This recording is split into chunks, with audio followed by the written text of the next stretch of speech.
爷娘，我捡到一本绝世秘柜玄清宫，给我10年，我一定提着仇人的头来祭拜你们。江湖，我他娘的来了！爹，娘那个，我们断绝关系吧。孩儿无能，这大仇，您二老另请高明。江湖，我退了，这一退就是一辈子。贼老天，我干你！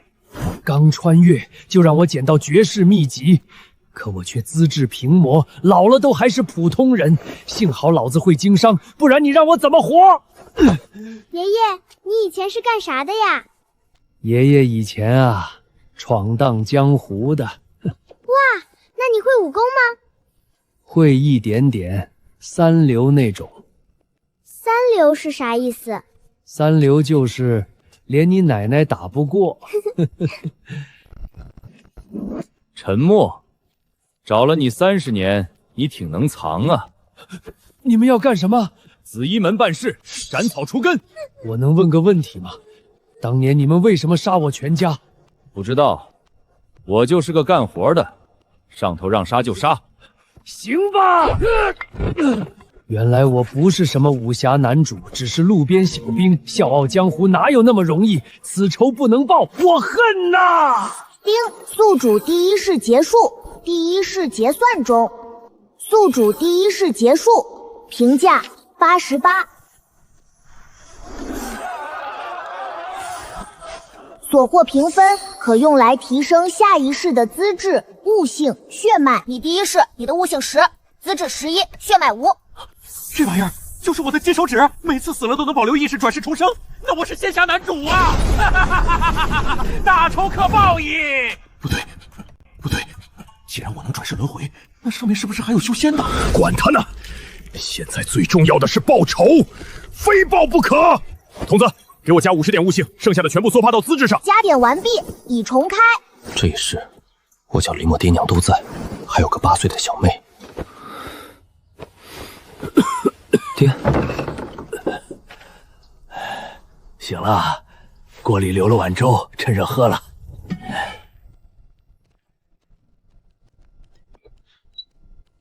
今年旱得厉害，3个月没下雨了，庄稼全枯了，秋收能收回来1成都是烧高香。村里咋说？能咋说？熬呗，有存粮的熬，没存粮的想办法。爹，哥，好消息！啥好消息？村里来人了，穿的一身紫色衣裳，说是要招人去沙门当弟子，还管饭。啥门？不知道，紫什么的。紫衣门？对对对，紫衣门，哥你知道？前世追杀了我50年的仇家，我能不知道吗？现在转世，紫衣门就来村里招人。爹，我想去试试。是啥？去紫衣门当徒子。你知道那是啥地方不？不知道。是给人当牛做马的地方。我听人说，那些大门派招人，说的好听是杂役弟子，不好听就是奴隶。我知道，知道还去？家里养不活4个人，我去紫衣门，起码有口饭吃，还能得到一笔安家费，这样你们也能度过灾年。哥，你别走。明天紫衣门的人来村里，你要是想去，就去试试。要是不行，不行就回来，咱再想别的办法。爹有的是力气，怎么也不会饿着你。领头那个一定是那门弟子。姓名？我二狗。检测不合格，7经8脉完全堵塞。下一个。师兄，这穷乡僻壤的能有啥好苗子？咱这纯属白跑一趟。宗门要扩大规模，杂役也得招。资质愚钝的带回去当杂役也行。也是。姓名林默，年龄15。放松身体，有意思，再试试。不错，你这资质，莫说杂役，当个外门弟子都绰绰有余。再试一次，我仔细看看。师兄，这资质在外门里算好的了吧？在外门弟子中算中上等，要是肯下苦功，将来升内门当护法，也不是没可能。你可愿意入我紫衣门外门，正式拜师学艺？外门弟子居然不是杂役，看来那38点资质还是有些作用的。大人，外门弟子和杂役有啥不一样？杂役是伺候人的，外门弟子是练武的。杂役吃剩饭，外门弟子吃食堂。杂役干10年还是杂役，外门弟子干10年说不定就成内门了。那我肯定选外门啊！林墨，2经3脉收为外门弟子，回去跟家里人告个别，明天跟我们一起走。这是安家费，领了拿给你爹娘。谢谢大人，谢谢大人。大牛，你儿子出息了。哥，你以后是不是就能吃饱饭了？能吃饱。那能给我带好吃的回来不？能。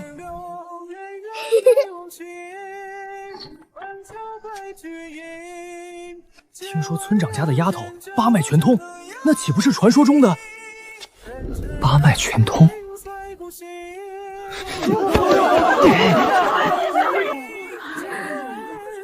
再测一遍。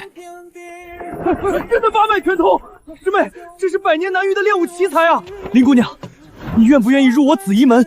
愿意。好，从今天起，你就是我紫衣门内门弟子，直接跟我回宗门。这是什么待遇？八脉全通，我加了38点资质才2经3脉，这就是差距啊！立刻终止招生，带上昨天选出来的人，即刻启程回宗。是。这么多，儿子，这爹，拿着，给家里盖间新房，给小妹做身新衣裳，明年开春买头壮实的牛。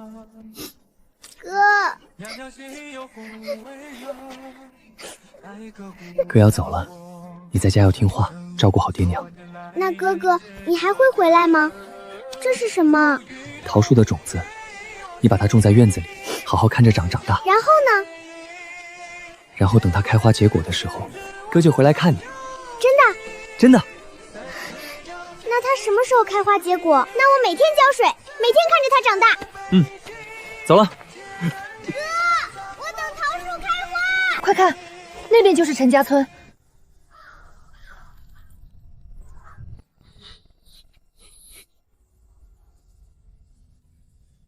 陈家村啊，可惜了，50年前被七杀派的人屠了。等我们赶过去的时候，早就晚了。那一战，陈家村一个活口都没留下。太惨了！魔道贼子，当真该杀！林墨，你怎么不说话呀？说啥？他们都在夸，你咋不夸？俺嘴笨，不会夸人。你也是咱们村的，以后在紫衣门，咱俩要互相照应。那肯定的，互相照应。你是八脉全通的天才内门真传，我一个外门弟子，怎么照应你？倒是你，说不定会成为我的敌人。你以前练过武没？没有，我爹说女孩子家练那干啥？那你咋想去紫衣门？家里穷，我弟快饿死了，紫衣门能给安家费，我就来了。俺也一样。外门弟子就这待遇，每个月3两2钱，管3顿饭，逢年过节还有福利。好好练功，争取早日升内门。好好练，有什么不懂的，每月初1有长老讲课，你可以去听。多谢师兄。这都是一些入门的东西，前世那本玄清功可比这难多了。我记得每个字，但就是不懂啥意思。现在这本简单的有些无聊。玄之又玄，众妙之门。这2个月来，我每天只睡2个时辰，其余时间全在琢磨这本破书。初1去听长老讲课，听完了就追着长老问问题，问的那个长老都烦了，看见我就躲。但功夫不负有心人，我终于悟出了一点点。不是吧？我琢磨了2个月，只占了全书的不到1/10。这玩意儿到底是谁写的？行吧，慢慢来。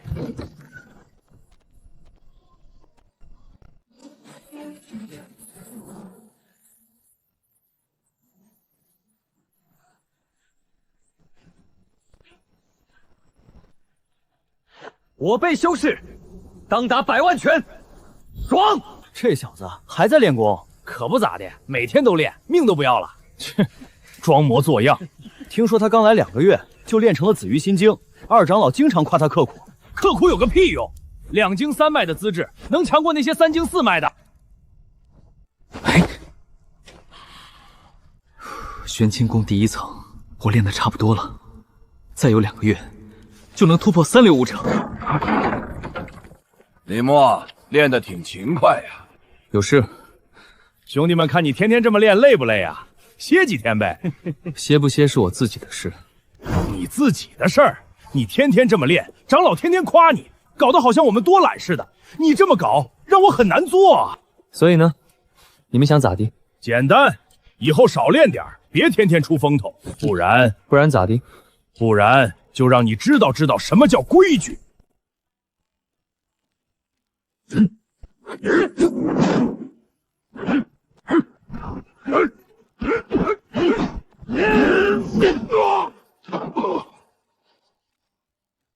垃圾，自己不滚，还需要我送送你们？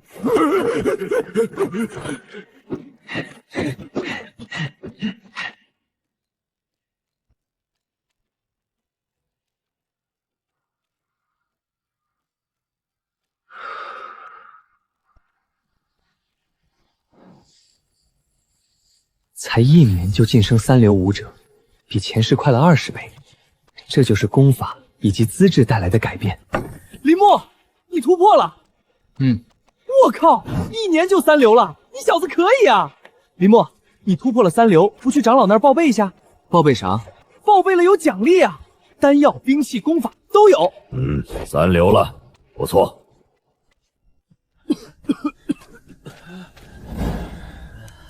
林墨，你回来了，恭喜！咋瘦成这样？干活累的，每天天不亮就起，半夜才能睡，吃的还不如在村里。没功法练，哪有钱换？一本功法要50个功勋，我们干1年才攒30个，攒够了还得换吃的，哪还有余钱？你们有啥打算？我们几个商量好了，攒够赎身的钱就回去。赎身要多少？100两。100两，按他们现在的收入，不吃不喝都得攒10几年。没办法，卖身契上写的，要么攒够赎身钱，要么突破到3流武者，不然就得一直在这儿待着。这是1点银子，不多，你们几个分分。回去了以后帮我个忙。啥忙？你说。我爹和我妹还在林家村，你们要是回去了，帮我照看着点，有什么难处能帮就帮一把。你放心，我们几个记着了。林墨，是，跟我走一趟。林师姐要见你。林师姐，林婉儿。好。见过林师姐。过来坐。1年就突破3流了，不错。跟师姐比差远了。咱们是一个村的，说起来也算是同乡。以前在村里的时候，我见过你几次。师姐记性好。现在我进了内门，拜在大长老门下。你在外门也混得不错，以后有什么打算？这是想收编我？能有什么打算？好好练功，争取进内门呗。进内门之后呢？之后还没想那么远。你倒是实诚。这是一瓶聚气丹，对3流武者有好处，你拿回去好好练功。3年后外门有一场大比，前3名可以进内门，我希望你能进前3。好。我入了大长老门下，以后在内门也需要一些人手。你是我同乡，你若能进内门，以后跟着我，少不了你的好处。多谢师姐抬举，以后但有差遣。回去练功吧，3年后等你的好消息。临死前我看到的最后一张脸就是这张脸。他是内门的护法，实力2流顶尖，而我才3流，差得太远了。我还需要继续蛰伏，只有3天时间了，拼了！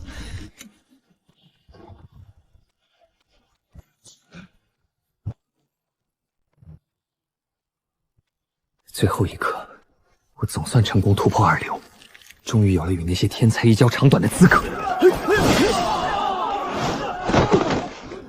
我操，林墨也2流了！他什么时候突破的？不知道啊，前2天还是3流呢。2流确实比3流强太多了，玄清宫也不一般。同样是2流初期，我的真气量质量更高。第2场对手是周元凯，外院4位真天才之一。林兄，请指教。好内力，你这是什么功法？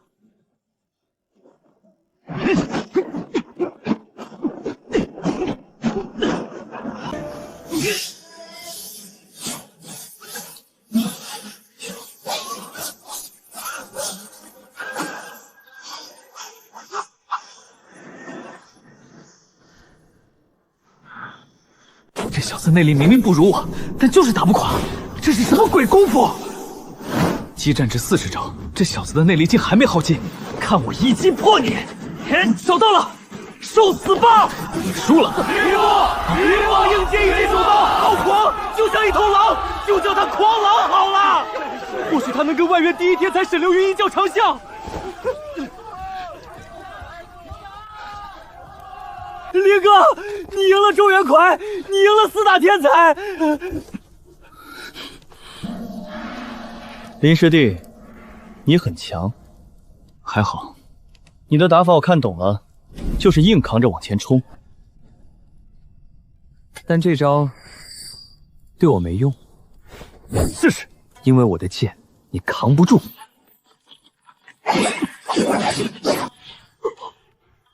沈流云，流云剑无敌，外院第一天才，实至名归。承让，这就是差距。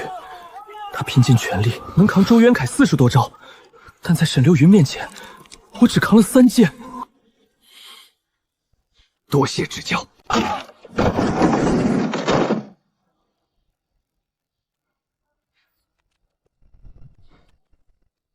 这4年来，我打着大长老的旗号，暗中招募心腹，成立暗狼组，为林暖儿办事。在资源的堆积下，我已是2流巅峰，距离1流仅有1线之隔。这1线之隔，却不知要何年才能突破。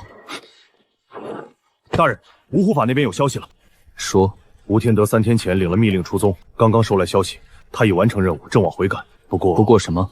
他受了伤，随行弟子死伤大半，此刻身边只有3、4人，正从清风峡方向返回。通知暗狼组全员出动。是。 9年了，从第一世被灭门到这一世蛰伏9年，今天该报仇了。还有多久到宗门？护法，过了这峡谷，再有半个时辰就到了。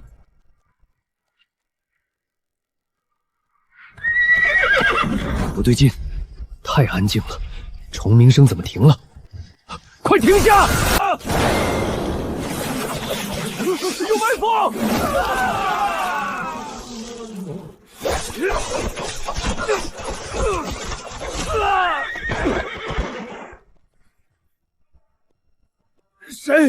谁他妈敢埋伏老子？知不知道我是谁？紫衣门内门护法，你们活腻了！你是谁？你是狂狼！沉默！沉默！你疯了！ 同门相残，你知不知道这是死罪？同门相残，只要杀得干净，谁能知道？你为什么要杀我？我跟你无冤无仇。等等，你刚才说杀得干净，你还想杀谁？你觉得呢？你疯了！你他娘疯了！我是内门护法，我师父是执法长老，杀了我你也活不了。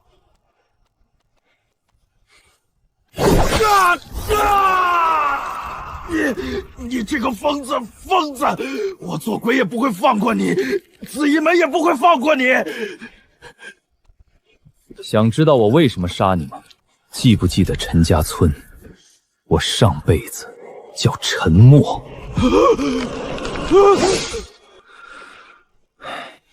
大人，有东西。这是赤果，我听人说过。 这玩意儿能助人突破瓶颈，是难得的宝贝。吴天德拼死带回来的，但现在归我了。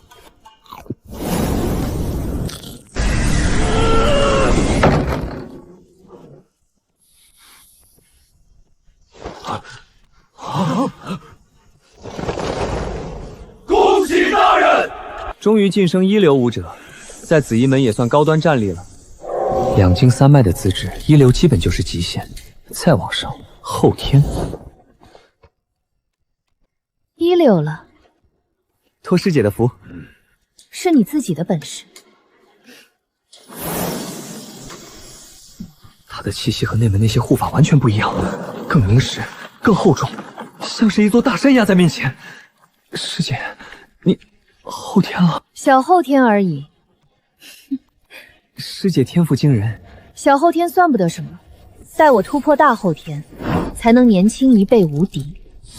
暗狼卫发展的如何？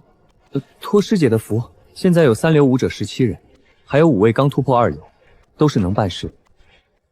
继续好好干，以后少不了你的好处。愿为师姐效劳。行了，随我去拜见大长老。掌门要过90寿诞了，届时会宴请天下豪杰，各派都会来人，也会在宴会上确认下一任掌门人选。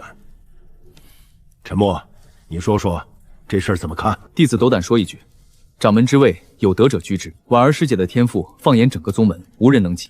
若是掌门执意传位给侯师兄，只怕难以服众。你的意思是，若是掌门宣布的是婉儿师姐，那就皆大欢喜；如果不是，那就抢先动手。你先下去吧。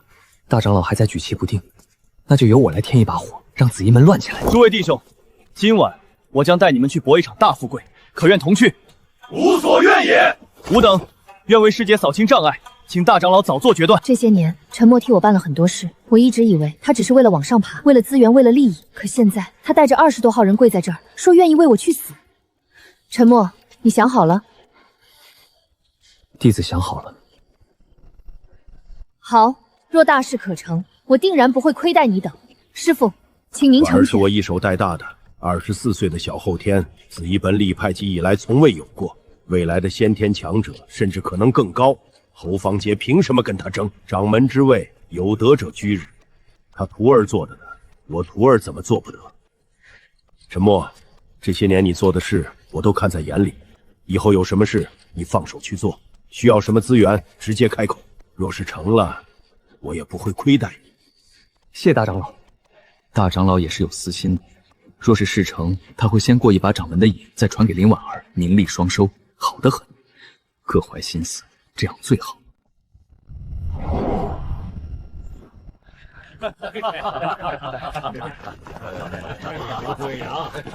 张掌门，里边请。李帮主，久仰久仰。王老英雄，您能来真是蓬荜生辉。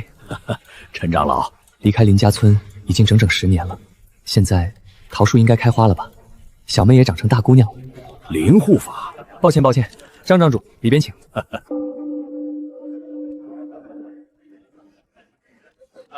没关系，过了今天，一切都会不一样了。掌门之位，终究是我的。诸位，今日是我90寿诞，多谢各位赏脸。由于我年事已高，虽有大后天修为老当益壮，我决心闭关搏一搏先天。闭关期间，紫衣门不可一日无主。今日我便宣布下一任掌门人选。且慢，大长老有何话说？掌门之位事关重大，不可草率。我有德者居之，与其指定掌门，不如让所有年轻一辈比一场，谁赢了，谁就是下一任掌门。大长老，你这是在质疑我的决定？不是质疑，而是建议。掌门一言堂，难免有失偏颇。若是公开比试，便公平公正，天下英雄都可以做个见证。诸位觉得我这个提议如何？习武之人自然要靠拳头说话，公开比试，公平公正，这样好，大家心服口服。大长老今天这一出，分明是早有预谋。好，就依你所言，公开比试。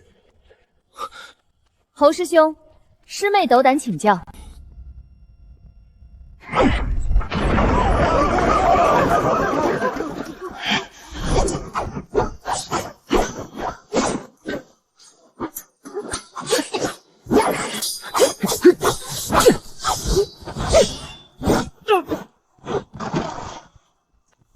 林婉儿赢了，24岁打败36岁的师兄，天才，真是天才！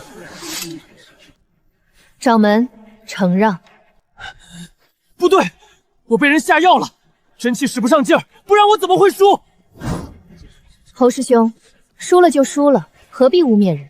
我没污蔑，我体内的真气确实不对，你们大长老一脉肯定动了手脚。放肆！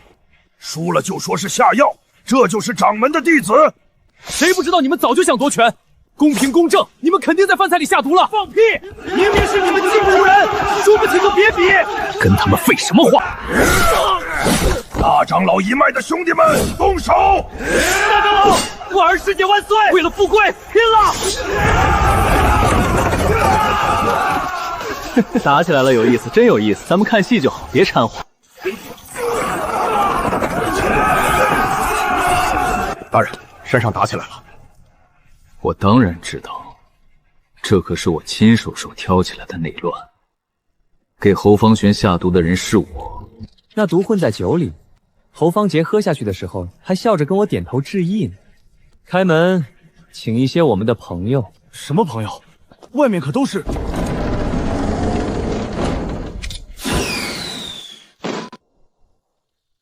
这一刻，我等了整整10年，今天就是紫衣门灭门之日。你就是那个传信的，干得不错。哈哈哈！从今往后，紫衣门便不存在了。杀！我们打进来了！有内鬼，山门被人打开了，快挡住他们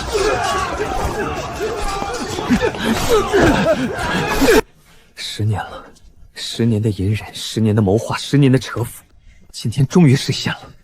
爹，娘，前世的孩儿你们看到了吗？今天我替你们报仇了！不好，紫衣门有先天老怪！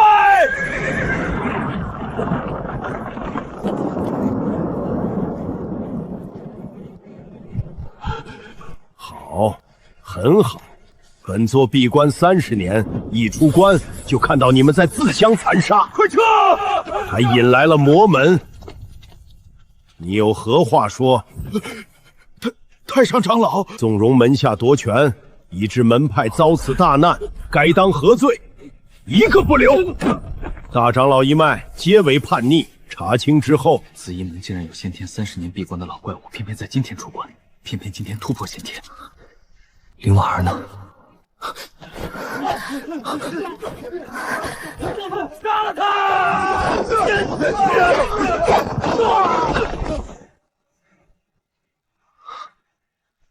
这个女人太恐怖了。大人，咱们怎么办？大人，你去哪儿？大人，你不是说要带我们搏一场大富贵吗？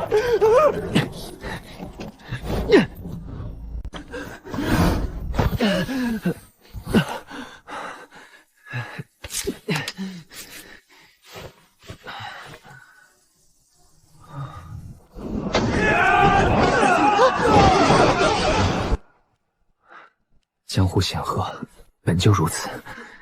回家。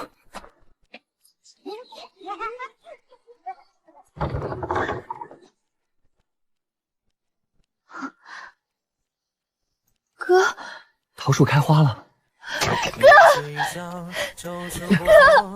你回来了，你真的回来了。回来了。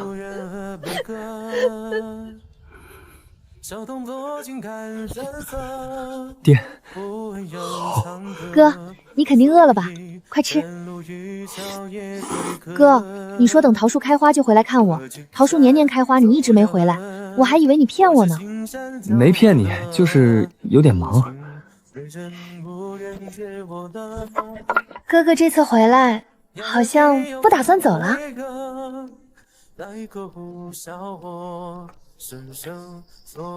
哥，你是不是有什么事？没事。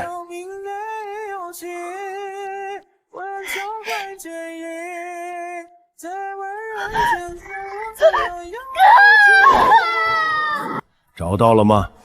禀太上长老，林墨提前转移了家人，踪迹全无。斩草除根，继续查。林婉儿呢？还在追查，暂时没有消息。查是。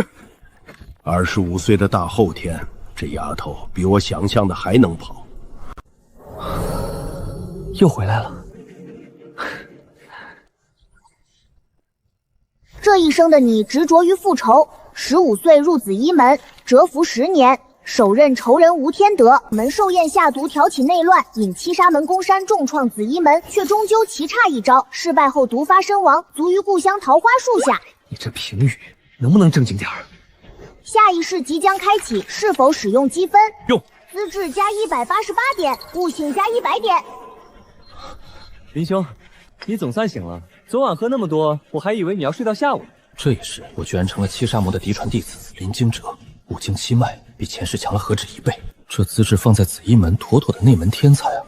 可我已经17岁了，怎么才3流武者？原来全是因为眼前这位损友，每天拉着我喝花酒。林兄，今天咱们去哪儿？听说城东新开了家青楼，姑娘水灵得很。周兄，你修炼的是什么功法？合欢心经啊，你不是知道吗？这功法需要在青楼修炼。那那当然，合欢心经嘛，不跟姑娘双修，怎么长修为？那我呢？我修炼的是白莲心经，童子之身威力最大，所以我逛青楼能长修为吗？这个好像不能。那你天天拉我逛青楼，这不是有福同享吗？你看你天赋那么好，少练2天也没什么。林兄，你没事吧？没事，就是想明白了点事。上一世我亲手把紫衣门搅得天翻地覆，但终究功亏一篑。不急，君子报仇，时势有可，我有的是时间。林兄，想去看看？听说花魁今天有空，你不是一直挺喜欢他的吗？不去了。为啥？你以前不是天天念叨他吗？周兄，我问你个问题。你说。魔门7堂，咱们2堂的关系应该算不上多好吧？周兄，这10年来，你天天拉我喝花酒，耽误了我多少修炼时间，你自己心里清楚。我以前不懂事，觉得你是真心对我好，现在我想明白了，你逛青楼能长修为，我呢，我只能费时间伤身体。你说你天天拉着我图什么呢？行了，以前的事就不提了。从今天起，咱们各玩各的。林兄，你别误会，我真没别的意思，就是觉得一个人玩没意思。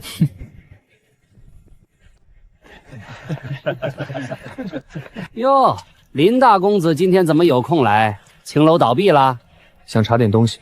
进去吧，进去吧，别弄坏书。什么？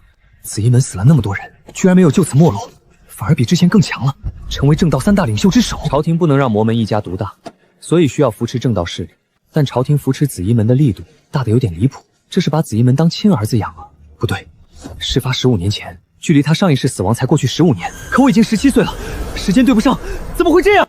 难道是穿越了时空，往前穿了2年？还是说夺舍？管他呢，不管是穿越还是夺舍，我都是沉默，这就足够了。太阳打西边出来了，装的吧？肯定在屋里睡觉，我赌他撑不过3个月。我靠，他吃啥了？不知道啊，青楼倒闭了，他可能真没事干了吧？别瞎说，人家可能是认真的。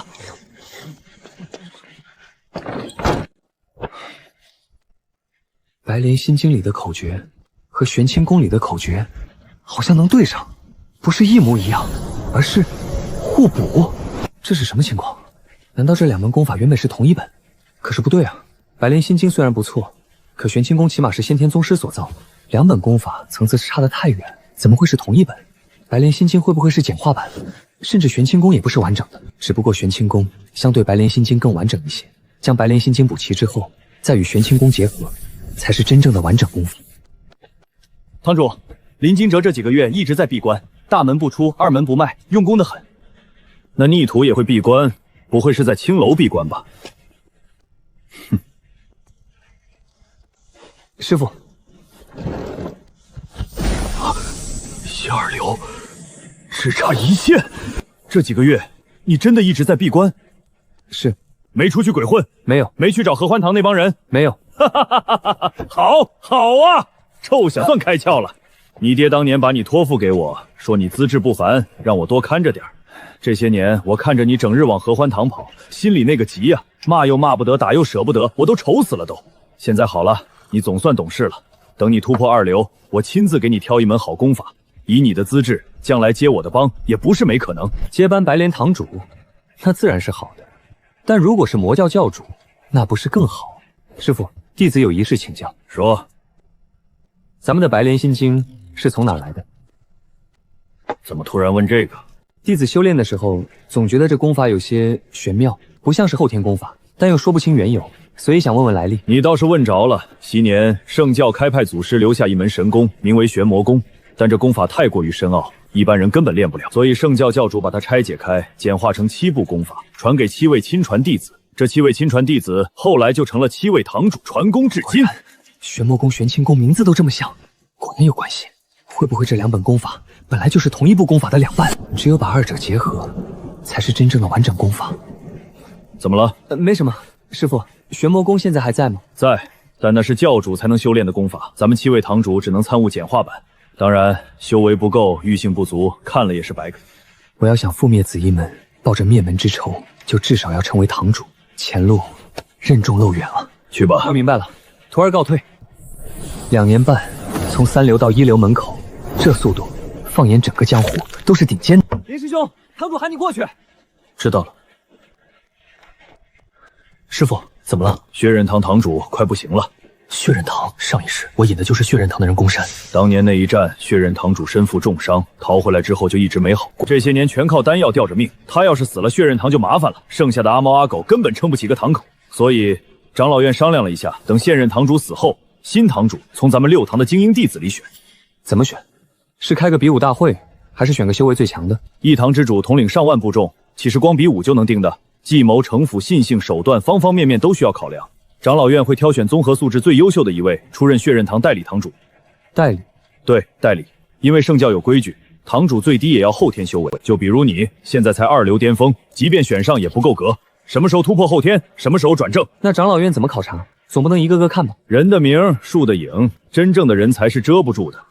你想让长老院注意到，就得在江湖上闯出名堂来，让所有人都知道你林琛秋的名字。到时候不用你去求，长老院自然会把你列为候选人。那徒子现在该怎么做？你先突破1流，突破之后出去闯一闯，把名声打出去。另外，在这之前，你抽空去一趟血刃堂。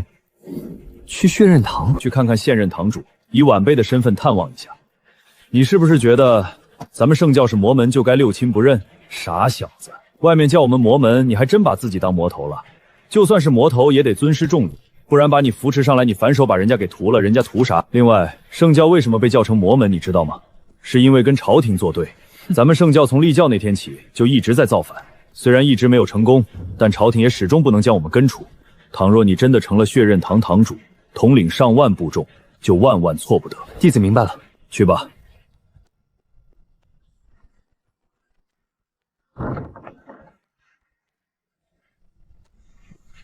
这些人20岁不到，就已经是1流了。天下英雄，当真如过江之鲫。不过这样才有意思，太容易到手的东西反而不值得整。敢问可是林公子？他也是圣教的人，而且看这气息，1流，18岁的1流，这份修炼速度，比之林婉儿恐怕也不遑多让。林公子最近怎么不来玩了？奴家可是想你紧呢。修炼繁忙，抽不开身。林公子现在可是名人了，3个月从3流到2流，2年半摸到1流门槛，这样的天才，奴家当然要巴结巴结。什么时候有空来奴家闺房坐坐？怕不是要被你吸成人干？改日有空一定登门拜访。那可说定了。这女人绝对沾不得。前辈，晚辈林风水来看望你。不知为何，我总觉得眼前的这名晚辈有些熟悉。你是江烈的徒弟？想试试当堂主。现在呢，看见外面那些人还这么想，更想了。年轻人有野心，很好。我也是因为野心才走到今天这一步的。那一年，有个年轻人找到我，他在紫衣门卧底多年，并设计了紫衣门内乱，可以帮我打开山门。只要我带人攻进去，紫衣门就是我的囊中之物。哈哈哈哈哈！我想的是拿下紫衣门，我就是大功一件。到时候携大功回圣教，问鼎教主之位指日可待。所以我没通知任何人，带着2万血刃堂弟兄直接杀上紫衣门。结果呢，人家藏了个先天老口，局势瞬间反转，2万弟兄死了一半。我这条命都是兄弟们用命换回来的。小子，你知道我为什么跟你说这些吗？不知道。因为跟那个年轻人很像，他也有野心，他也想报仇，他也以为只要够狠够拼就能成事，然后他死了。有野心是好事，但要懂得收敛，懂得等，懂得忍，不要像我们当年那样一头撞上去，撞了个头破血流。前辈教诲，晚辈记下了。回去吧，我累了。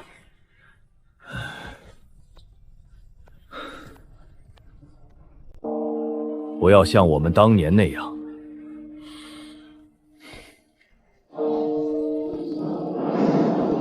接下来怎么打算？出去闯闯。是该出去了。老窝在这里，长不出真本事。拿着。这是？此刀名为血刃，是血刃堂主临终前托我给你的。去吧，去闯出名堂来，让长老院的人看看，我白莲堂的弟子不比任何人差。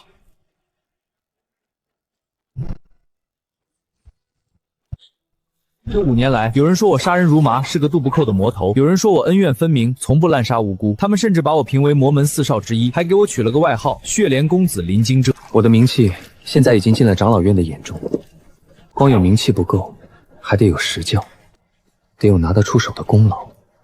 可什么功劳够分量呢？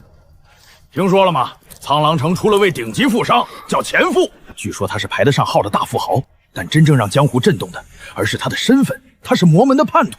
30年前，正是他泄露魔教教主行踪泄露，让其被盗3大领袖围攻。那一战，教主下落不明，堂主都死了好几个。现在他的身份暴露了，整个圣教都炸了，纷纷前往苍狼城。他知道魔门不会放过他，所以他把1半家产砸出来，向正道寻求庇护。他的府邸现在怕是有上千人。这不就是我要的功劳吗？拿下钱父的人头，代理堂长的位置就是我的。这老东西是真怕死，不过不急，我等得起。你们猜怎么着？魔门4少全来了！什么？那还能有假的？有人亲眼看见了，他们一个不落，全到了咱们苍狼城。4大魔少齐聚，这钱老爷怕是要悬啊！悬什么悬？没看见正道3大领袖的人也来了吗？这位兄台说的对，正道3大领袖的嫡传弟子也都到了。紫衣门的叶孤逢，真武派的张道全，天王寺的敬晨小师傅，3位年轻一代的第一人联袂而来。紫衣门叶孤衡，紫衣门的人，我必杀之。要我说，魔门4少不过是浪得虚名，什么血莲公子、独手公子都是吹出来的。真碰上了，我一刀一个。就是，今夜咱们各大好汉都在，他还能翻出花来不成？说不定早就吓得不敢露头了。一群饭桶！谁？藏头露尾的鼠辈，滚出来！不对，是毒，空气里有毒，快屏住呼吸！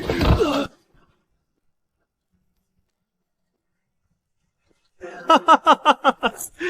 正道3劫，不过如此。慢慢比，我不急。卑鄙，有种真刀真枪打一场！我是魔门啊，卑鄙不是应该的吗？能扛住我的醉春风这么久，有点本事。不过你们运气不好，我今天的目标不是你们，那个姓钱的老东西躲哪儿了？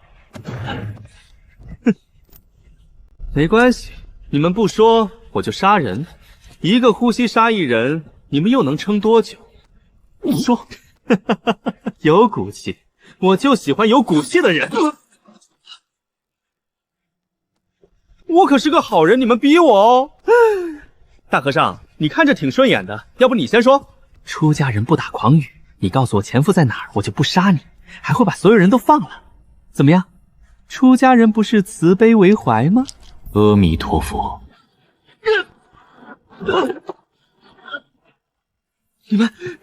你们没中毒？独手公子惯于用毒，凶名在外，我们会不防备？我们口含解毒丹，不告诉其他人，是怕消息泄露。看你表演，是想确定有无同伙。现在，你还有什么话说？想抓我，没那么容易。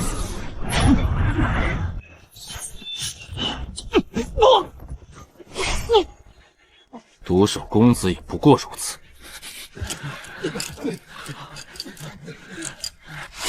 少镖主，好俊的功夫！岂止是功夫，脑子也好使，早早就背着解毒丹，真是英雄出少年。魔门4少就这，根本就是来送菜的，把这毒手大卸8块。先别急，这人怎么处置，得问过钱老爷，毕竟他才是雇主。说的是。钱老爷，魔门的独手公子被我们抓了，您看怎么处置？杀！给我杀了，把他大卸8块，不，千刀万剐！你听见了？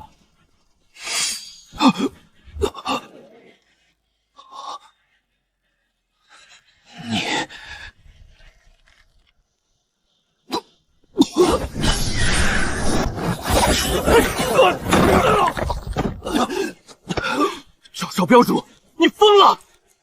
哼，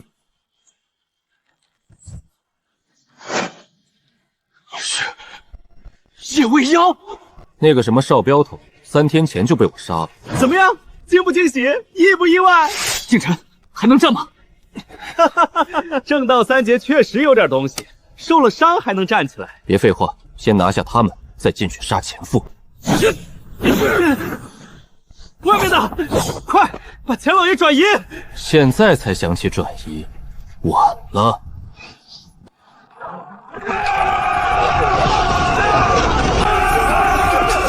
听见了吗？我们的人来了。今天前夫跑不了，你们也跑不了。我早该想到的。出事了就说自己早该想到，但偏偏事前什么都想不到。你们这些名门正派不是一贯如此？正道三杰终究还是太嫩。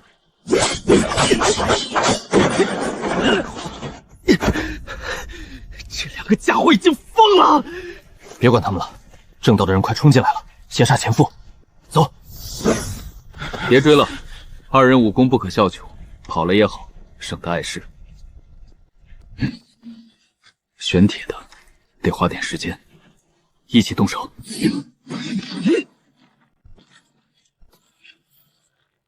不要像我们当年那样一头撞上去，撞得头破血流。不急，再等等，万一有埋伏呢？别杀我！我有钱，我给你们钱。钱可买不来你的命。这是易容，假的！老子费这么大力气杀了个假的！他的家人一定知道。前夫呢？那个老东西躲哪去了？不说，都死。都不说！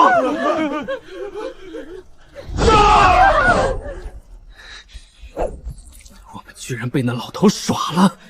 快走，外面的人快杀进来了！走，快走！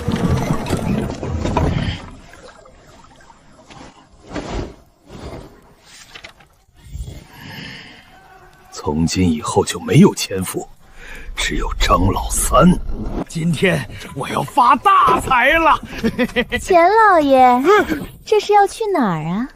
姑娘认错人了，在下张老三，不是什么钱老爷。别装了，你准备的身份可都曾对人家讲过呢。怎么，你不记得了吗？你还说你最喜欢我，要把我带回家，不管发生什么事，你都又有退路。你的退路就是这个。钱老爷，看在你我欢好一场的份上，我给你个机会，自裁吧，死得体面一点。自裁？你以为你吃定我了？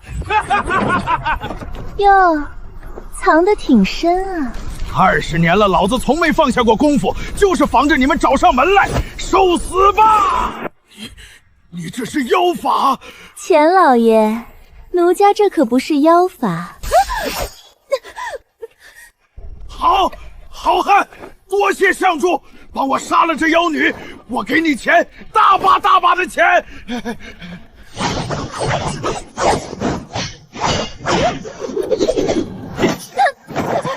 是你，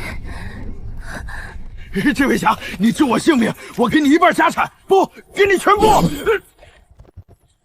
今天这一刀奴家记下了，销魂公子不会放过你的。销魂公子不会放过我，销魂公子不就是他自己吗？手下败将还敢放狠话？前夫已确认无误，临经者白莲堂弟子完成格杀令任务，即日起出任血刃堂代理堂主。谢过诸位长老。堂主回来了，恭喜啊！师傅别取笑我了，我不过是把宝压在了金瓶儿身上，毕竟女人相对于男士总是会多一些优势，这都是你应得的。师傅，这个给您。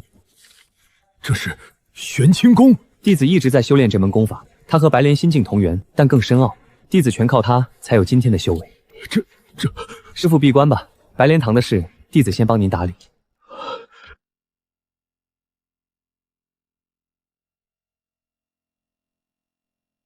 小后天，从今天开始，我才有了与老一辈强者争锋的资格。28岁的小后天，这份天赐只有那林婉儿25岁的大后天。那才是真正的天才。我现在虽然比不上，但我有的是时间。出来吧。血莲公子，好久不见。独守公子，千面公子，两位什么时候也沦为了他的玩物？血莲，你风头太盛，早晚必是教主后续。与其让你成长起来，不如现在就杀了你。现在你懂了吧，血莲？我的身体对他们来说只是附属品，他们真正目的都是杀了你。怎么样，雪莲？这一次你插翅难飞。金瓶儿，你知道你为什么一直赢不了我吗？为什么？因为你像曾经的我，太急了。这不可能！你哪来这么多高手？你以为我这些年在躺平吗？这些都是我白莲血刃2堂的精英弟子，你带的这点人还不够他们塞牙缝的。撤！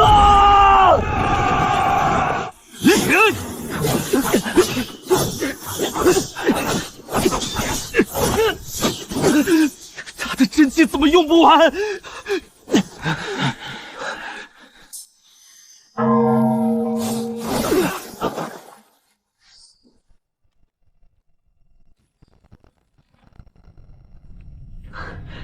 恭喜师傅，10多年不见，你也大红天了。好啊，来，回去和为师一醉方休。师傅，你觉得现在是时候了吗？想说什么直说便是。登上教主之位，这些年徒儿做得很好，2堂在他手里实力远超其他堂口，但他毕竟资历尚浅，想当教主需要大功绩，而最好的功绩就紫衣门。你想打紫衣门？当年血刃堂主失败，是因为只有1堂之力。现在我们有白莲血刃2堂4万多人，再加上师傅你这个先天，足够了吧？好，那就打！血莲公子林真哲，他为何要攻打我紫衣门？快，召回所有弟子，封闭山门，向真武派、天音寺求援。速速出击！几位，这是要去哪儿啊？你们，别紧张，我们只是来看看风景。不过你们要是想过去，那就得问问我们手里的刀了。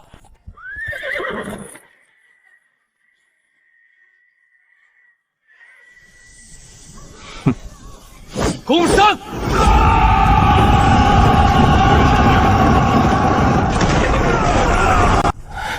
跟我冲！林惊蛰，拿命来！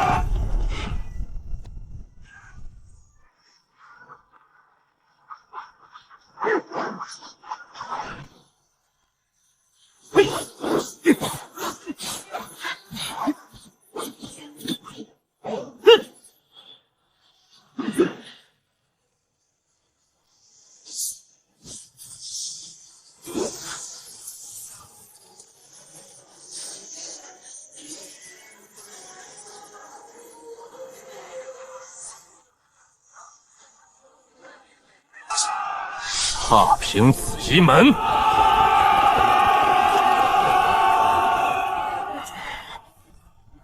林惊蛰，我紫衣门与你何仇何怨？为何要赶尽杀绝？为故人报仇。我要的你给不了，我要用你们的人头为我师徒2人加冕。狂妄小儿，老夫跟你拼了！太上长老，请太上长老！太上长老，救命！我们又打进来了！太上长老，我们欺人太甚，求您出手！老东西，等你很久了。哼，先天，对方也有先天。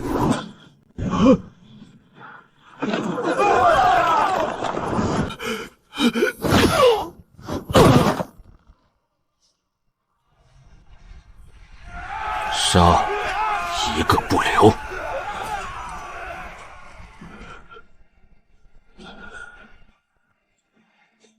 100年前，陈家村你还记得吗？陈家村，你是说那个小村子？为什么要屠村？为什么？因为有人要我们这么做。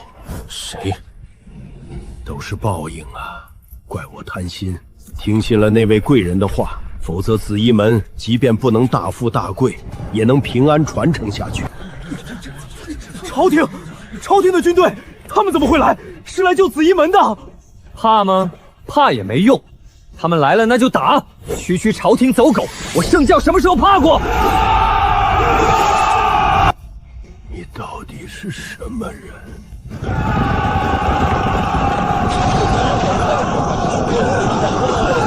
快撤回圣驾！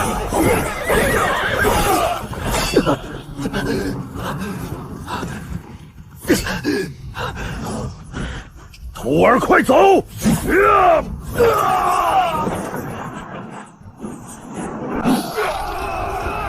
走！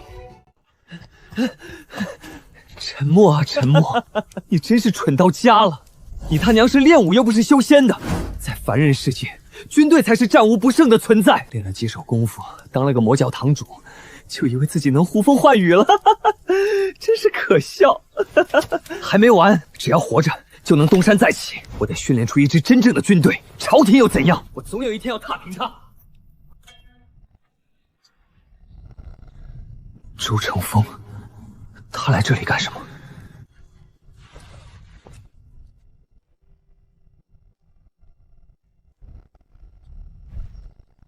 血莲公子跑得挺快呀！你才是真正的销魂公子。金瓶儿是我推到明面上的，我成长起来之前，需要有人替我吸引目光。我帮他拉的那些顾客，最后都会变成我的养料。原来，金瓶儿只是一个幌子，真是好算计，好城府。你现在先天，前些日子侥幸突破。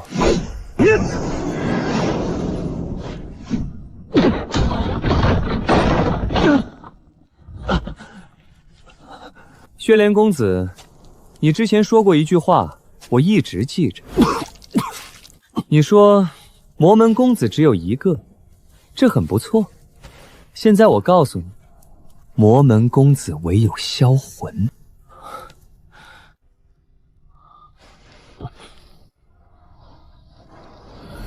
丁，第3式清算中，宿主第3式结束，评价黑铁10星。积分1000。这一世，你26岁成为血刃堂代理堂主，以1敌3斩杀敌人；42岁率2堂攻灭紫衣门。但朝廷的铁骑教会了你做人，但是被阴死这事有点丢人，下次长点心。丢人就丢人吧，反正死都死了。是288点成就点，我就成为魔门第1公子。这一世1000点，翻了将近4倍。这意味着什么？我可以在下一世玩得更大，但我不能太狂了。前世以为自己能横扫一切，结果呢？5000重甲骑兵。教我做人，练武的终究是练武的，在凡人世界，正规军才是无敌的。但这个世界真的只有凡人吗？有轮回就一定有修仙者？或许只是所在的苍蓝王国太小了，接触不到而已。只要我一直轮回下去，总有一天会触及那个领域。到时候，什么重甲骑兵在修仙者面前都是笑话。修仙，总有一天，我也要试试。筒子，给我悟性和资质各加500点。加点完毕。第4式即将开启，祝宿主好运。钱呢？把响银给我！不行，那是咱们一家4口的伙食费，你又想去赌场是不是？放屁！老子是去喝酒。喝酒也是糟蹋钱。你看看这屋里破成什么样了，还有2个孩子都饿成什么样了。少废话！军户的钱就是老子的钱，老子爱怎么花怎么花。这一世，我竟然是军户出身，实际上就是乞丐。每个月就靠那点响银活着，没关系。虽然天崩开局，但我可是砸了1000点的悟性和资质，足以翻盘。我告诉你，今天这钱必须给我！不行，孩子都3天没吃饱饭了。那是他没出息。军户的儿子饿几顿怎么了？你不是人！爹，你住手！滚一边去！大人的事，小孩别管。今天响银，我来管。小兔崽子，反了你了！爹，你打不过我。行，你们都反了，老子喝酒去，撤账。破路，娘，没事了。你刚才……娘，我就是想明白了，咱家不能再这样下去了。哥，你刚才好厉害！饿了吧？娘，响银还在吗？就这些。32文，一家4口1个月。今天先买点粮，以后我来想办法。破毒，你咋突然……娘，我就是长大了，七经八脉，这绝对是顶级的武学天赋，只比林婉儿差一丝。但这身体太瘦了，根本承受不起高强度的修炼。这样下去，别说先天，后天都够呛。必须先把身体补起来，哪怕把积蓄都花光，也得让身子壮实起来，否则变强只是痴人说梦。咱家除了饷银，还有其他钱吗？就这些了。娘，我想把这些钱全买成吃的。全买成吃的，那以后咋办？娘，您信我吗？信。哥，这是干饭，记得给娘和哥吃。快吃吧。哥，我吃，以后还会有的。我也吃。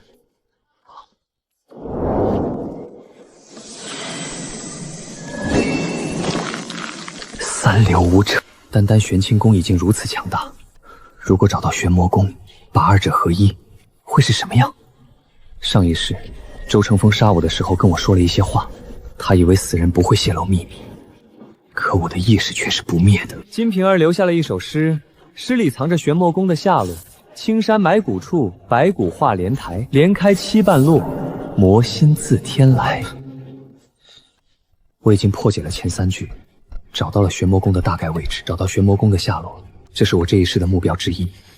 另一个目标是那位大人关培德，太上长老临死前说的那位大人，屠灭陈家村的真正凶手。关培德，你是谁？不管你在哪里，总有一天我会找到你。这里是边塞，周围山高林密，山里应该有野物。现在我已经3流了，可以试试捕猎了。娘，我出去一趟。去哪儿？山里转转，看看有没有野菜。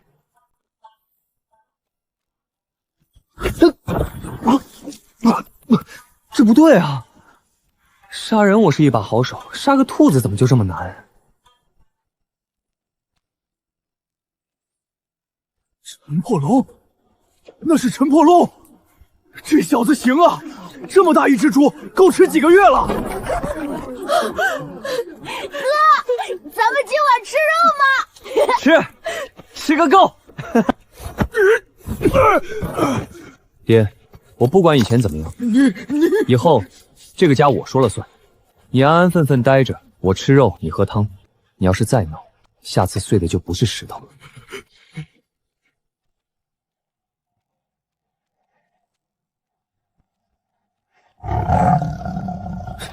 百兽之王，这警惕胸果然不是盖的。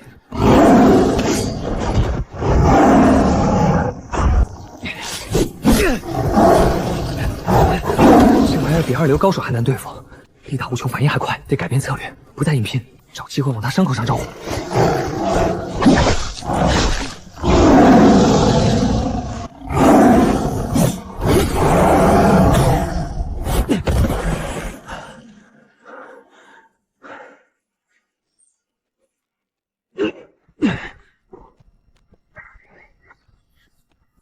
我操，老虎！陈破虫打的老虎，那么大一头，他怎么打的？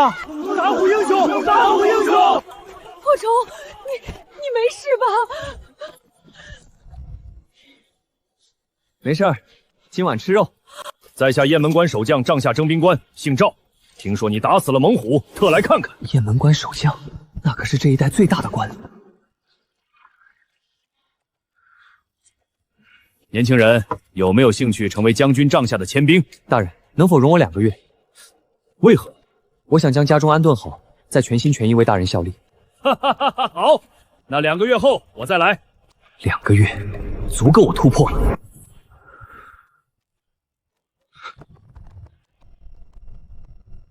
这就是第1雄关，陈破空，跟我来。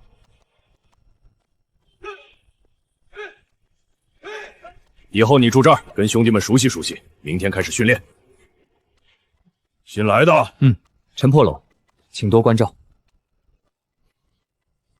打虎英雄，听说你一个人打死了1头老虎，嘿嘿一笑。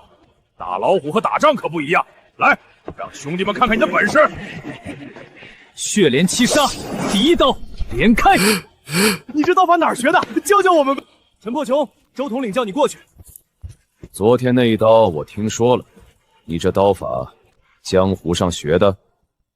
好刀法，但是你知道江湖搏杀和战场厮杀有什么区别吗？战场上，你面对的是成百上千的敌人，没有时间让你耍花招。你那一刀杀人没问题，要是上了战场，不出半个时辰，你就会被人捅成筛子。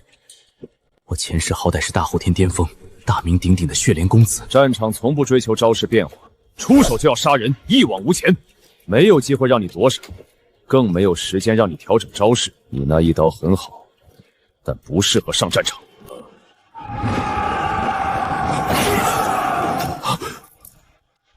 我明白了。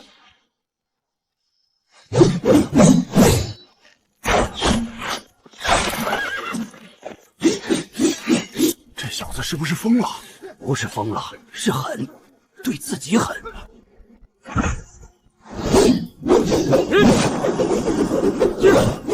胸跳跳，扫开风水坝，寒光满面。这小子是不是长了对鹰眼？不知道，反正以后打仗，我跟着他走。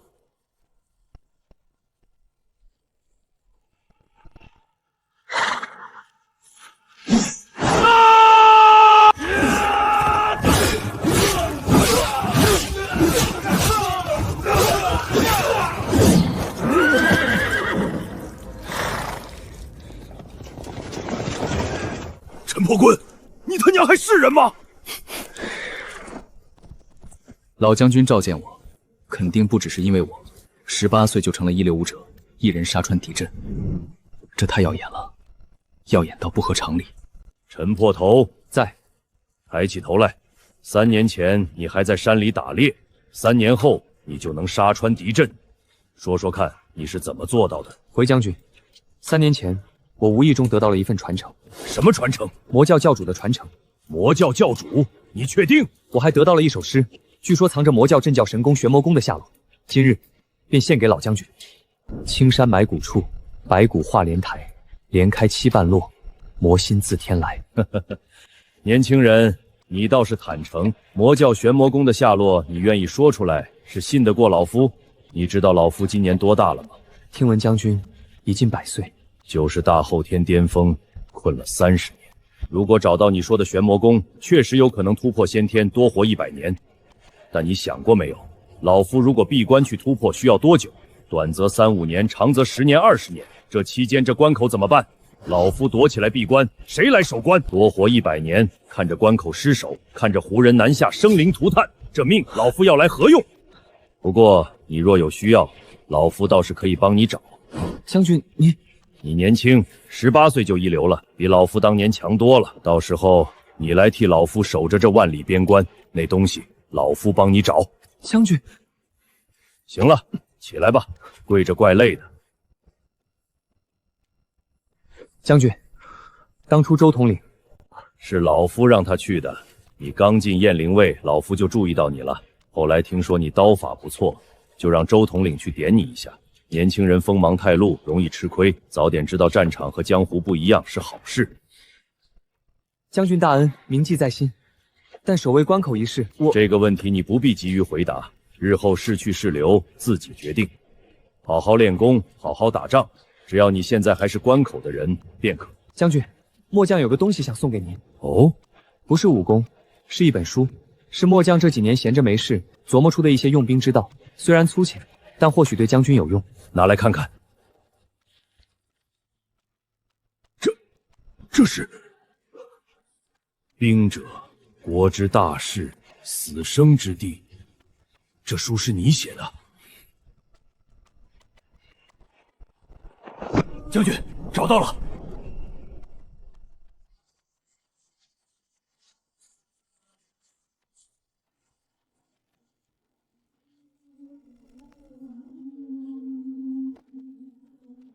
周成风，你这个货，昔日算计我时，可曾料到会有今天？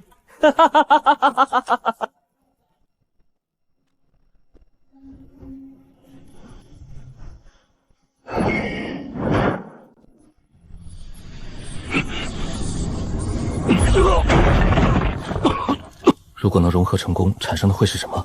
真气之上是真元，真元之上呢？难道是法力。现在小孩太远了，我连先天都不是，想什么修仙？破路，末将在。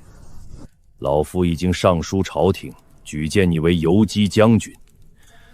这一战打好了，这位置就是你的。谢将军栽培。不是栽培，是你应得的。胡人这次来势汹汹，怕是要打一场硬仗。破路吗？末将时刻准备着。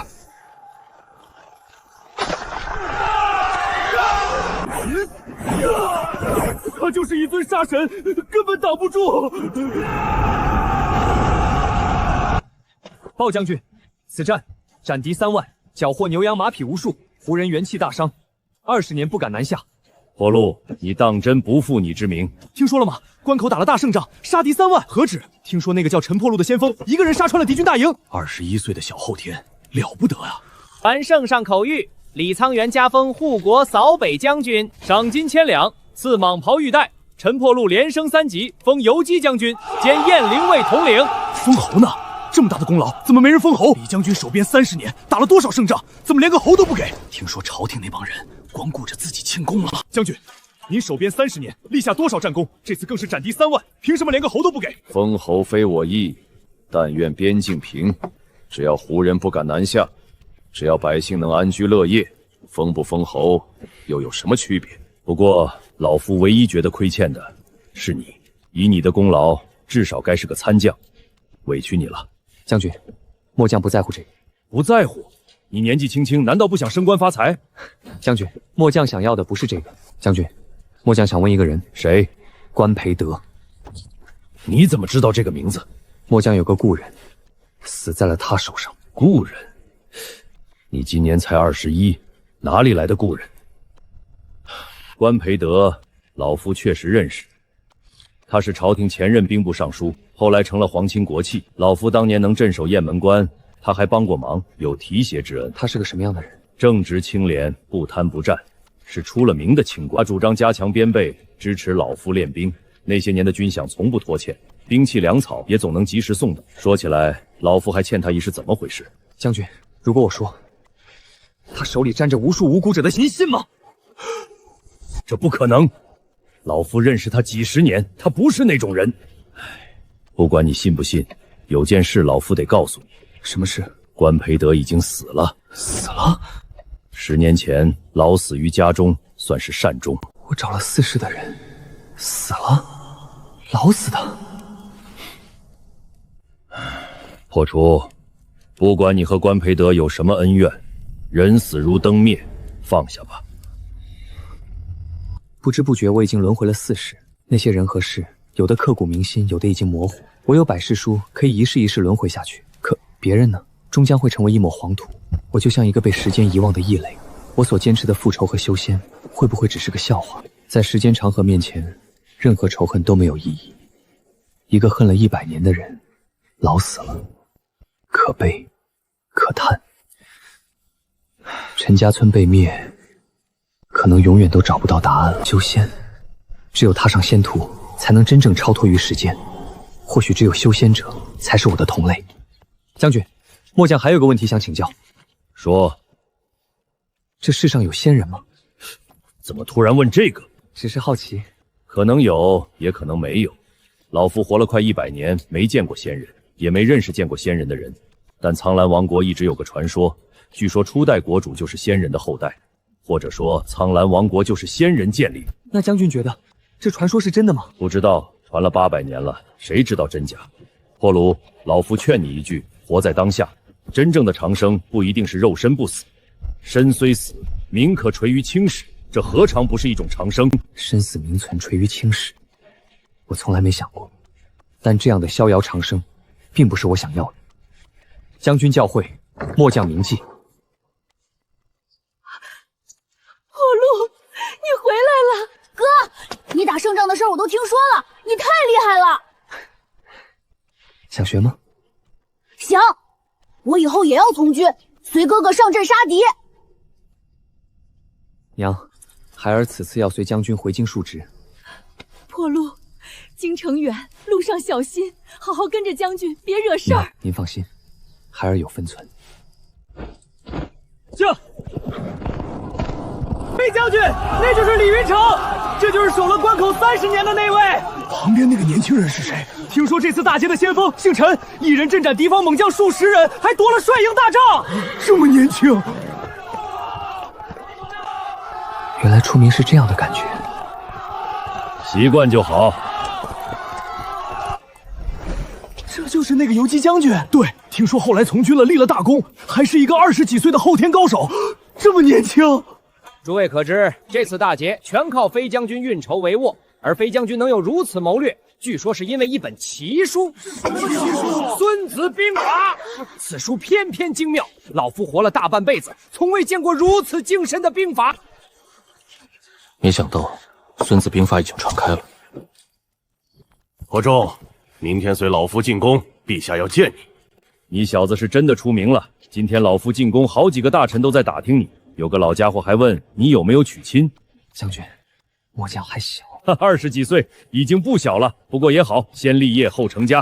破度，你跟老夫说实话，这书真是你写的？算是吧。行了，早点休息，明天进宫好好表现。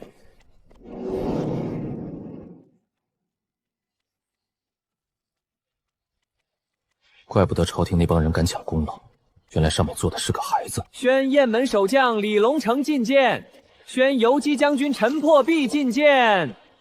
你就是那陈破笨，朕听说你才20几岁，比朕大不了多少，你是怎么练的？教教朕呗。陛下天资聪颖，若肯用功，将来必成一代明君。他能写出孙子大法，真是文武双全。我辈之人正该如此，多读书，不像那般粗武夫。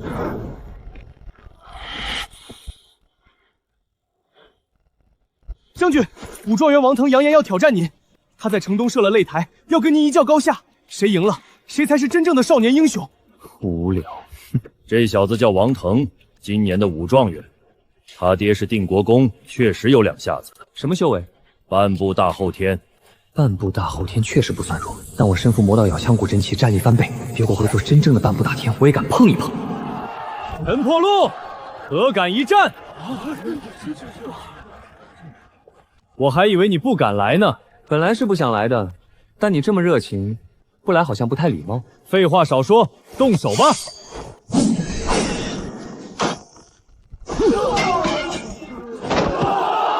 一招就赢了，他不是小后天吗？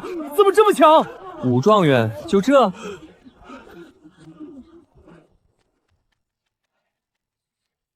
情书写的还挺肉麻。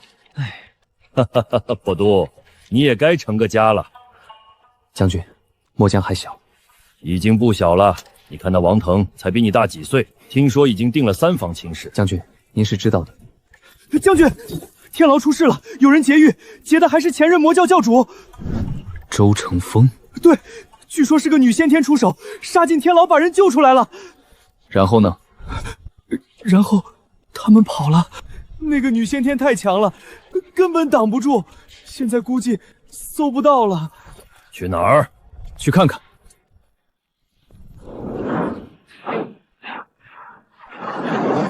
两人速度极快。周成风真还活着，真想追上去亲手杀了他，但才小后天，真碰瓷不了先天，时运不济啊。算了，以后再说，我有的是时间。你真不想留在京城？将军，末将想要的，京城给不了。你到底想要什么？将军，咱们回家。好，回家！哈哈哈哈哈哈！老夫这辈子无儿无女，这些钱留着也是留着，你拿去，好好练兵。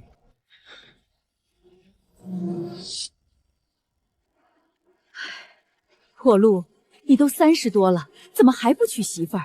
娘给你相中了几家姑娘，都是好人家，要不你见见？破路，你也该成个家了。我还有更重要的事，修仙才是更重要的事。这一世的资质不差，但遗憾的是，无论如何尝试，始终无法将那2股真气融合。如果找不到修仙的法门，这辈子可能都迈不出那一步。陈怀说已经可以独当一面，是时候离开了。想好了，去吧。老夫这辈子见过的年轻人多了，但像你这样的，头一个。不管你去哪儿，这里永远是你的家。什么时候想回来，随时回来。将军保重。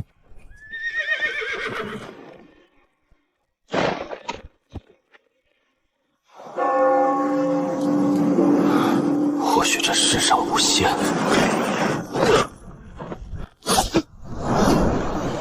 阁下可是修仙者？我只是轻功好罢了。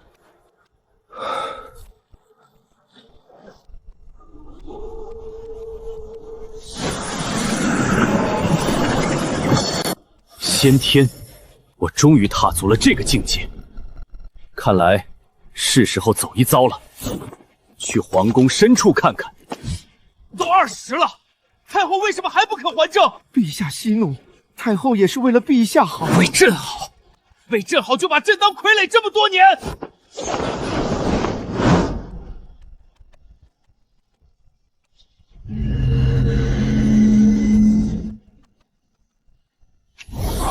皇家深处果然卧虎藏龙。何方宵小，胆敢闯入禁地？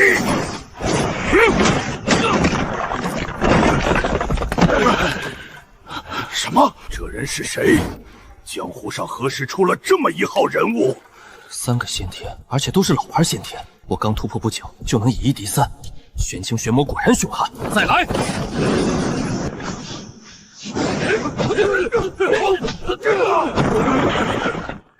列阵！禁军越来越多了，不能恋战。追！这人到底是谁？不知道，江湖上没这号人物。他的真元太怪了，好像有2股。回去禀报陛下吧。就差那么一点点，就能看到石碑上的内容了。下次再去，得等修为更进一步才行。这先天之路似乎还没到尽头。难道就像后天一样，先天会不会也有小先天、大先天？听说了吗？关口告急，草原18部联合在了一起，80万大军扣关南下，围攻关口。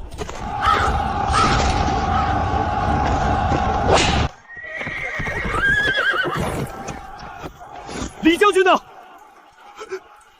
陈将军，我问你，李将军呢？李将军战死了。死了？7天前胡人攻城，李将军上城墙督战，被流矢射中，伤势太重，没挺过来。临终前他还在喊“不教胡马度盐山”。陈将军回来了。陈将军，李将军他……后都，见信时老夫恐已不在人世，不要难过。将军百战沙场死，此生足矣。唯一遗憾是没能再见你一面。怀硕，怀硕，娘，破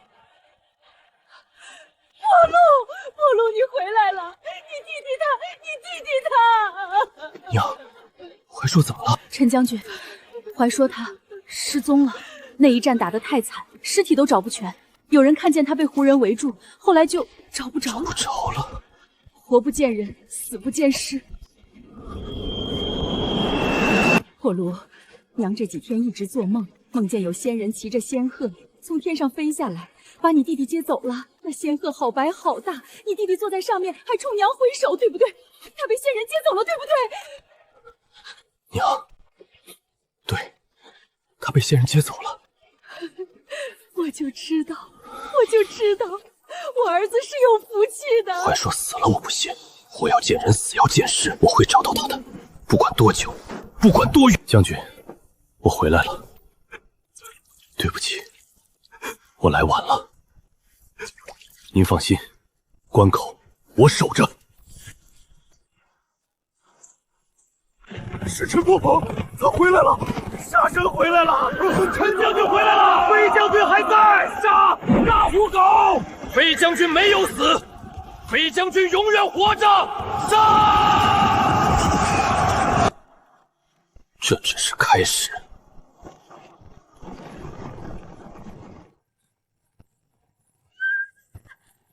定国公府，王腾？不会吧？真是冤家路窄啊！陈将军，好久不见。侯爷别来无恙。你现在什么修为？先天。先天。我这些年拼命苦修，如今是大前天，原以为出彩。10年前你一招败我，10年后你已经是先天，而我连你的背影都看不到了。算了，现在不是叙旧的时候。胡人80万大军还在关外，将军可有计策？擒贼先擒王，你的意思是，你率30万大军从正面全线压上，吸引胡人的注意力。我率3000雁翎卫从这里插进去，直捣黄龙，端掉他们的帅帐。只要杀了他们的统帅和高级将领，胡人群龙无头，必败无疑。3000人，敌方有80万，直取中军，你疯了！我可没疯，你这是送死！3000雁翎卫是我的精锐部队，我了解他们，他们也相信我。只要我能杀穿，他们就一定能跟上。侯爷，你信我吗？我信。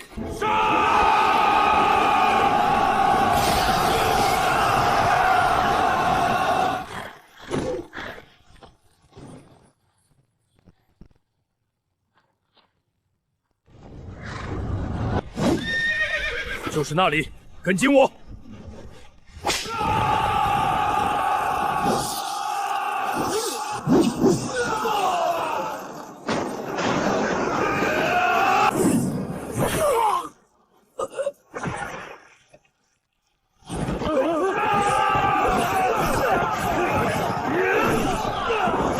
大帅死了，帅旗倒了，快跑！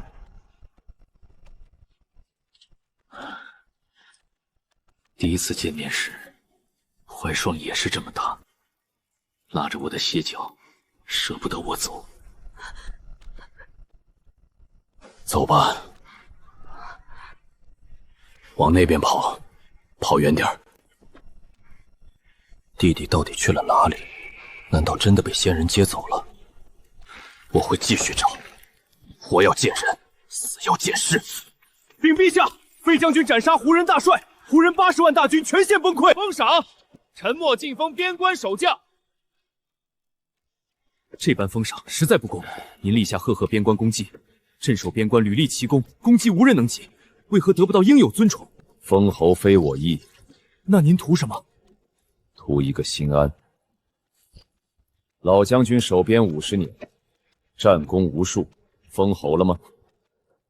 他都不在乎，我在乎什么？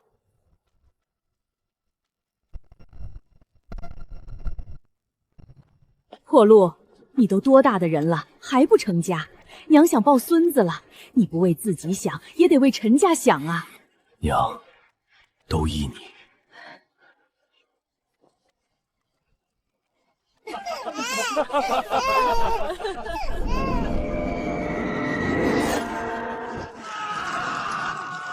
如果那一世我的家人后代也能平安，该有多好啊！可惜没有。紫衣门没了，仇人也老死了，早已物是人非。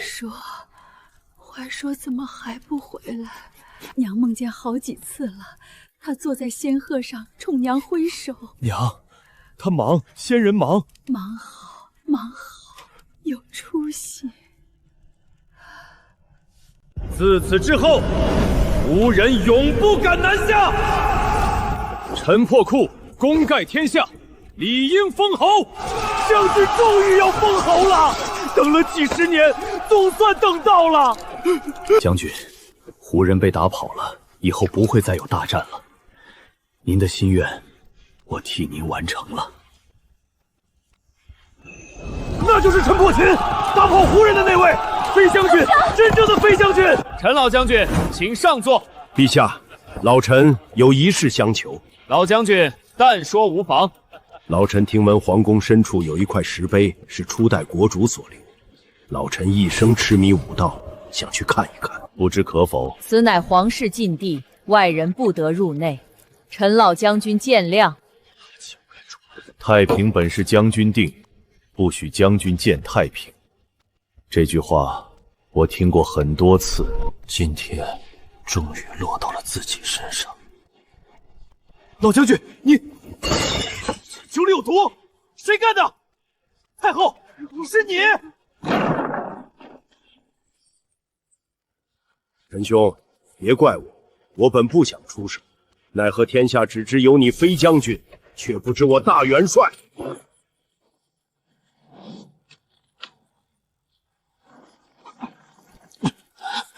这张脸我见过，在哪里？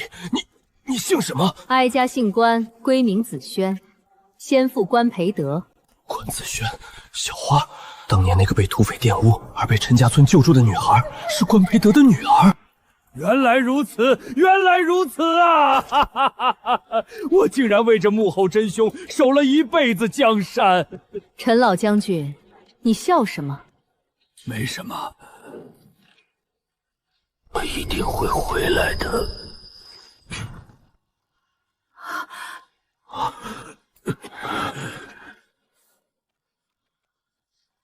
厚葬以国公之礼。真是不值啊！陈家村的那些老老少少，我第一世的爹娘，他们救了一个人，把他当成亲人一样照顾，结果呢？换来的是灭门之患，100多条人命就为了守一个秘密，而我竟然为这样一个蛇蝎美人守了一辈子的江山。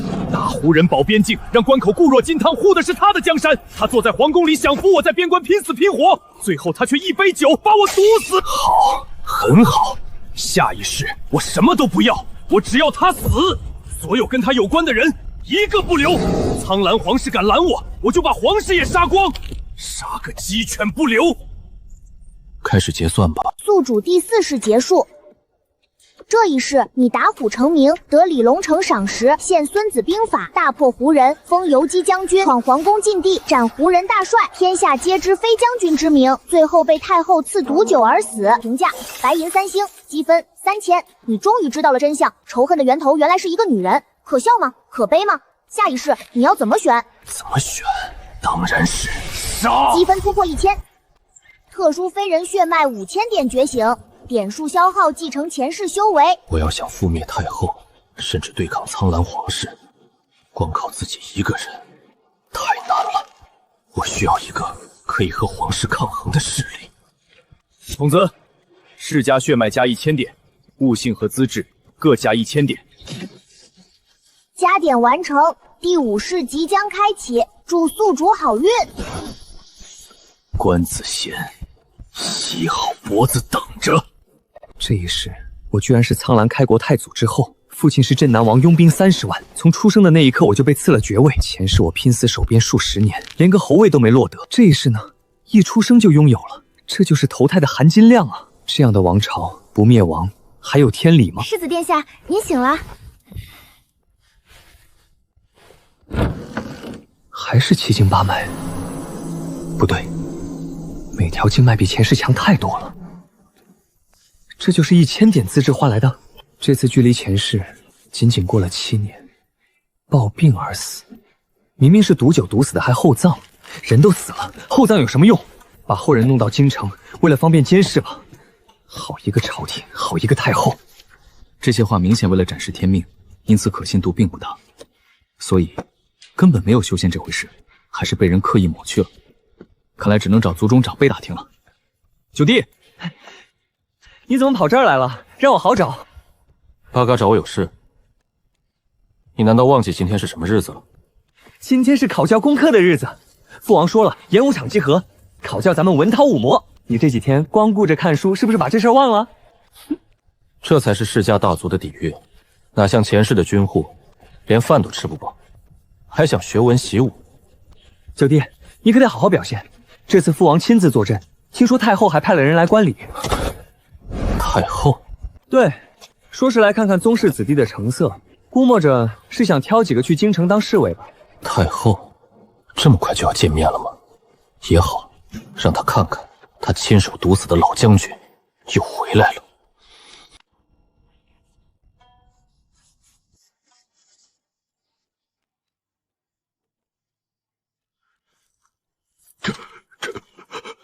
郑老，怎么了？好，藩镇之策，鞭破入里，强兵之本，直指要害。哈哈哈！好。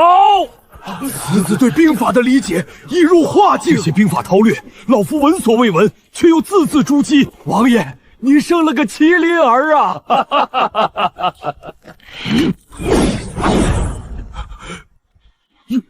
有的。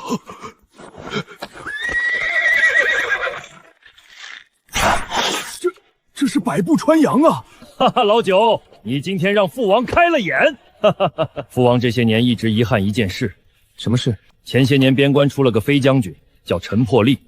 他留下的那本《孙子军法》，我读了无数遍，夜不能寐。我常常想，这样的人要是生在我叶家该多好。没想到，上天给了本王一个麒麟男。老九，你今天的表现，父王很满意。这是我叶家祖传的功法，开国太祖所留，只有王族核心子弟才能修炼。这门功法竟然丝毫不弱于玄清玄魔，甚至更加玄奥。怎么看呆了？当年太祖就是靠他打天下的，可惜后世子弟资质不够，能练到高深境地的少之又少。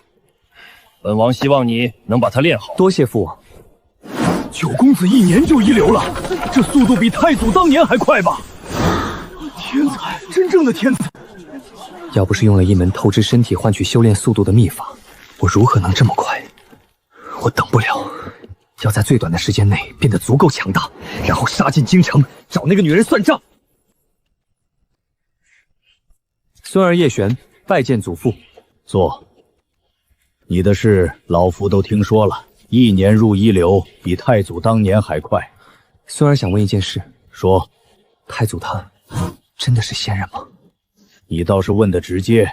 民间确实有些传说，说太祖是人下凡，或是神的后裔，所以才能一统江山，开创大业。老夫年轻时也好奇过，像太祖那样的盖世豪杰，得道成仙也是有可能的。但很遗憾，太祖并不是仙人。若真是仙人，又怎会生老病死？太祖晚年也是病痛缠身，最终驾崩于龙榻之上，这是宗谱上记载的。不过，老夫倒是可以告诉你一件事，你可曾看过宗谱里记载太祖起兵那段？看过，说太祖起于草莽，之所以能问鼎天下，是因为得到了神龟赐予的3卷天书。那是糊弄外人的，真实的情况是，太祖他是坐着船从另外一处天地来到这里的。从另外一处天地来的？不错，就是坐船来的，是一艘前所未有的船。只不过为了方便统治，才把这段经历神化，将船替换成了神龟。至于那3卷天书到底还在不在，老夫也说不准。太祖很可能是从修仙界过来的。这片天地可能是类似于那种末法之地，而我那要做的就是找到他过来的路线，反向行驶回到修仙界。至于那所谓的3卷天书，说不定就是路线地图。王府考桥，太后派人来观礼，你知道这是为什么吗？孙儿不知。这是太后的懿旨，昨日刚到的。现在明白了吗？太后派人观礼是为了挑人。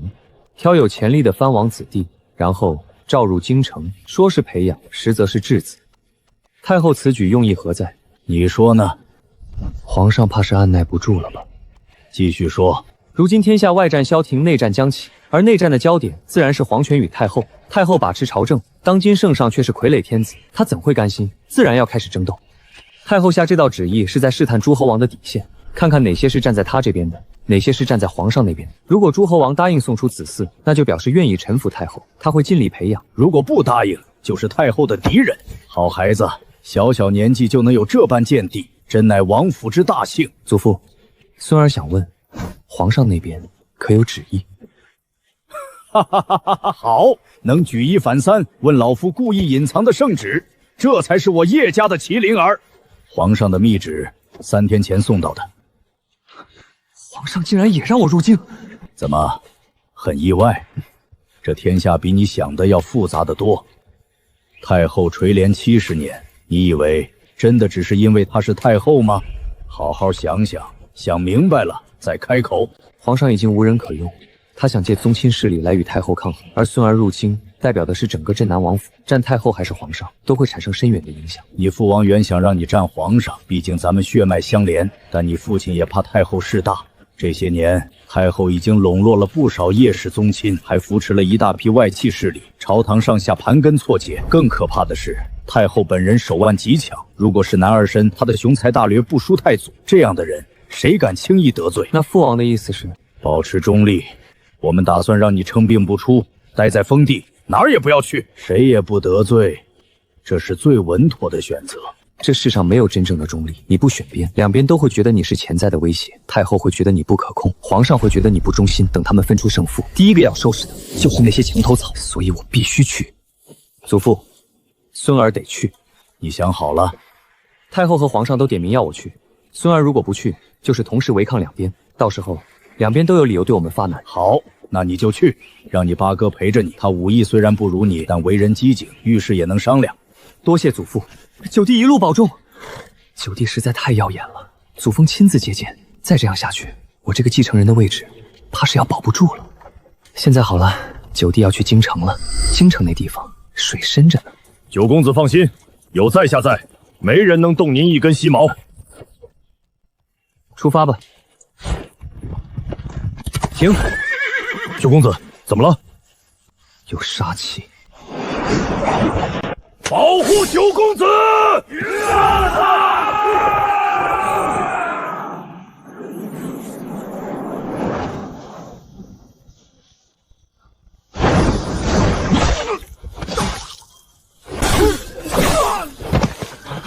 这不可能，他是人是鬼？还有谁？小子，受死！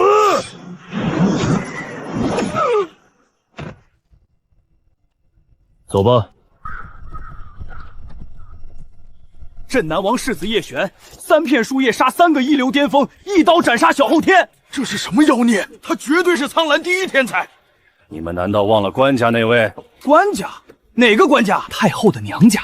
官家出了个妖孽女子，据说可不比叶璇差。真的假的？当然是真的。那姑娘叫什么来着？关山月。对，关山月。那他俩谁更厉害？不知道，但我估计早晚要碰一碰。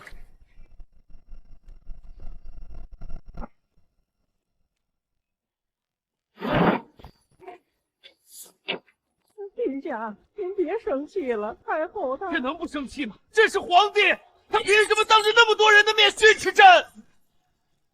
陛下息怒，小心隔墙有耳。隔墙有耳，朕连说句话都得提心吊胆，这皇帝当的还有什么意思？朕这些年想做什么都做不成，想用谁也用不了。好不容易出了个陈破处，以为能制衡他，结果呢，一杯毒酒人就没了。朕有时候真想。陛下慎言。行了，下去吧。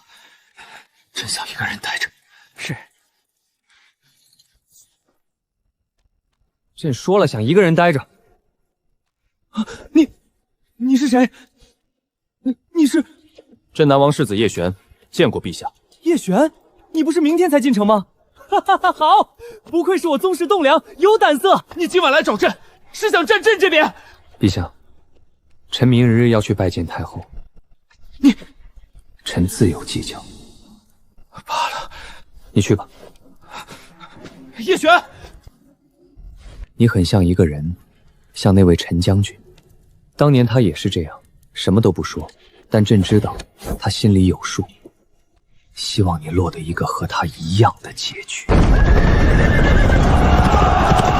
那就是叶璇，好年轻，年纪轻轻就能杀小后天，这是什么妖孽？镇南王府的麒麟儿果然名不虚传。快让他进来。臣叶墨参见太后。不知道为什么，这个少年让我觉得有些亲切，像谁呢？陈家村那个满眼是我的少年，用满是爱慕的眼神看着我，愿意为我去死。可惜，好孩子，起来吧。你的事，哀家都听说了。天资聪慧，策论武功皆是第一，了不得。多谢太后。以后在京城有什么需要，尽管来找哀家。这就是关山月，果然名不虚传。听说他的修为比叶璇还高，那今天可有意思了。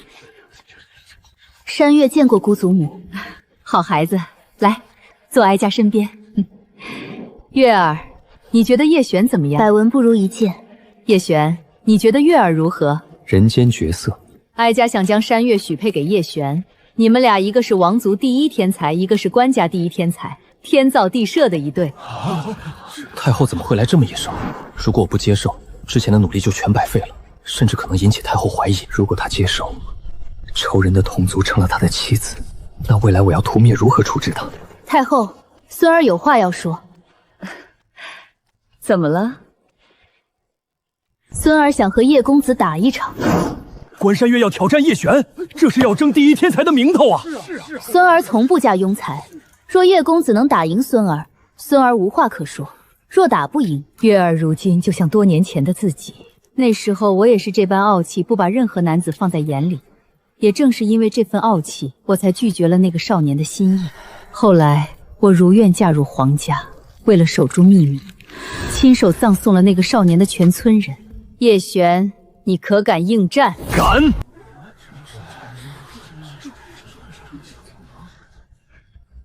出全力，不要让我失望。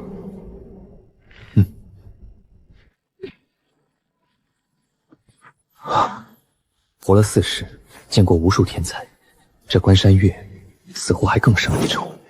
根基我的不像话，若不是我有4世积累，今天还真不一定能赢。但我还是输好了。关姑娘武功高强，在下认输。关山月赢了，苍狼第一天才是关家的，太后的娘家果然名不虚传。我赢了，总觉得哪里不对，他像是在故意让我打中的。叶璇，你好生加油，下次一定要胜过月儿，把她娶了。太后，孙儿现在不想嫁人。罢了，你们还小。关姑娘求见。这大晚上的，她来干什么？让她进来。你今天让我的。关姑娘说笑了，是在下技不如人，输得心服口服。我练武10年，对招式的敏感超过任何人。你那个破绽，分明是故意卖的。下次我要你出全力。我不会因为你是男子就让着你，你也不许因为我是女子就让着我。叶璇，再打一场！今天你必须出全力！你是不是看不起我？每次都故意输，你到底打不打？再这样我真生气了。挺好看的啊，怎么这个叶轩就是不肯认真跟我打？叶璇，我要挑战你！是，我要打一场！关姑娘凭什么天天找你？叶璇，我要挑战你！打一场！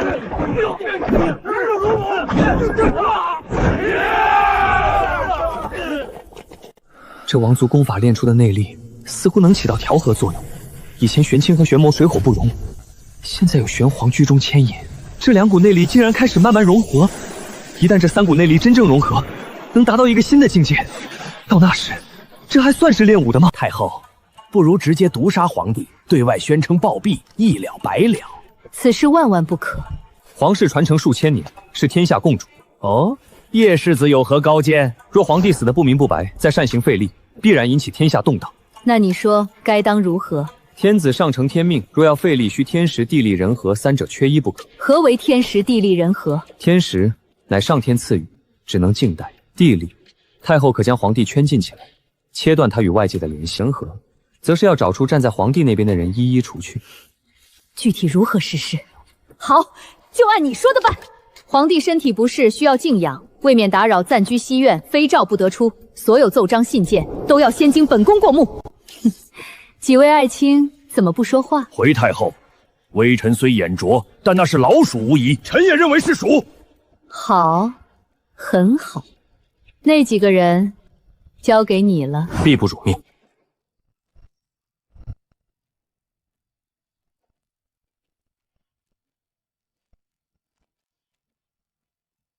做得好。还有件事，选一个听话的，又让人挑不出毛病的宗室傀儡。太后，此事需谨慎。臣以为可从偏远的王室支脉中物色人选，那些人无权无势，更好控制。有理，你去办吧。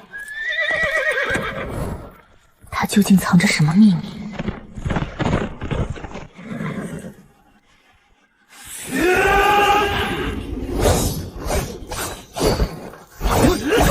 皇有公告，别怕沉默，我保护你。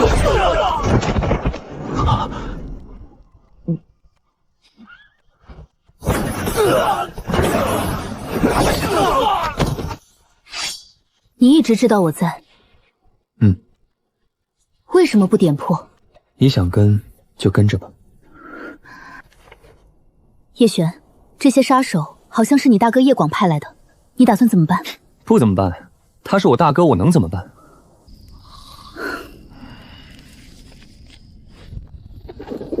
叶广想杀叶璇，好啊，很好。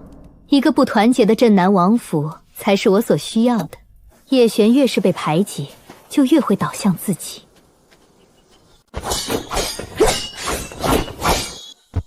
就是他了，他是王氏支脉的后代，身上流着太祖的血，但如今却靠织席贩履为生。他无权无势，毫无根基，为人老实木讷，最适合做掌控的傀儡了。如果给你一个做皇帝的机会，你愿意吗？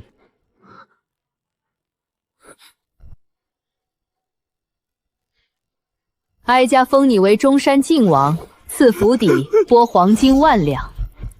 小子，老夫劝你哪儿来的就回哪儿去，这不是你该来的地方。失传已久的镇教神功，他是教主传人。从今天起，我就是教主。吾等至死追随教主大人。沉默，我突破大后天了。你也突破了。他才是真正的天才啊！没有几世积累，更没有秘法刺激，纯靠天赋，硬生生追上了我。当年飞将军一个人杀了上百敌将，我爹亲眼看见的，后来被毒死了。朝廷说是暴病，谁信？小声点，怕什么？都多少年了？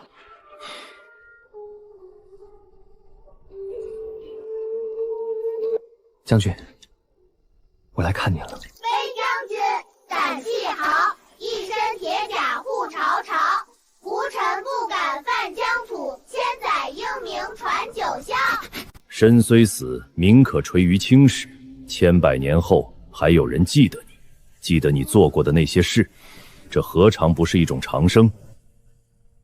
将军，让您说着了。周统领，将军，老周来看您了。现在关外太平，没人敢南下，您当年守的那份基业，后辈们守住了。那个姓陈的小子，您还记得吗？他也成了飞将军，比您还厉害。可惜，李龙城陈破土，我想你们呐！想当年的那些弟兄，你们遭受的不公，是我无能。老宁可是当年雁门副将周统领。你是？这是像，太像了。周统领，如果有一个机会，可以为2位飞将军讨回公道，你愿不愿意？愿意。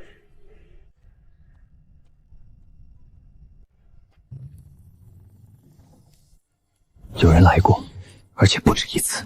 你说那间老屋啊，前些时候确实有人来过。有人说看见一个少年骑着好大一只白鹤从天上飞下来的，那少年长得可俊了，像是年轻的陈破龙。他在老屋里待了半天，又去坟前烧了纸，然后骑着白鹤飞走了。大伙儿都说那是陈将军死后成仙了，回来看看老家。骑鹤的少年和我长得有点像，前世的母亲临终前一直念叨着，梦见仙鹤接走了怀霜，大家都以为他是受了刺激。现在看来，怀霜真的没死。前世的离别，或许是来世的相逢。陈默，你终于回来了。叶璇，你可算回来了。这几年陈默不在京城，总觉得少了点什么。那些臣枕们，要么是畏惧我，要么是巴结我，没有一个像陈默这样既忠心又能干，还懂得我的心思。他就像陈家村的他一样贴心。叶璇，你大哥叶广屡次派人刺杀你，以为哀家不知道。你放心，只要有哀家在，谁也夺不走你的位置。嫡长子又如何？哀家说你是世子，你就是世子。多谢太后。跟哀家还客气什么？月儿那丫头可一直惦记着你呢，找个机会你们完婚。我们年纪尚小，这事还是过些年再说吧。此次天灾乃上天示警，为陛下失德所致。天时来了。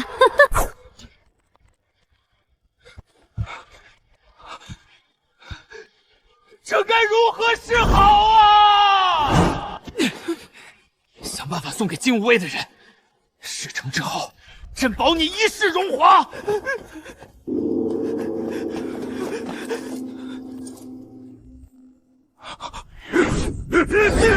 如今天降大旱，按照以往的惯例来说，天子必于城外设祭坛，祈求天降甘霖。当今太后把持朝政，必然越俎代庖，我们完全可以提前设下伏兵，趁太后出城祷告时一举刺杀。拼了！召集人坛处围冤杀后。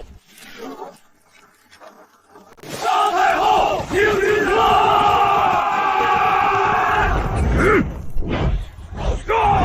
让哀家亲自来。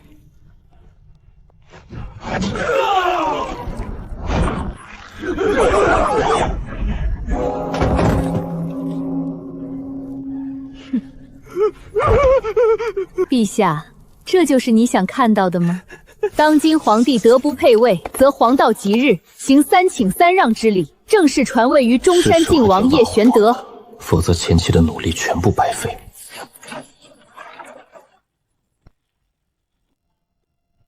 禀太后，传国玉玺不知所踪。找。禀太后，皇宫内已经搜查，传国玉玺消失了。照常举行。皇帝失德，上承天意，下顺民心，退位让贤。中山靖王叶玄德仁德兼备，一成大统。吾皇万岁万岁万万岁！万岁万岁万万岁！吾皇万岁万岁万万岁！这句傀儡洋相进出，哀家十分喜欢。叶哥，朕真的不行，怕辜负您和太后的期盼。陛下安心就好，太后对你有信心，一切有我。先天高手，寿元200到300岁，但我活不了那么久。多次使用秘法燃烧潜力，身体早就透支了，怕是只剩下几十年的寿命。不过够了，我要的就是这几十年的时间，做该做的事。快了，你怎么来了？雪山冰莲，可固本培元，修复暗伤。这是传说中的东西，我只在古籍里见过。你去雪山了？我看你气息不稳，难道是遇到了雪崩？一点小意外而已。果然，最了解你的始终是你的对手。他早就知道我用秘法强行突破的事，只是没有点破，而是冒死去采了一株雪莲，希望能帮到我。你的身体透支得很厉害，这株药或许能修复你的身体损伤，增添寿命。你为什么？别问。关山月，拿走，我不需要。你我之间到此为止。叶璇，你好得很。这个女人当真是人杰，面对如此危局，她竟也不慌不忙，连发数道政令，一套组合拳下来，各路叛军的兵锋被生生挡住。她还发动了母族，散尽家财，组成了一支右圣军。而现在太后缺的只是一个统帅，我的机会来了。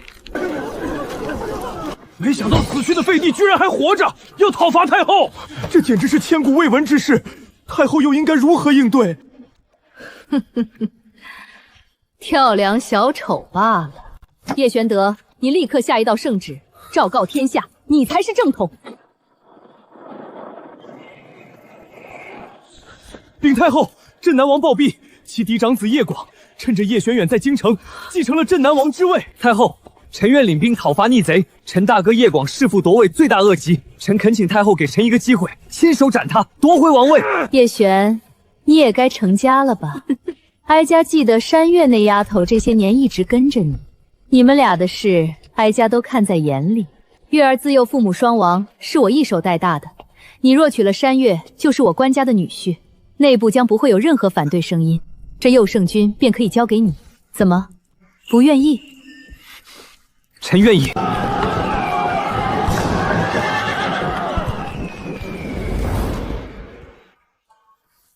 从今往后，你们就是夫妻了，要互相扶持，互相体谅。如果当初，可惜没有如果，但现在我终于全了当年的遗憾。也许吧。叶璇，你可知道哀家为什么这么看重你？臣不知。因为你像一个人。叶璇，你的前程绝不止于镇南王。等局势稳定，哀家会让叶玄德让位，哀家会登基称帝。但哀家的志向不在此，地位只是跳板，哀家要去更广阔的世界。更广阔的世界。等哀家走后，这天下就是你的，我会将地位禅让给你。等哀家在那边站稳脚跟，也会把你们接过去。那边是哪里？更广阔的世界，那不只能是修仙界？太后难道已经掌握了通往修仙界的钥匙？臣多谢太后。好好待山月，他是个好孩子。我不该辜负他的。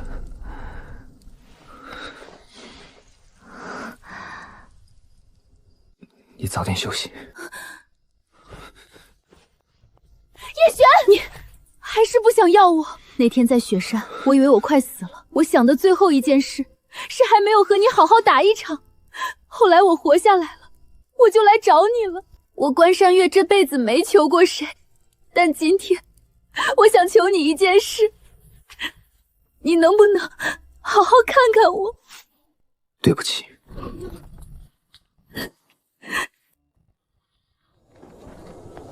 再给我几个月，我就能突破先天。到时候我会去前线帮你，等着我，妾将为郎君扫平天下。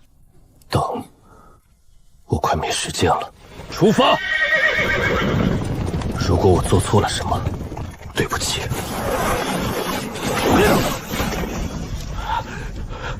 好，叶璇果然没让哀家失望。各路反王的大军都聚集在这一带，若能一举歼灭，天下可定。我有一计，你率禁军主力正面诱敌，吸引他们来攻打。那谁来夹击？我率右圣军从侧后包抄，两面夹击，一举全歼。可行。真是料敌先期，不愧是太后心腹。向前出击，一举歼敌！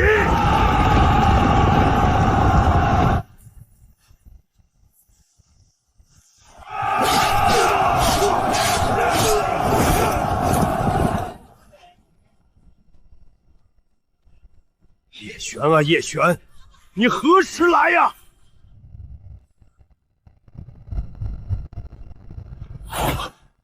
叶璇呢？右圣军呢？叶璇，无耻之徒！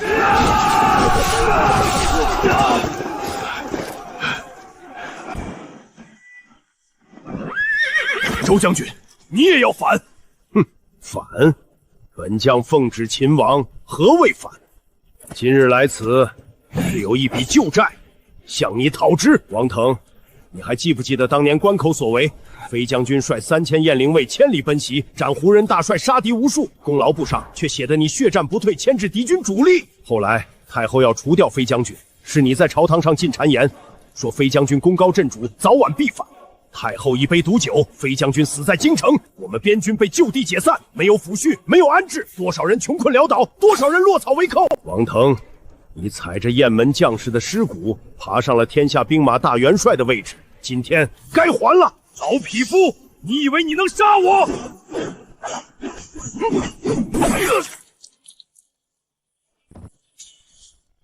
这一枪是替飞将军还的。兄弟们，债讨完了。将军，将军，没事，老夫该去见2位飞将军了。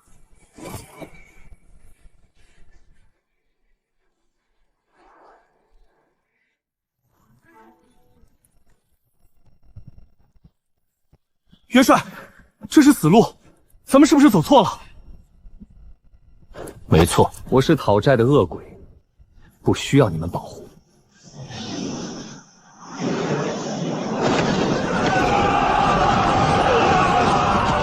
走。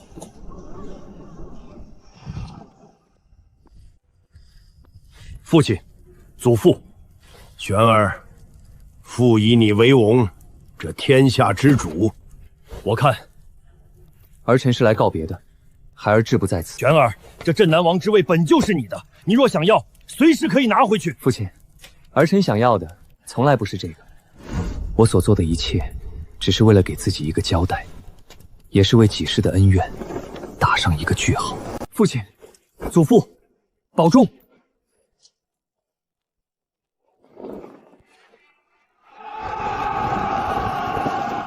王腾死了，佑圣君没了，关家完了。我苦心经营70年的江山，一夜之间被瓦解，为何？王腾、叶璇皆不是庸人，为何会败得如此干净利落？放箭，滚木雷石往下砸，不准退，退者立斩。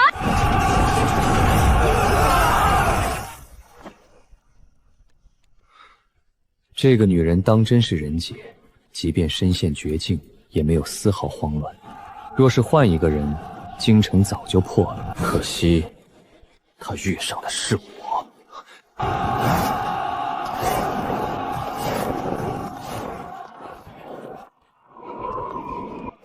你是何人？胆敢擅闯禁地！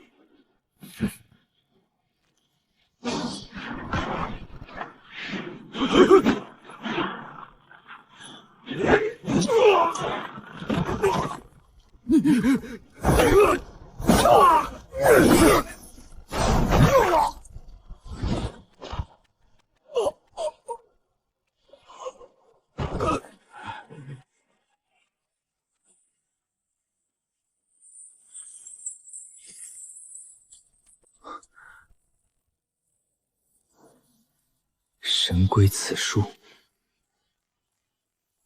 背负3卷天书渡海而来，难道这就是那只神龟？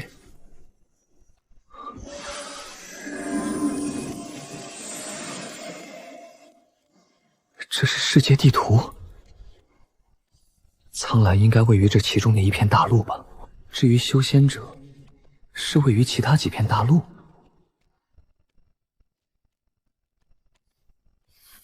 了无生机，原来这只大乌龟真的已经死了。既然得了你的图，那便让你死后恢复自由身。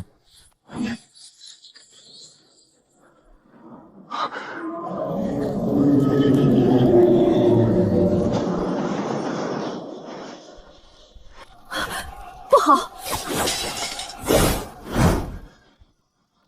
多少年了？乌龟会说话，这妥妥的是妖怪啊！有妖怪就必然有仙人，长久以来的猜想是对的。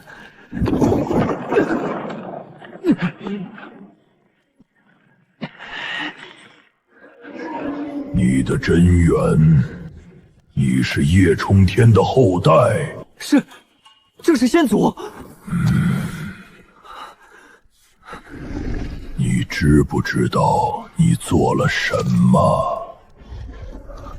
那些锁链不是锁链，而是国运。我父以秘法吸引小部分国运修行，同时也镇压大部分国运，让苍兰王朝延续1000年。你打碎锁链，虽然让老夫重获自由，却也断了老夫的修行大计，也断了叶氏一族积累的国运。若是旁人，老夫今日必杀之。但你是叶冲天的后代，罢了罢了。前辈，晚辈斗胆一问，您为何会在此地？是从何处而来？是那修仙界吗？这处世界名为玄黄大世界，玄黄大世界无边无际，有灵气充沛的大陆，也有无数隧道和无尽海域。老夫当年是随你太祖叶冲天从自己块灵气大陆来到这里。灵气大陆？不错，你们脚下的这片土地，你以为是什么？苍兰王国位于一片大陆。错了，这里只是一座岛，一座毫不起眼的隧道。像这样的小岛，在玄黄大世界，多如天上的繁星。这些岛上多为凡人国度，因为没有灵脉，修炼极慢，所以你们凡人口中的那些仙师，也就是修仙者。当年你太祖突破无望，这才到这座小岛建立国度，但他不忍埋没子孙后代，所以留下了3卷天书。3卷天书，不错，为的就是有朝一日可以凭借天书重新回到灵气大陆。那3卷天书是不是就是我修炼的这3卷功法？是，也不是。3卷天书不全是书，而是3件工具。1卷是功法，修炼有成者才有资格去灵起大陆；1卷是载具，便是老夫；还有1卷是路线地图，老夫也记得清清楚楚。只要取得老夫的认可，就可以前往灵起大陆。那前辈，如何才能获得您的认可？古往今来，老夫认可的人只有2个半。哪2个半？第1个叫叶青青，他是苍兰王朝的中兴之主，1000年前的人物，天生灵根，资质无双。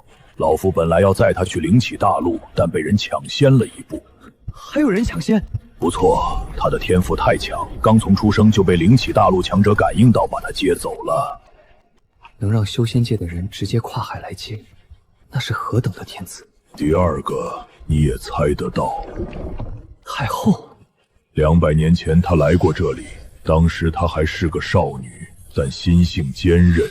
虽然不及叶青青，但也够了。她之所以想登基称帝，是为了借助国运入道，顺便帮助老夫突破境界，带他前往灵起大陆。原来太后所做的一切都是为了修行。凡间的地位，对她来说真的只是跳板而已。那剩下的半个不会是？是你没有灵根，却走出了一条不同的道路。你将3股真元融合了一半，这是太祖当年走的路。你如果能全部融合，说不定就能以武入道，打通人体与天地沟通的桥梁。以武入道？不错，追求仙道的人其有2类，一类是天生灵根之人，另一类是后天的，或因机遇，或因顿悟，从而踏上修仙之路。你的路子只走成功了一半，所以你只能算半个。如果我全部融合成功呢？真元会直接转化为法力，你将突破到修仙的第1个境界，达到通灵3层。3层？也就是说我跳过了前2层？不错，因为先天境界本身是仙道的起点，那些武道秘籍是简化过的凡人修炼的版本。苍兰所有的武道源头都来自那1卷天书。叶璇，为什么？哀家待你如亲子，让你位极人臣，把山月嫁给你，把佑圣君交给你，你为什么辜负哀家？太后，你可曾辜负过别人？200多年前，你也这样辜负过另外一个人。你是？今天，我们只能有1人活着走出这里，输的人死，赢的人踏上成仙路。太后，请。好。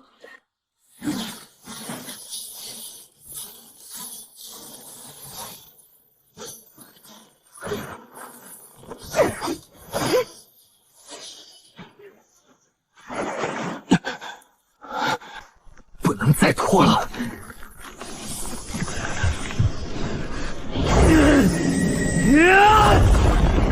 太后，接我这一招，神奇爆！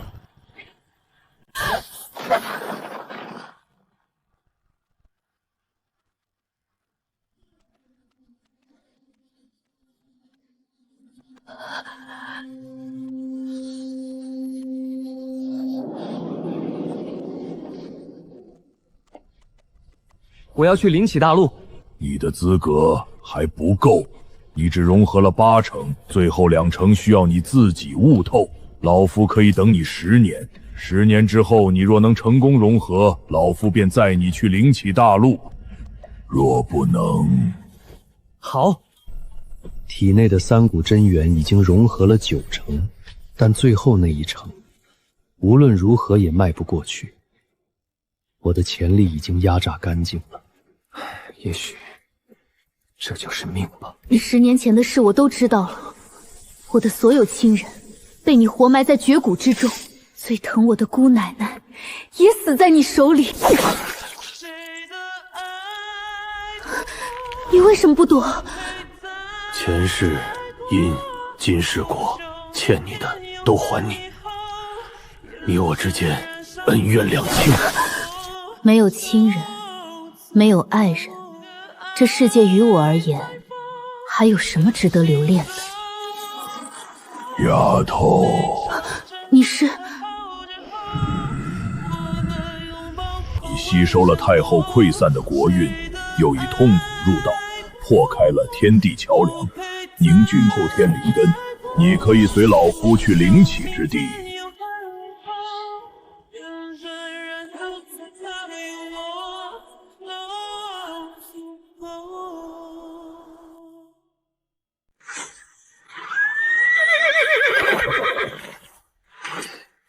此路是我开，此树是我栽。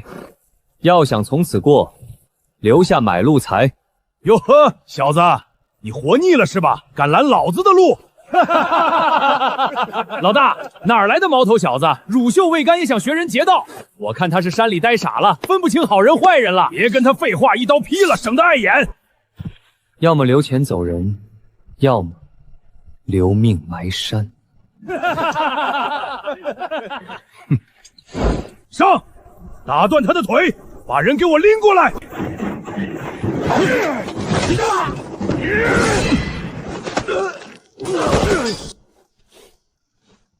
没想到还是个练家子。最后一次警告，留下财物，不然命留下。狂妄小儿，今日老子倒要瞧瞧你究竟有几分能耐！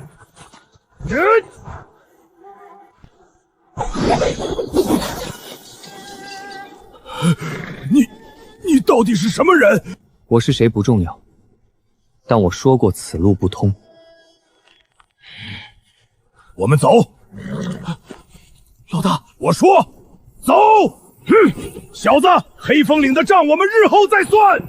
记住了，以后这里不叫黑风岭，叫白云城。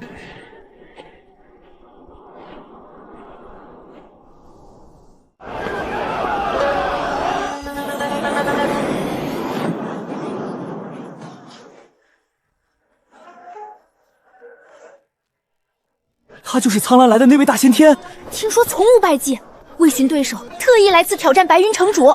你说他们谁会赢？不知道啊，先看看。城主到底来不来啊？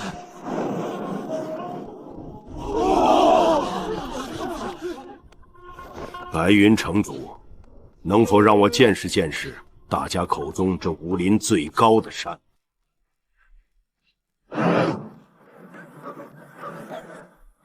我若敢出手，必死。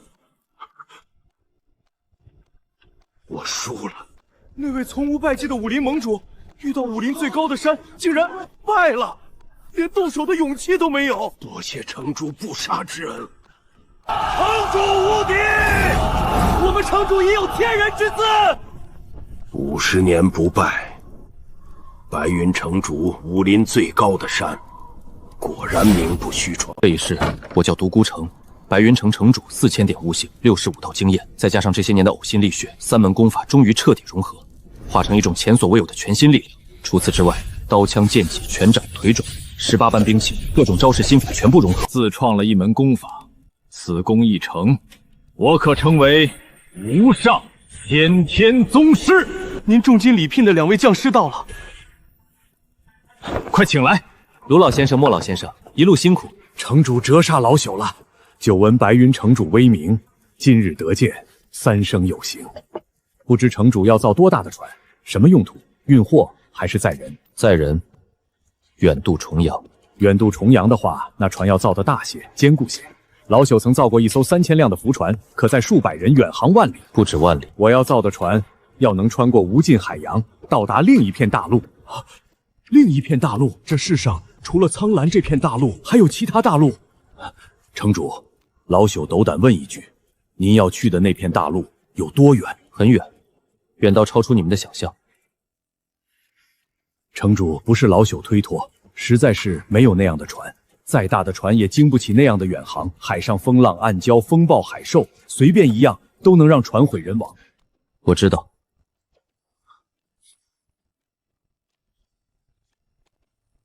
所以，我要造一艘前所未有的船。龙骨用精铁打造，船身包青铜皮，这是什么？轮子？船怎么会有轮子？这是明轮，装在船侧，用蒸汽驱动。蒸汽？什么是蒸汽？把水烧开变成蒸汽，气有力量，用那股力量推动轮子，轮子划水，船就能走。这能行吗？能行，我已经让人试过小型的模型。这是螺旋桨，装在船尾，比明轮更高效，但工艺更复杂。这是水密隔舱，就算船底破了个洞，也只进那一舱的水，船不会沉。这是减摇旗，能减少船身摇晃，让人不那么晕。城主，这些东西都是您自己想出来的。这位白云城主不仅天下无敌，还是这样的奇才。若真能造出这样的船，那天下就没有去不了的地方。所以，两位先生愿意留下吗？愿为城主效犬马之劳。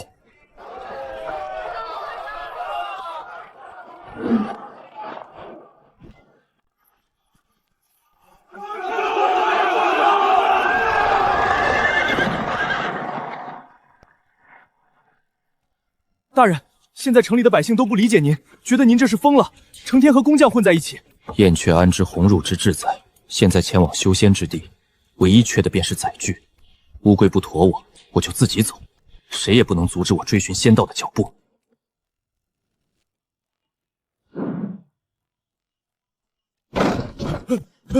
城主，成了！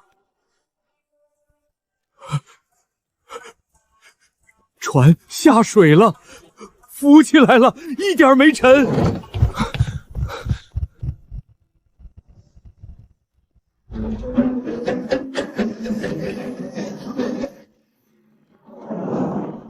好，好啊！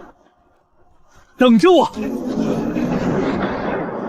城主大人，明轮轴断裂，船身漏水。加固明轮轴，换更耐用的材料，改进船身结构，重做防水，重新设计蒸汽机，加装安全阀，改完再试，再改。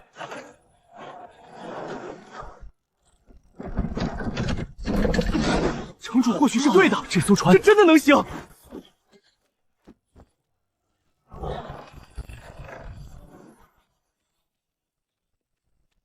从今天起，你就叫破戒号。60年，从一个18岁的少年，变成如今天下无敌的白云城主。我建了这座城，护了这些人。这是玄武真功简化版本，留给你们。还有一部分玄黄大世界的地图也留在城中。若后世有人也想走这条路，这些东西或许能帮到他们。回去吧，起锚。寻找了这么久，6世的轮回，终于踏上了这条路。虽孤独，但义无反顾。航行比想象中漫长得多。按照神龟背上的地图，到最近的一块灵气大陆，也要有8000万里破戒号的航速不慢。但即便如此，恐怕也要航行数百年之久。老龟说过，越靠近灵气大陆，就越是凶险的一片海域，可能会有妖兽、诡异、魔物、奇异种族，有些是天地自然生成的，有些是修仙者故意设置的一道筛选的门槛，用来劝退实力不济的求道者。冲过去，才有资格踏上那片土地。我走了6世，不是为了被一道门槛拦住。大姐，我奉劝你束手就擒，不要垂死挣扎了。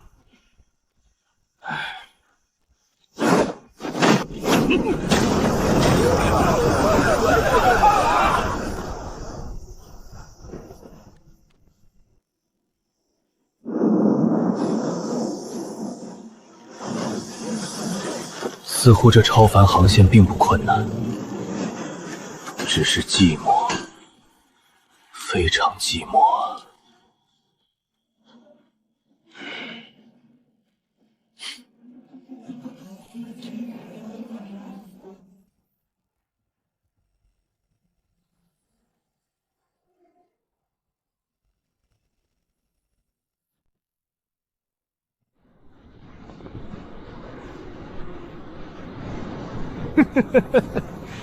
一身孤骨无人伴，我已凡身逆天命。我不拜神，不敬天，纵使沧海埋骨，我沉默，此生不向苍天低头，我必修仙。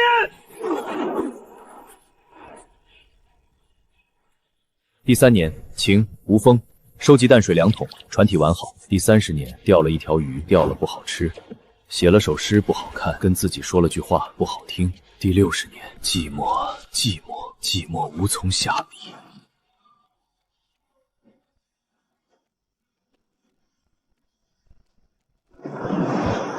鱼跃出水面不是想看天，是水里待不住了。我在海上漂了100年，也不只是为了修仙，是回头无岸，只能向前。哈哈哈哈哈哈！寂寞正好啊！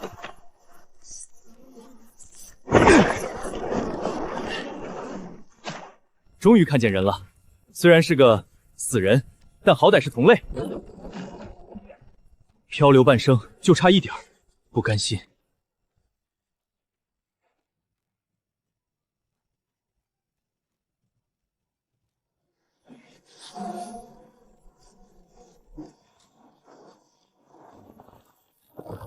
今年260岁，彼岸依旧遥遥无期，还能活着到达吗？管他呢，朝闻道，夕死可以。如果不能成道，死在问道途中，我也是死得其所，了无遗憾。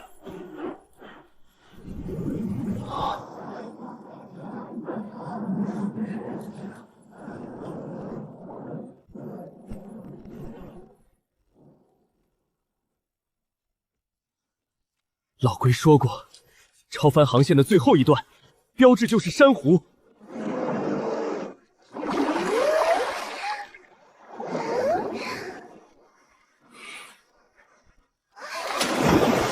217年，从苍蓝到这里，我穿过风暴，躲过海兽，熬过孤独。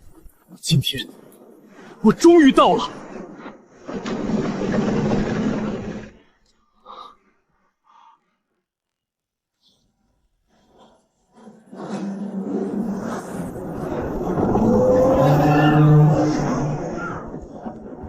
我一直以为自己是独行者，以为这条路上只有我一个人。现在我才知道，我不是天下英雄如过江之鲫。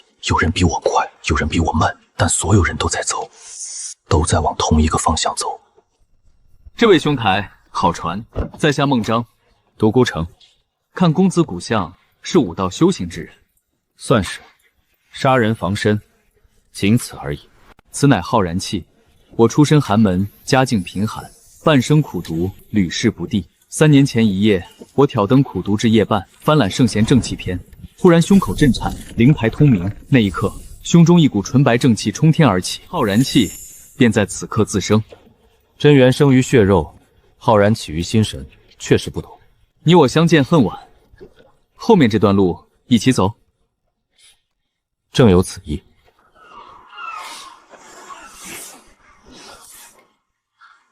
好生潇洒。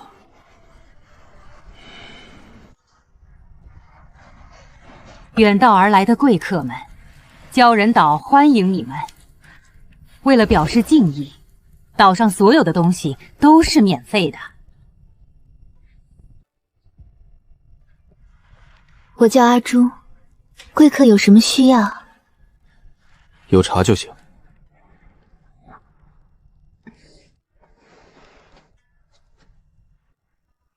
听闻鲛人之宵，却没有见识过。阿朱姑娘，你带我们去看看如何？还不到时候呢，我带你们去品尝鲛人岛的特产。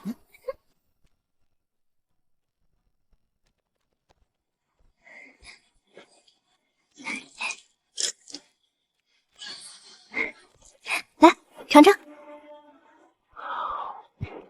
好宝贝。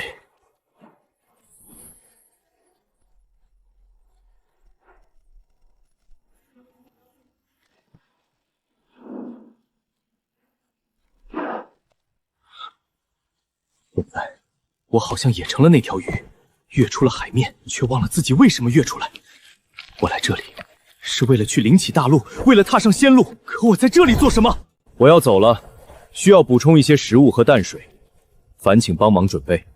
走，去哪里？灵起大陆，求仙访道，求仙访道，求的是什么？长生。可是在这里，你已经长生了呀。鲛人珠能让你返老还童，只要一直吃下去，就不会老，不会死，这不就是长生吗？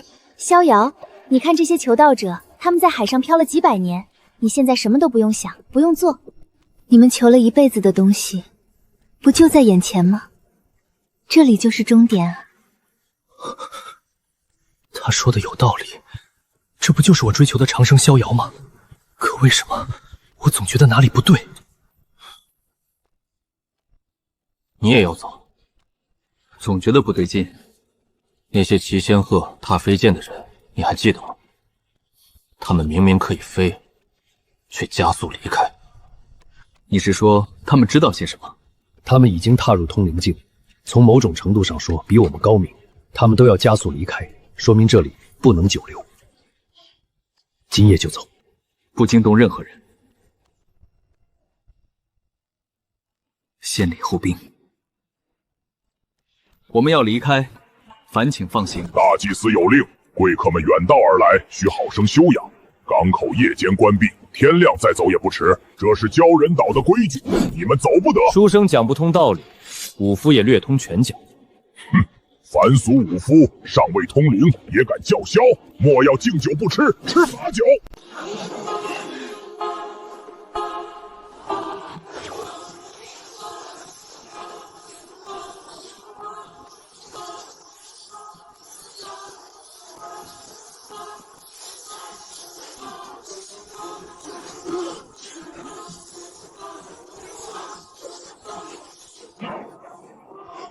凡人武夫竟这般强大！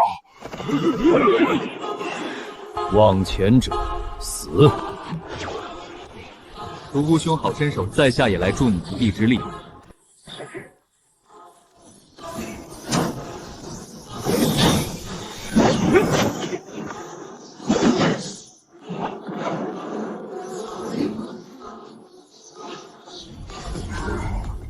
啊！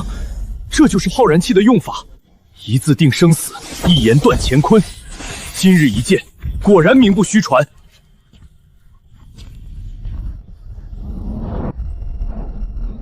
贵客要走，为何不告而别？不对，这里不对，快走！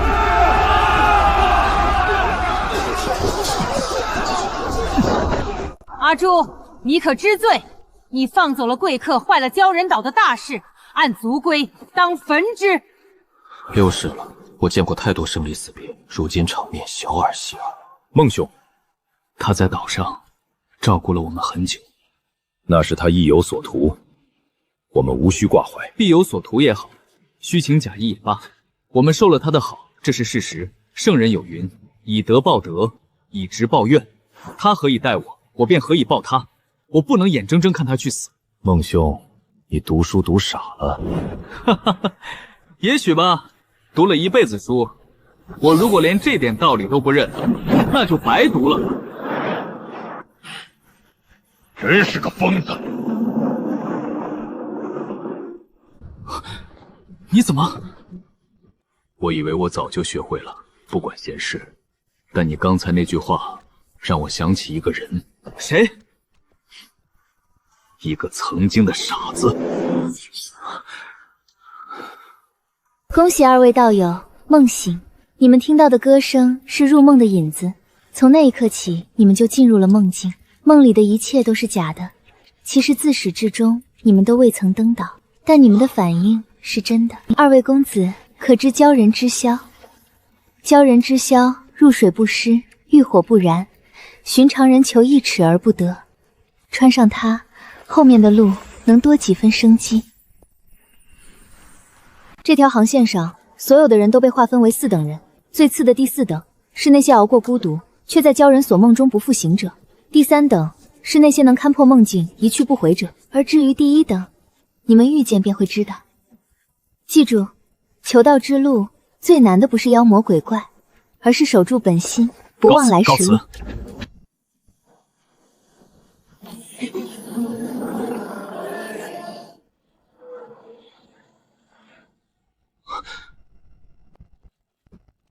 几个肉块而已，至于吗？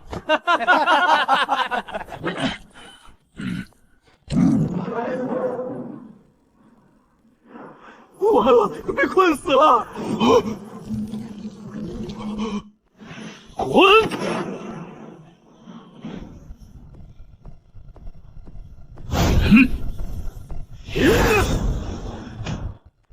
哼，你们这些垃圾，连几块碎肉都怕，吾乃离火之体，灵启大陆火云老祖梦中受法，收为座下弟子，今日奉命东渡，谁敢拦我？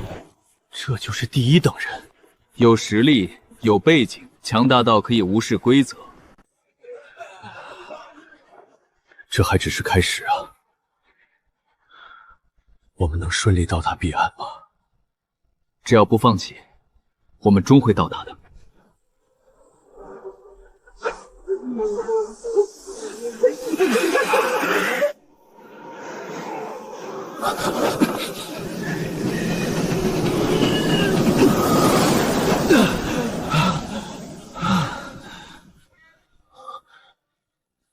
我好像忘了些什么。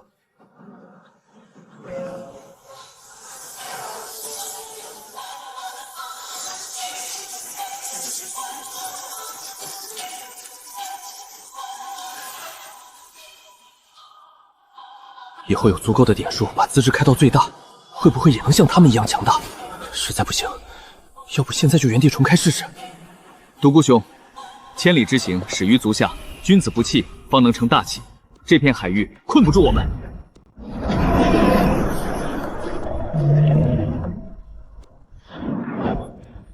两位道友一路过来，似乎知道不少东西。肉雨的时候，你们在清理肉块；蛇礁的时候，你们的船不碰礁石；侯鹏岛的时候，你们不开口。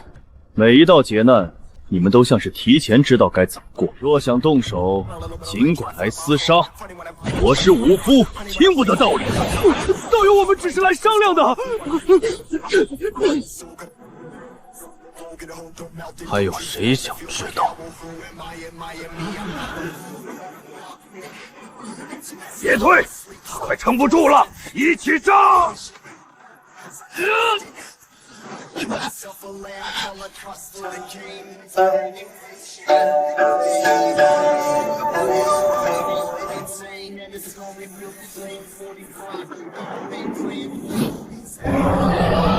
来，今天杀个痛快！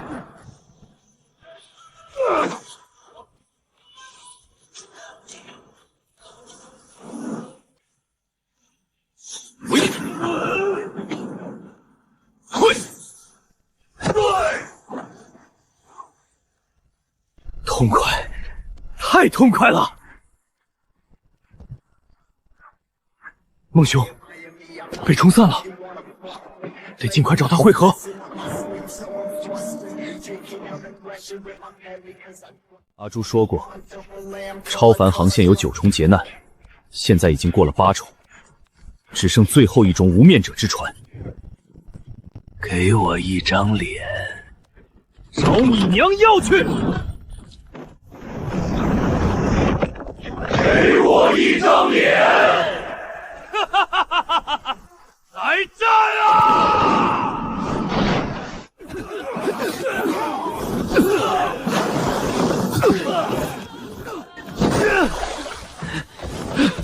痛快，太痛快了！不看，不要过来！给我一张脸！啊！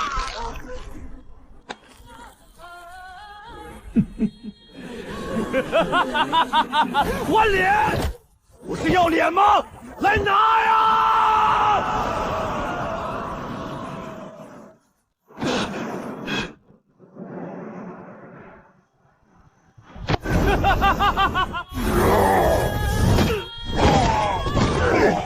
今生我一定要踏足彼岸，迈出修仙第一步。给我死！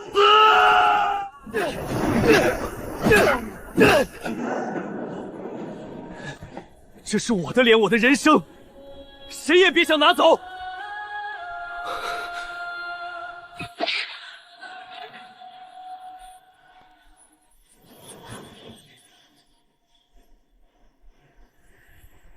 以武入道，我终于做到了。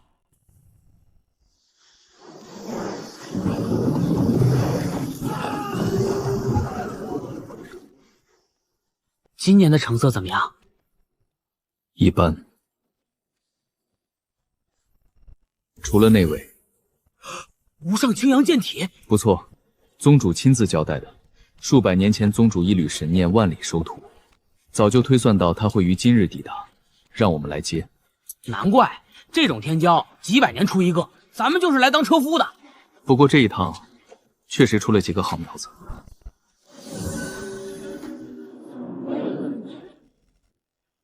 这两个都是有大毅力之人，以武入道，以文入道，没有天生灵根能走到这一步，难得。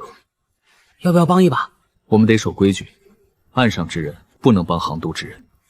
那他们能到吗？难。唉。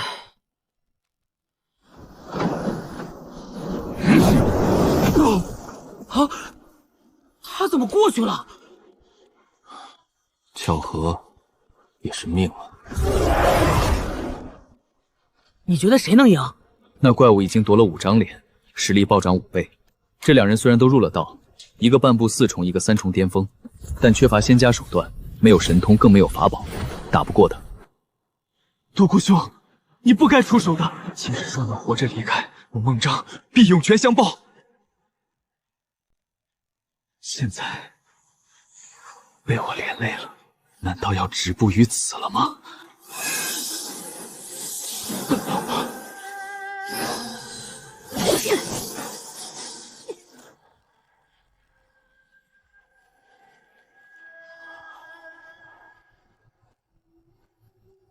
你的法力有着一丝浩然的意蕴，是以浩然气入道。感谢前辈出手，正是如此。不错，你很特殊，但还没有觉醒。等到了无上元阳宗，可以来找我。记住，我叫林婉儿。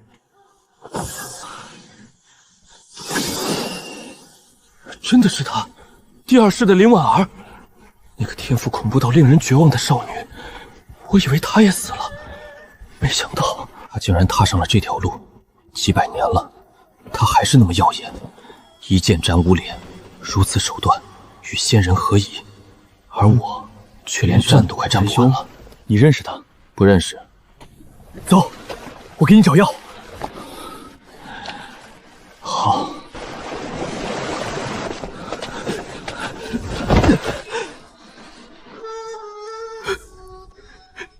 终于到了。6世的追寻，我终于踏上了这片土地。恭喜2位道友成功抵达灵启大陆。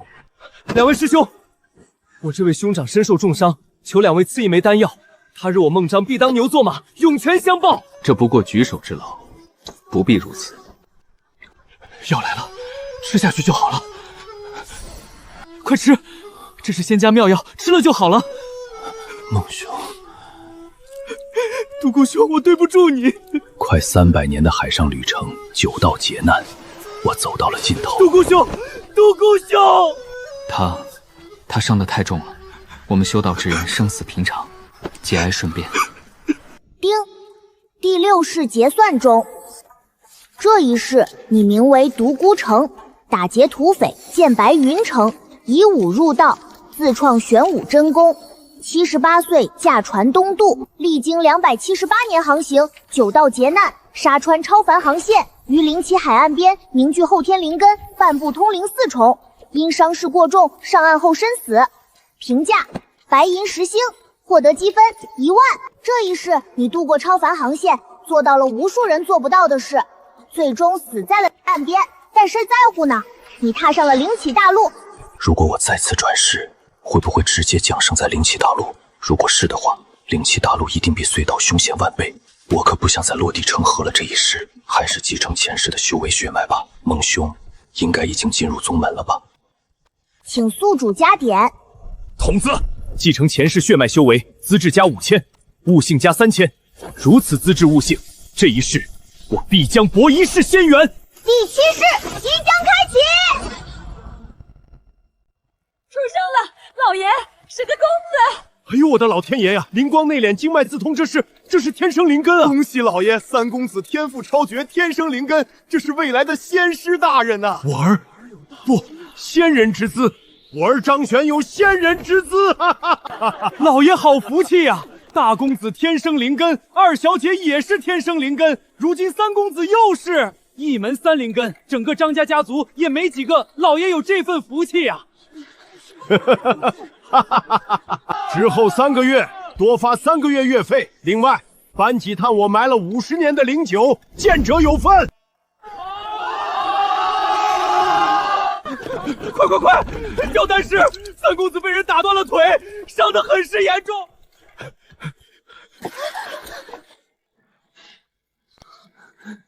6世轮回觉醒记忆的这一天，我居然被人打断了腿，躺在床上哼哼唧唧，这对吗？前世可从来只有我打别人的份儿，可是现在，这种体验感怎么说呢？真是太他娘的新鲜了。三弟，你醒了，事情我已经问清楚了。你先别动，丹师说了，骨头是接上了，但还得养几个月。你说你是不是傻呀？打不过不会跑吗？2条腿长你身上是干嘛用的？前世你干啥不好？没实力，还见义勇为。无言那个王八蛋，打完了还放话说10年后4大家族大比上要再打断你的腿一次，他还说……行了，三弟，这件事你不要放在心上。10年后的家族大比，大哥会亲自去找无言。3条，还挺护犊子，这大哥不错，有事儿他是真上了。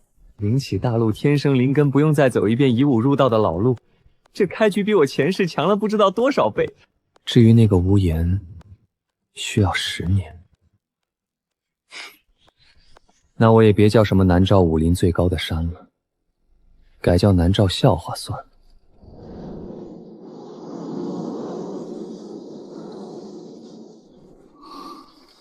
这就是灵起大陆，我魂牵梦绕的地方啊！区一个无言，我一只手就能捏死。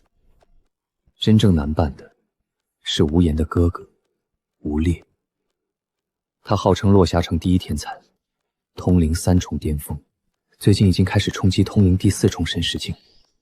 一旦成功，实力便是质的飞跃。到时候我就会恢复修为，也不是对手。管他呢，无言打伤我这个仇得报。无烈，以后再说吧。谁？是谁伤了我有大帝？哦不，仙人之子的儿子！这个家族怎么说呢？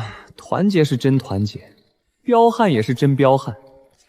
爹，您来晚了，三弟腿已经断了。哼，我儿莫急，他今日断你2条腿，10年后的灵脉争夺战，我必断他腿。成儿，这件事就交给你去办。这是为父花大价钱买的血魄丹，可以去除体内残留的火气，恢复机能。雪儿，快服下。咦，好臭啊！火毒便是如此。既然我的腿长好了，那么无言的腿就该断了。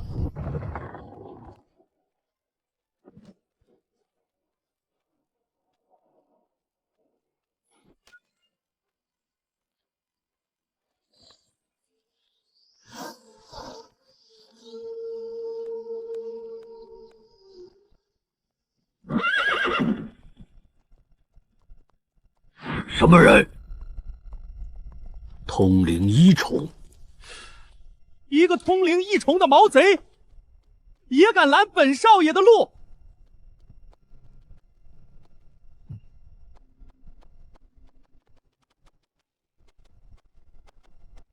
张璇，好久不见。你一个通灵1重，想杀我？你是不是被我打坏了脑子？你不是，怎么可能？你个废物，怎么可能？没有什么不可能，不过今天不可能有人活着出去。杀了他！是。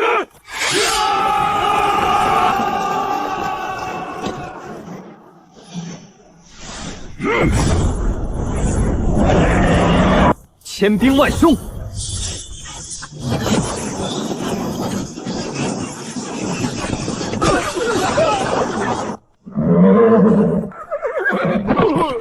3个月前你打断我2条腿，还放话说10年后再来一次。那是场面话，我随便说说的。我这个人吧，有个毛病，别人说的话我都当真。你说10年后要打断我的腿，我等不了。10年3个月已经是极限了。按照我们张家的规矩，伤人双腿要赔。你说什么？你懂的。不行，张璇，我求你，别的都行，这个真不行。那你自己来。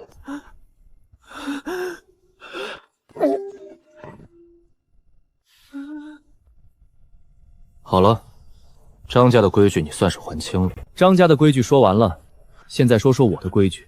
我的规矩是不留活口。听说了吗？吴家的吴岩被人打死了，真是为民除害呀！谁说不是呢？这事一定是张家干的。我吴家与张家世代交恶，积怨已久，除了他们，没人会对我吴家下手。前些日子，言儿失手当众打断张家3公子的腿，让张家颜面尽失，他们定然怀恨在心，趁夜暗中报复，下手屠戮我吴正春之子。此仇不共戴天！来人，召集精锐，随我去张家讨个说法。今日必须让他们给一个交代，让张家血债血偿。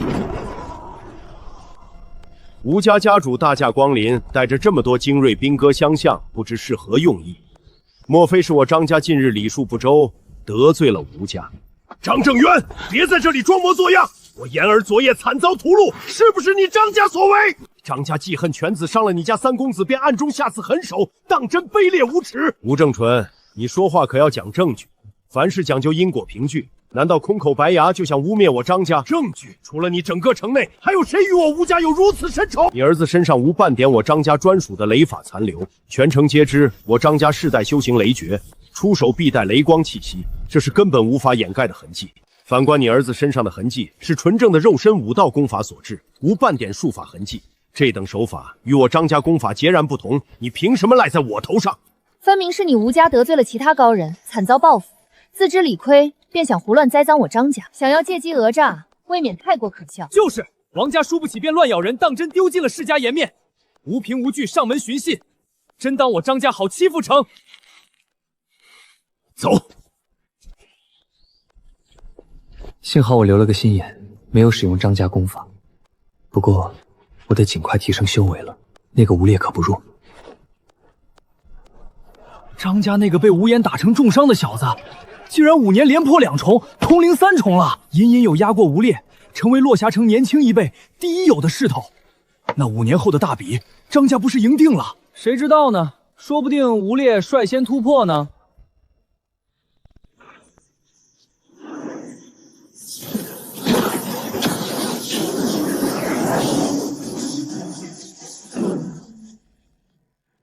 这门神通若是练到极致，雷蛇会蜕变成雷蛟，9条雷蛟齐出，威力便堪比大神通术。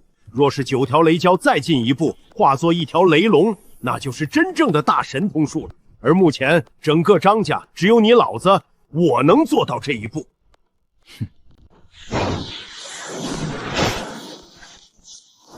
给我喝！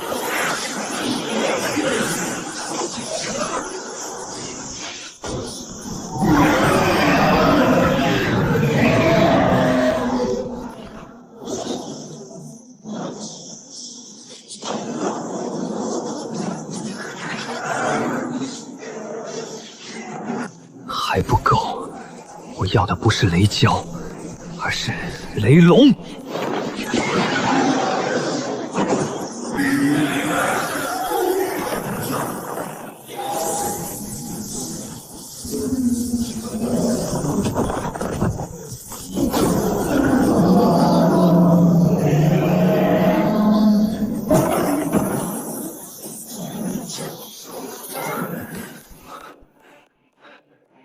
大神通术成了！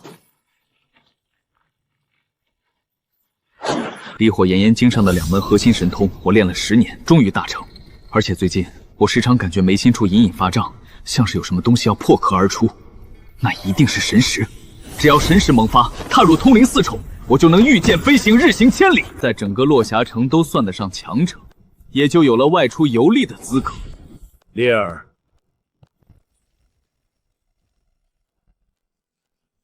私家会武在即，为父给你准备了2样东西，这是我吴家的镇族之宝，极品法器离火珠。父亲，这还有一样，为父托人找了一位炼器师，采太阳之精、地炎之火，铸成一把烈火金阳剑。这次私家会武，你必须拿下第一，赢来的灵石正好支付尾款。什么灵器？整个落霞城也就城主有一把，我也能拥有。父亲放心，第一只能是我的。不可大意，刘家的刘青，王家的王天霸，还有张家的那个张玄，这几年风头正盛，不可草去。张玄一个废物，徒有虚名罢了。此子10年间连破2重，十分不简单。你弟弟的事虽然没有证据，但为父总觉得与此子有关。我会注意的。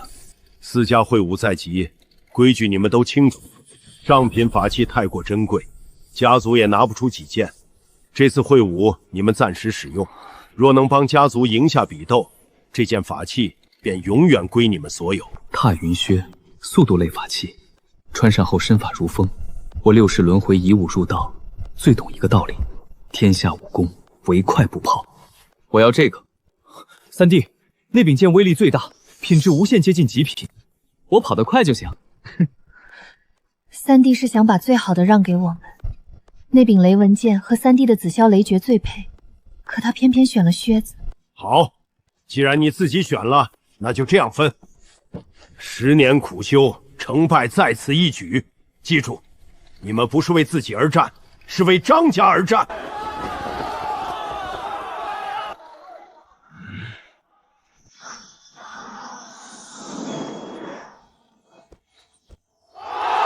4家会武100年传统，规矩照旧，4家各出3人抽签对战，胜者积1分，败者0分。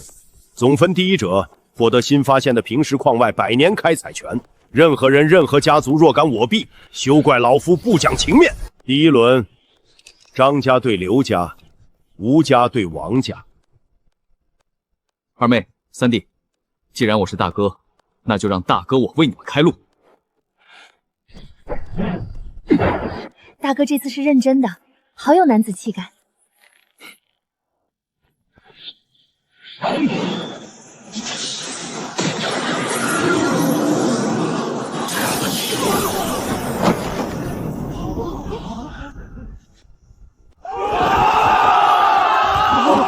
张成这么强，那雷蛇至少上100条，这门神通他练到极高境界了。大哥好样的！成儿平时话不多，但该站出来的时候从不含糊。果不其然，这次又给了我个惊喜。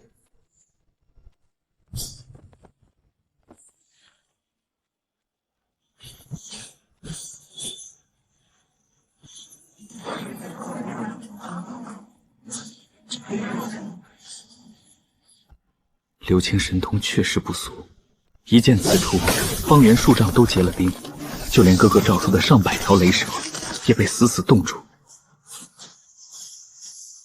大奔雷剑势，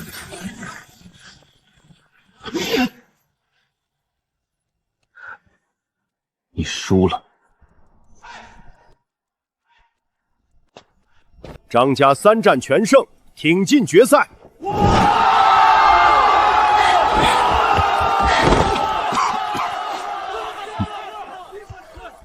张成太莽了，1穿3，他肯定是这次会武的头号种子。张玄虽然天赋高，但修行时间太短，还是大哥稳。这个大哥靠谱，希望明天也同样如此。我就懒得暴露实力了。吴家2胜1负，挺进决赛，于明日进行。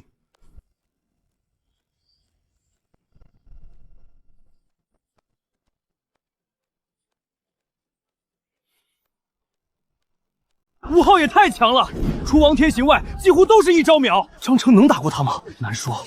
吴昊都这么难缠，更别说还有一个吴烈。成儿，明日你对阵吴昊有几成把握？5成。大哥，你昨天一穿3气势正盛，一定能赢的。实在不行，我先上去消耗。不行，我是你大哥，我还没倒下，就不允许你上场。这个平时木讷的大哥，到了关键时刻，竟然是如此霸道。只要同胞齐心协力，结果不重要，赢了最好，输了也不丢人。若论家庭亲情，这一世的张家绝无挑剔之处。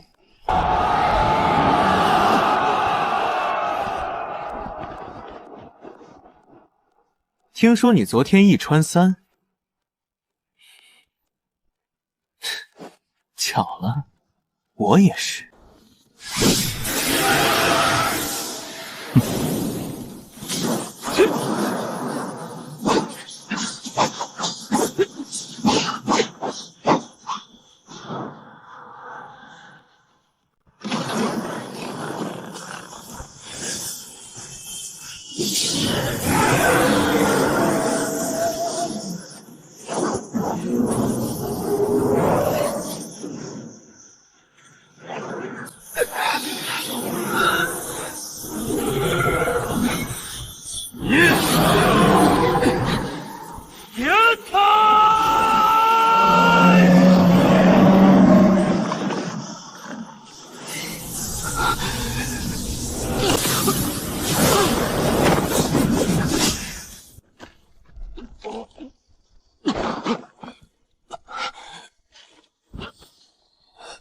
也很强，比我预想的强，但终究赢的人是我，吴昊。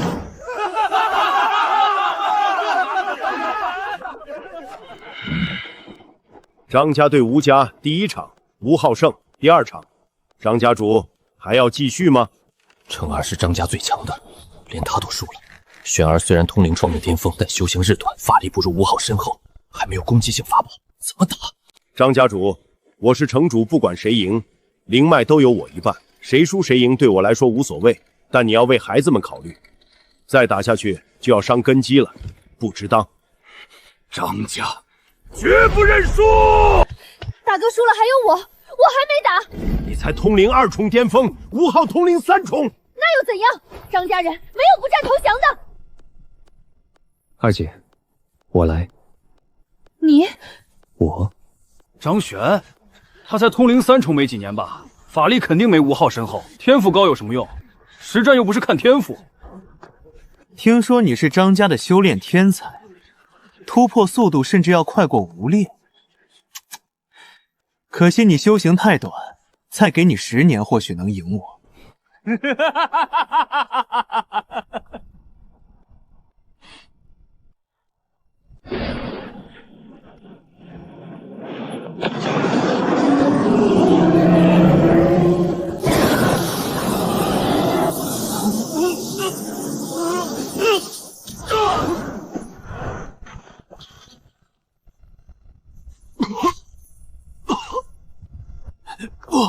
我还有神通，我还有法宝，我没输，是我轻敌了，再来！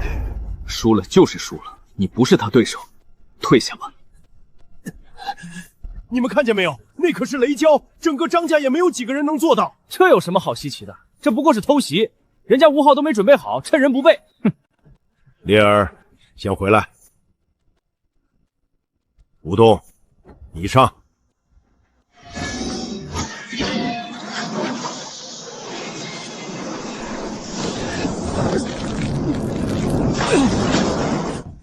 他也太谨慎了吧？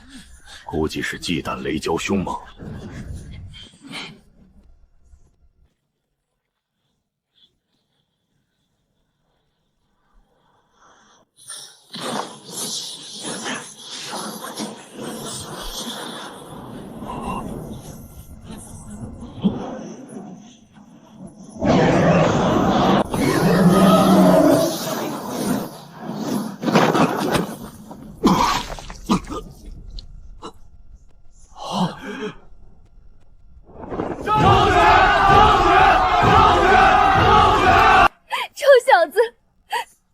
这个弟弟比我强，很好，比我想象中强，但你的那些小把戏，到此为止了。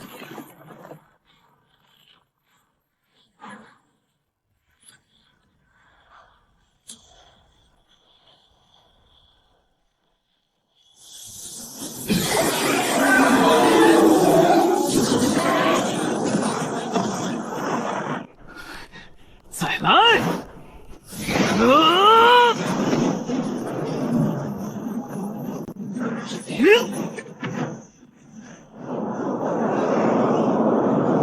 这恐怕是准大神动术了。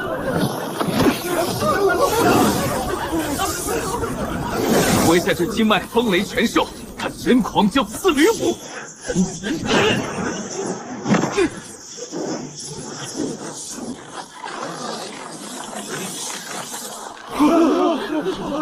这真的是通灵三重的战斗。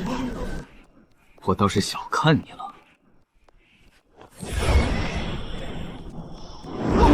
烈火珠，吴家把烈火珠都拿出来了，这是镇族之宝，不到生死存亡不能动用。吴家这是下了血本啊！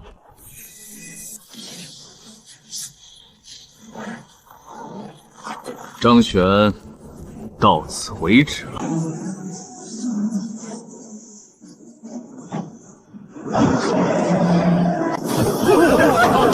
把四小神力中的核心神通修炼到最高境界，就是大神通术。整个张家只有我一个人掌握，而我练了快50年，玄儿他才练了10年。弟弟他太强了，不可能！你怎么可能？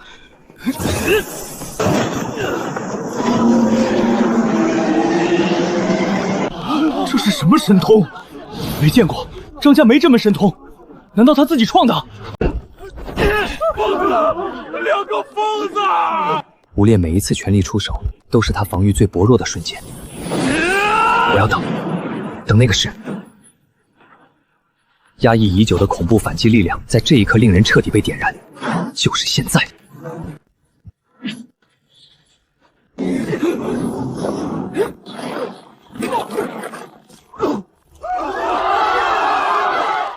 吴烈，你也不过如此。臭小子，臭小子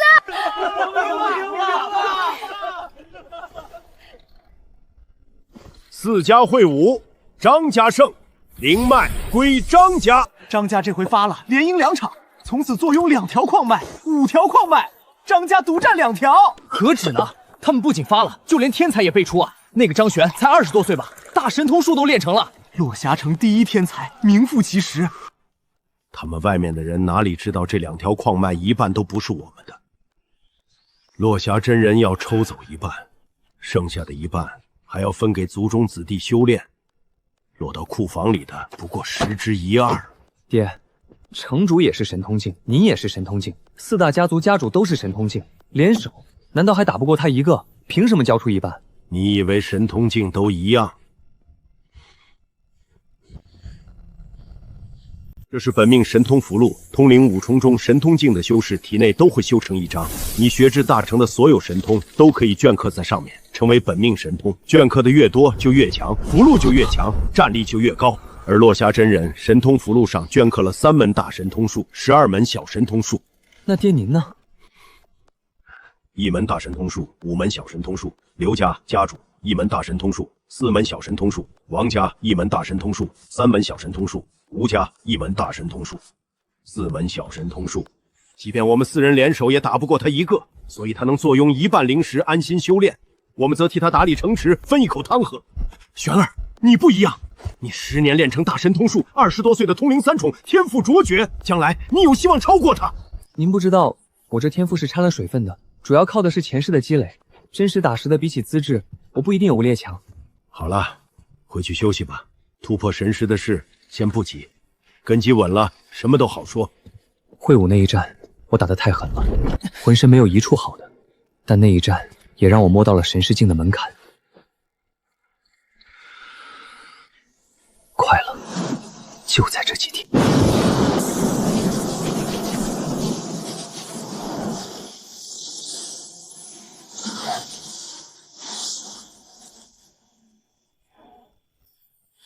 弟弟那么强，我也要努力修炼。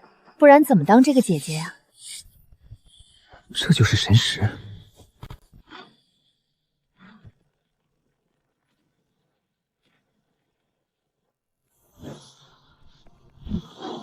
普通修士刚突破神石，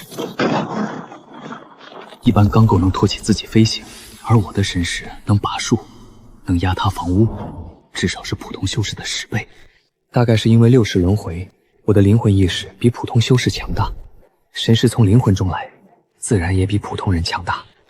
如此甚好，我又多出了一张底牌。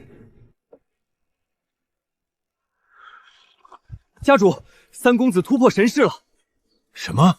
玄儿这么快就突破了？快随我去看看。玄儿，听说你突破神石了？爹，昨晚刚突破的。快演示给为父瞧瞧。你的神识比普通修士强了太多，这是好事，也是底牌，轻易不要暴露。接下来你有什么打算？可要外出游历一番。我想留在家里再打磨几年，把神通再练一练，把根基再打牢一些。外面太凶险了，神识境在落霞城算强者，在外面什么都不算。好，不骄不躁，很好。公子，张家三公子突破神识了，他怎么什么都压我一头？爹，给我准备飞剑，我要出去游历。你刚突破，留在家里，我赢不了他。罢了，出去历练历练也好。烈儿，吴家的未来就靠你了。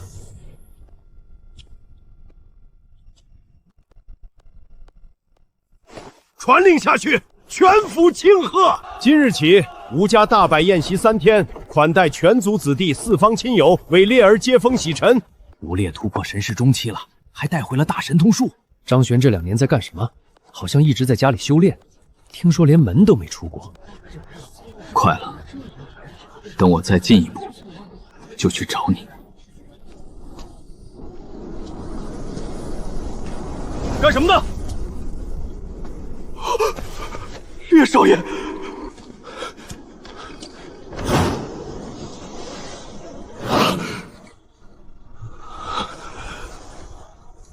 离火珠丢了，吴烈死了，吴家现在还剩什么？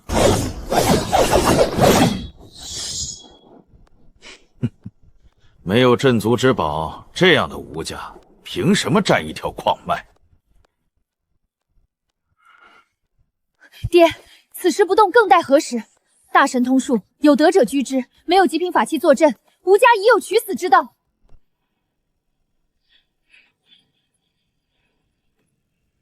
卑鄙！老夫跟你们拼了！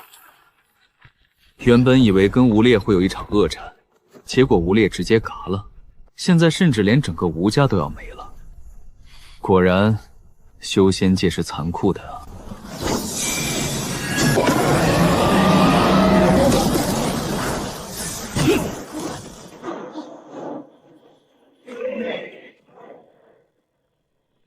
吴烈出去游历8年，就带回来这么个玩意儿，练了能把自己分成360万份，听起来就很疼。我要是吴烈，绝对不会练这种功法，但我不是吴烈，我是陈默，一个很务实的修仙者。哼。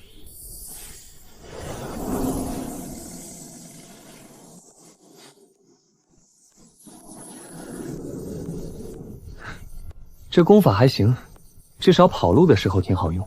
除了血雨千唤大法，如今龙蛇照雷术全部大成，2门大神通术，5门小神通术，我也该出去历练历练了。爹，我想出去历练历练。是该出去看看了。平安回来，我儿张玄有大帝之姿。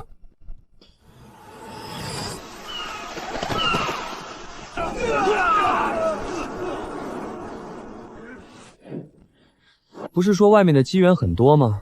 我怎么什么都没有遇到，连个像样的法宝都没捡到过。那些小说里的主角，出门就能碰见大神传功，掉粪坑都能摸个法宝。哼，我果然不是主角，我只是一个普通人啊！这世上哪有那么多气运之子，哪有那么多出门捡宝？绝大部分修士一辈子就是这样平平无奇，就连吴烈都比我强。他至少带回了一门大神通术，看一眼就跑。看到了吗？那些是大罗天宗的弟子，10大无上正道之一。他们10几个人围攻1个人，正道也如此不耻。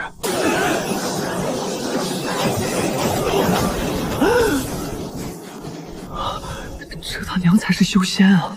这把上品法器还是爹花了大价钱打造的，这在人家大宗弟子手里连根毛都不算。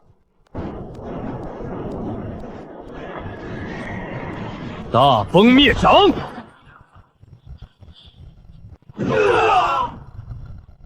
跑！这辈子再也不看热闹了。听说了吗？前几日大罗天宗弟子围攻一个魔道弟子，却全部落败。那魔道弟子是谁？竟有如此实力？滔天血魔宗掌教之子，当世魔帅之一，修为已达通灵第7重金丹境。他的那一掌也不简单，是一门顶级神通，名为大崩灭掌。据说此门神通修炼大成后，抬手就能崩裂一方空间，恐怖至极。一掌崩裂空间，我的大奔雷拳是一拳打出雷音炸裂，而魔帅抬手似乎与玄武真经有一些像。如果能将大奔雷拳势与玄武真经相结合，拳势如山，身如甲胄，一拳打出，雷霆与崩裂之力叠加。这次热闹没白瞧。回家修炼。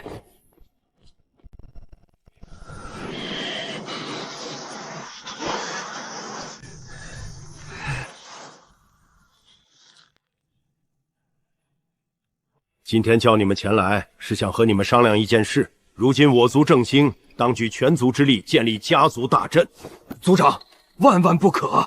倾全族之力建一座阵，万一不成，张家就垮了。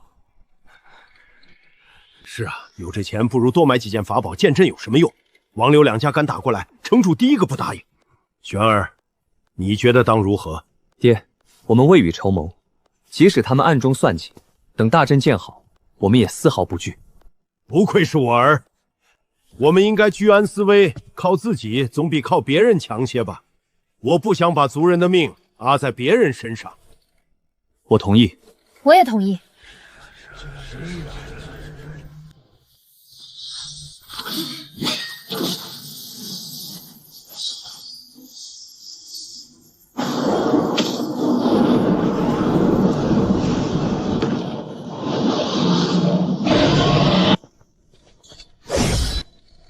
没事，旧的不去，新的不来。不许你张家建阵，否则就开战。要不我们找城主？城主不管事儿。他不是不管，只是钱没给够罢了。没想到你小子比老子想的还通透。从下个月开始，我们交7成。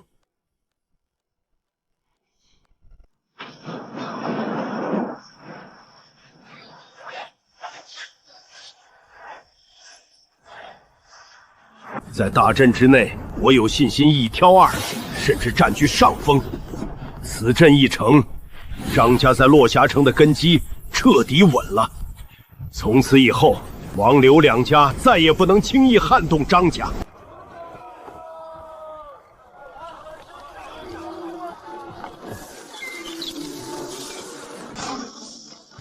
家主，我们的灵脉本来就少，现在产业又被张家挤占，日子一天比一天难过。要不联合刘家反击吧？张家有大阵，有城主撑腰，打不过，我们现在只能忍。神识境大圆满，距离神通境只差1步。这个速度说慢不慢，说快也不算快，但比起张家对我的期待，确实差了一点。但没办法，谁让我一开始的进步就是掺了水分的，剩下的路只能靠自己一步一步走。当年那个一招打败吴烈的天才呢？哪儿去了？老了，不行了。200岁就喊老，你让爹怎么活？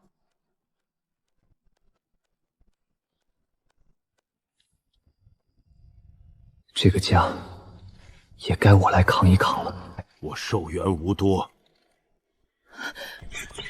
爹，一定有办法。爹，我们可以去买延寿丹药。我年轻的时候已经服用了1颗甲子大丹，再服同样的延寿丹药便无效了。除甲子大丹外，只有延年百寿丹，此丹1颗便能延寿100载，但太过昂贵，就算把护族大阵卖了，也不一定买得起。爹，我有一个办法。张正渊死了，张家完了。真人，我张家愿意割让一半产业给王刘两家，只求保全家老小。你比你爹聪明。真人慈悲，给我个面子，张家愿意割让一半家产，你们不许乘机报复。我现在要前去闭关，我不在的时候，你们不要轻举妄动。谨遵真人令。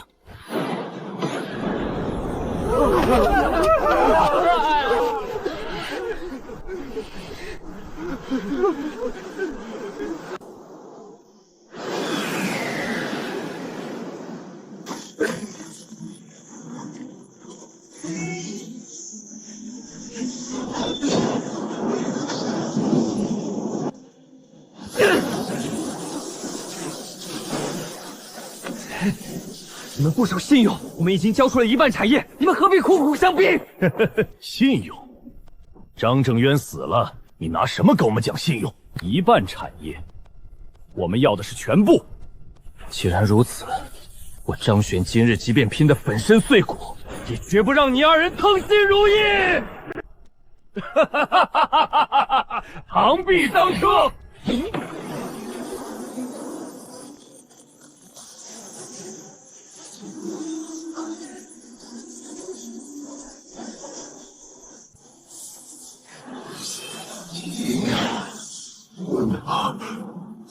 你没死！退！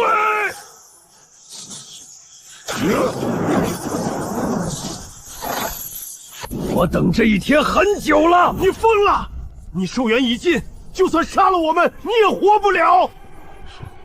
我知道。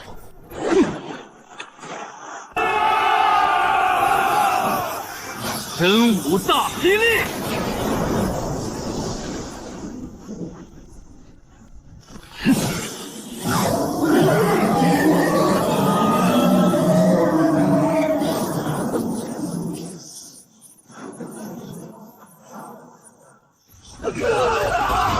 恕子而敢！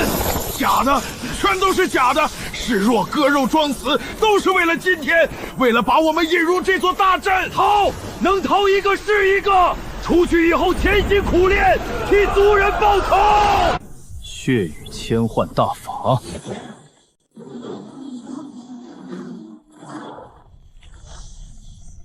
龙蛇照雷术。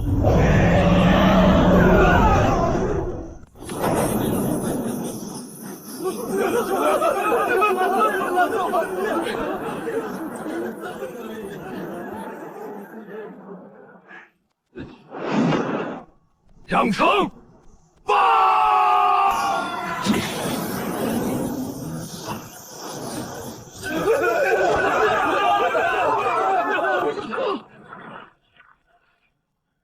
自毁极品法器，那还有什么资格与我争斗？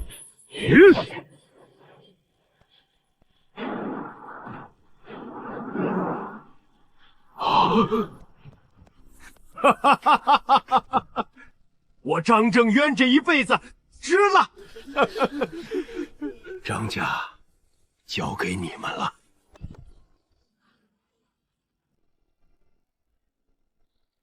真人，我们张家愿意将收获的灵石全数上缴。你们张家很不错，如今你们父亲为族殉死，族不能一日无主。我们也老了，所以要在你们两兄弟中选一个当我们张家族长。我推荐大哥，大哥比我稳，这些年族中事务都是他在打理，对族人一向爱护有加，呵护备至。比起我，他更担得起这个族长。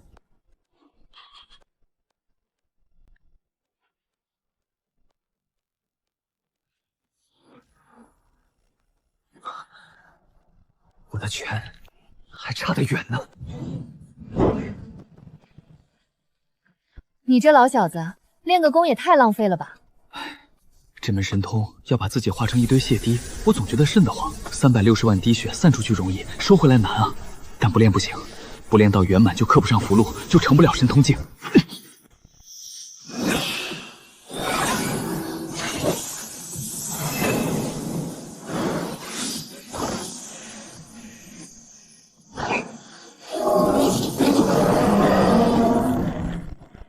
终于成了。你们既已修行血影千幻大法，就该成为本座的资粮。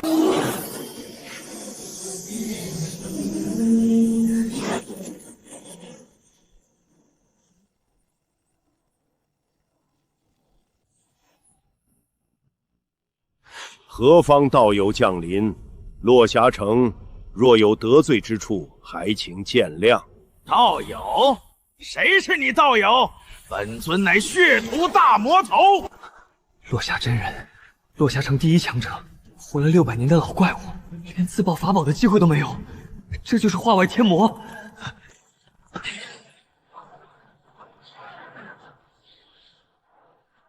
化外天魔！你们落霞城的人杀了我麾下一位天魔徒宠，用搜魂法夺了他的神通，还敢问我是谁？人族小辈，冒犯魔威，今天你们都得死！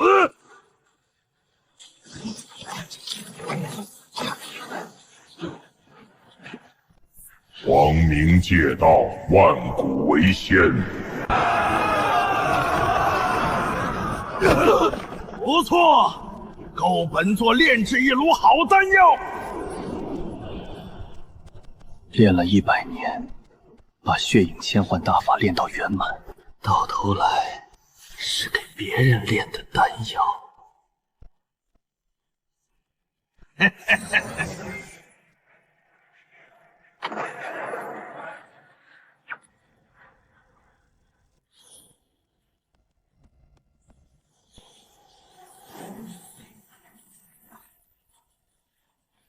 孟章小儿，追了我这么久，难道以为我血屠真的怕你？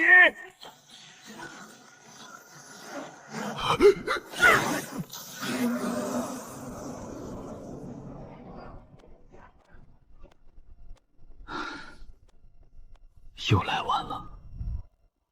我操！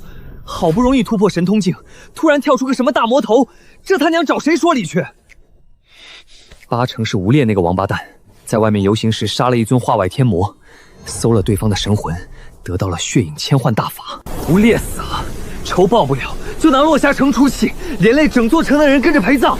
想不到栽在了吴烈这王八蛋手里。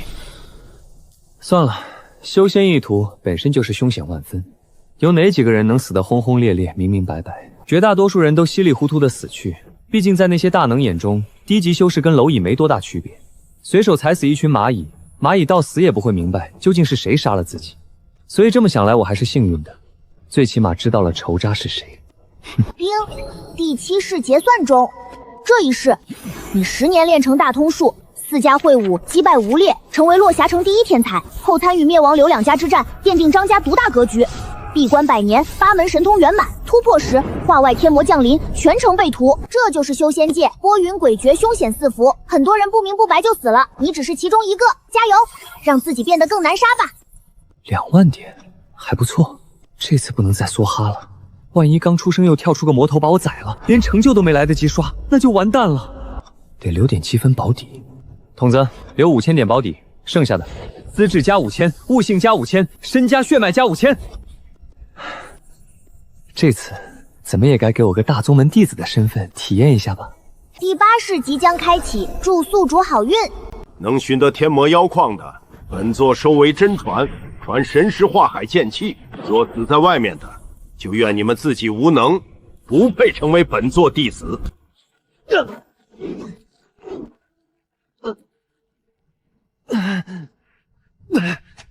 我操！这是给我干哪儿来了？这少说也有100来号人，都是十足的倒霉蛋。这一世我叫赵凌云，通灵2重巅峰，被阴极幽冥宗神煞封主收为记名弟子，只要寻得天魔妖矿，就能成为亲传。这应该就是那5000点身家血脉的作用吧？有个灵台境的师傅当靠山，总不会再被人当路边一条刷了吧？坑爹呢！这可是天魔古战场啊，是人待的地方吗？我花5000点身家血脉就投了这么个台，拜了这么个师傅。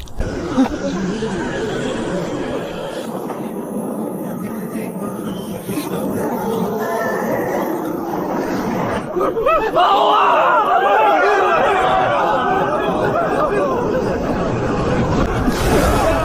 血影千幻大法不能用，那是天魔神通，在这地方用等于找死。踏云轩也没了，上一世的东西带不过来，我只能靠2条腿跑，但2条腿跑不过天魔啊！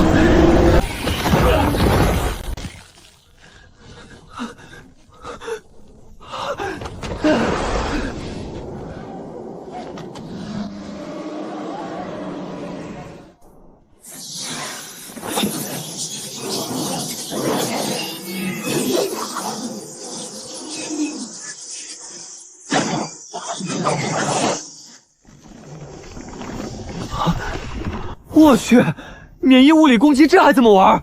上一世被天魔刷，这一世还被天魔刷，我是不是跟天魔有仇？玄武化甲！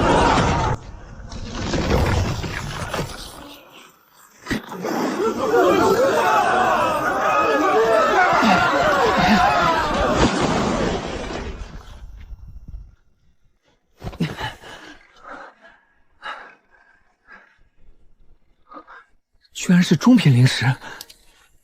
前世张家矿脉挖出来的都是下品灵石，每个月的产出也不过1000块下品灵石，而1块中品灵石可以抵100块下品灵石，而100块中品灵石就可以购买一件极品法器。放在偏远地方，那可是作为镇族之宝一般的存在。就这么被我水灵灵的捡到了，而且似乎地上还不止1块。被扔进来的倒霉蛋不止100个，其他宗主也扔了人进来。而且不止幽冥宗，还有其他魔道宗门也扔了人进来，甚至正道宗门也会派精英弟子来试炼。这下我不光要躲天魔，还要躲人，这日子没法过了。以后碰见正道人士，我就是正道弟子；碰见魔道中人，我就是魔道中人。这地也没想的那么糟糕嘛，再捡一阵子，我就能出去买一件顶级法器了。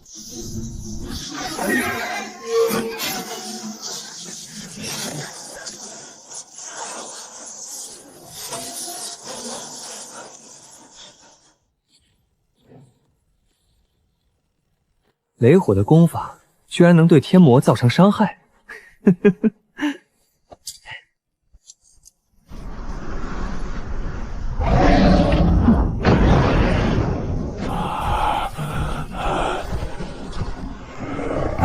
我要吃了你！这一击送你上路。我错了。喵！别打了，好汉饶命！天魔不都凶得很吗？先前打的天魔一个个宁愿解体自爆，也从来没有服软。今天这只怎么了？神经错乱。问你点事。你问，小的知无不言，言无不尽。上知天文，下知地理。闭嘴！天魔妖矿在哪儿？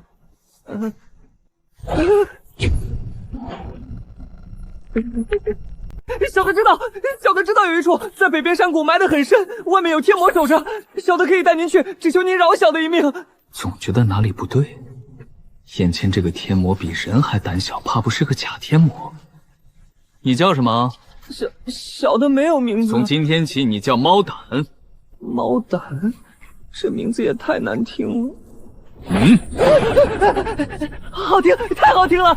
猫胆，威风霸气，小的喜欢的不得了。猫胆，你认我当主人，我不杀你。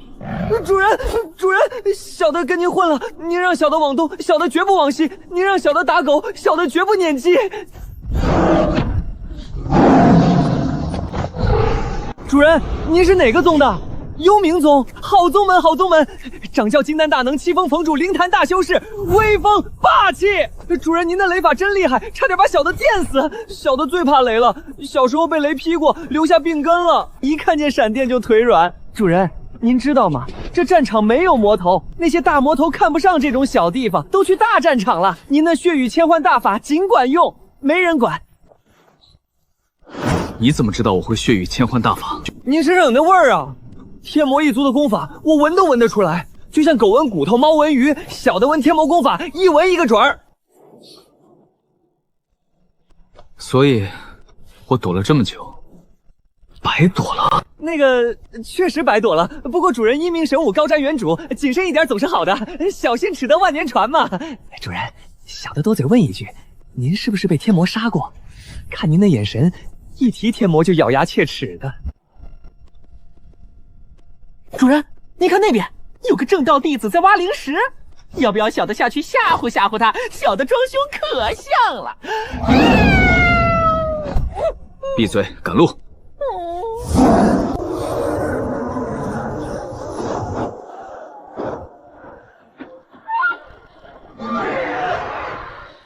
了不得，了不得！这是天阴宗的镇魔八烟，专门克制天魔。那女子是天阴宗的核心弟子，这神通练到深处，一曲奏完，万魔伏诛。这猫胆虽然胆小，但知道的事情还真不少。你会这门神通吗？不会不会，小的哪会那个？那是人类修士专门创出来克制天魔的，小的学了等于自杀。不过，小的会一门天魔族的本族神通。什么神通？大威天魔观象法。这门神通可了不得，是大威天魔王的核心神通。修炼之后，可观想天魔真身，凝虚为实化，无形为成形。练到深处，一念之间，可化身万丈天魔，脚踏山河，手摘星辰。你练到第几层了？第一层。第一层能干什么？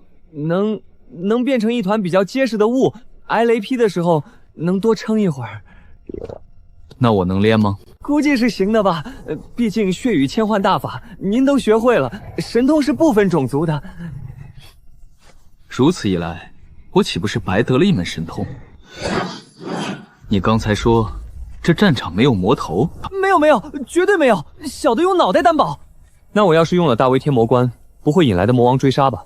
不会，主人放心，大威天魔王早在1000年前就被围攻致死。这一处战场的天魔都是不成气候的，放心用。主人，我这就将神识传给你。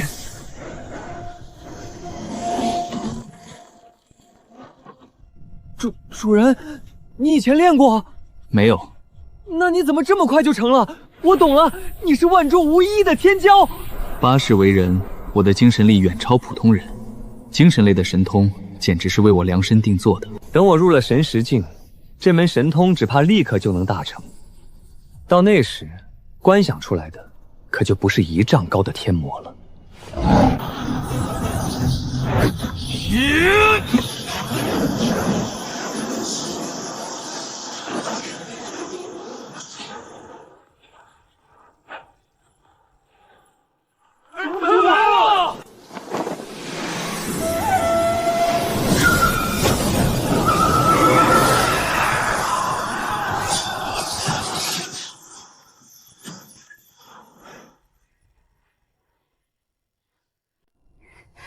天阴宗苏瑶，多谢道友相助，敢问道友尊姓大名？雷电火宗李默。苏师姐，在下有一事相告。何事？我发现了天魔妖矿的所在。天魔妖矿，那可是顶级的炼器材料，还能助长神识。这等宝物绝不能落入魔道之手。对，不能让魔道抢了。苏师姐，我们快去吧！天魔妖矿那种地方肯定有硬茬子，我一个人贸然闯入风险太大。但带上这些正道弟子就不一样了。天阴宗的核心弟子镇魔八阴专克天魔，是一伙相当不俗的战力，正适合被我拿来扫清障碍。李道友，你神通虽强，但似乎没有趁手的法宝。这枚雷火珠是极品法器，攻防一体，正配你的雷火神通。赠与道友，聊表相救之恩。极品法器，前世张家的镇族之宝也就是极品法器，宝贝不行的东西，人家随手就送出来了，这就是大宗门的弟子啊！苏师姐，我不喜欢欠人情，这些灵石算我买的。这个李道友人其实还不错，好东西，比前世的奔雷剑强多了。极品法器在手，加上我的神通造诣，这天魔古战虽大，我何处去不得？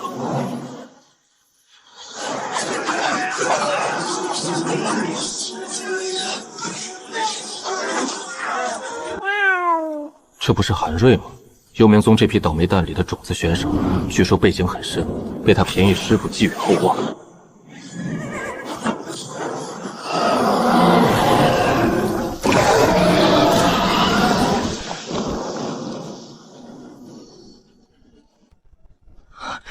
天魔妖矿。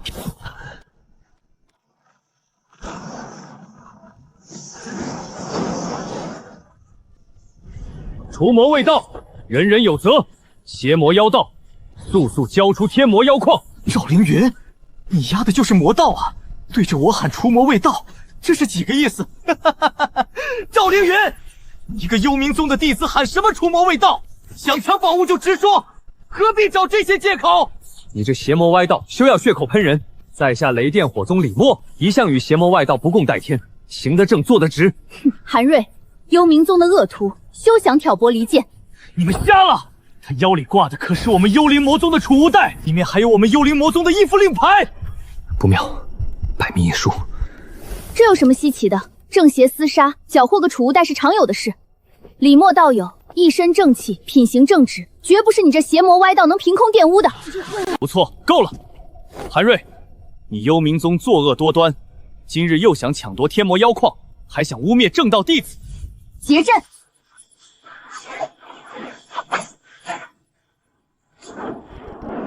你们这群蠢货，他骗你们的！他是幽冥宗的人，他叫赵凌云，他……韩瑞，你也是修行之人，何必如此颠倒黑白？你若想要这妖矿，大可与我一战，何必使这些下作手段？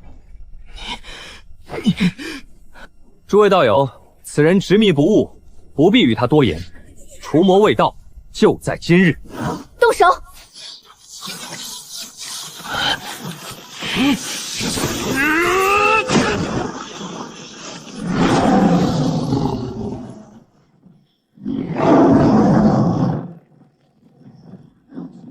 主人，您这也太损了！抢人家东西就算了，还扣人家帽子，扣帽子就算了，还带着一帮正道弟子围殴人家，还骑在小的头上看戏。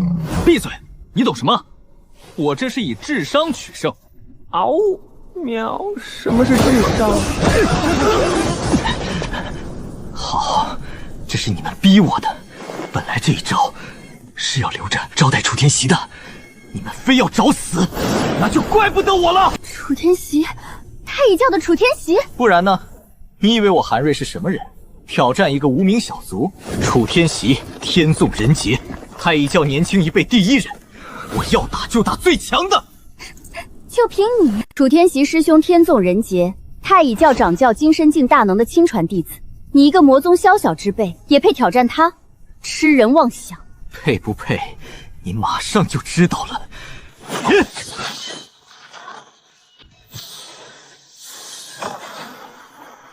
这是鬼影峰主的成名法宝，小三才魔旗。你原来是鬼影峰主的弟子，他把小三才魔旗传你了？不对，小三才魔旗每一件都是上品灵器，以你的法力根本不能催动，只不过是仿制品。哼，仿制品又如何？即便是仿制品，每一面也远超一般的极品法器，并且3件成套同时催动，你们拿什么挡？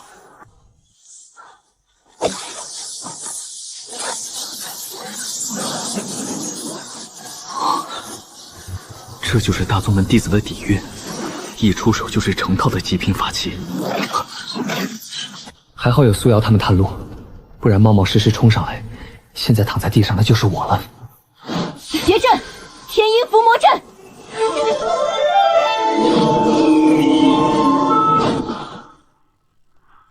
天阴伏魔阵，不过如此。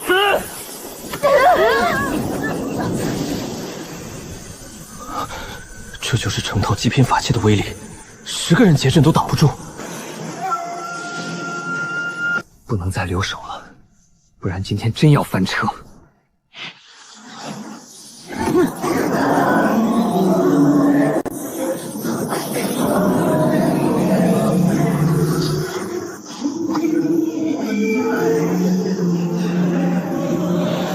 圆满境界的大神通术，这不可能！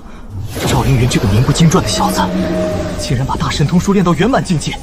更危险的是，雷龙吸收了雷火珠的雷力，威力暴涨了何止3倍！小三三才魔旗，给我镇压！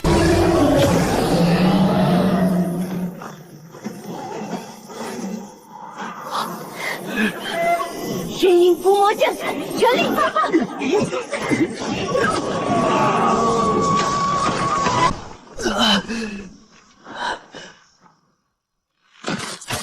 仿制品虽然不是真品，但也是极品法器，威力远超寻常，竟然被打裂了！还给我！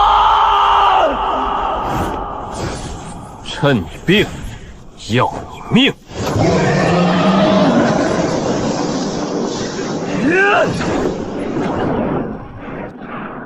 你们给我等着，洗干净脖子吧，我一定会回来的。跑得倒是挺快。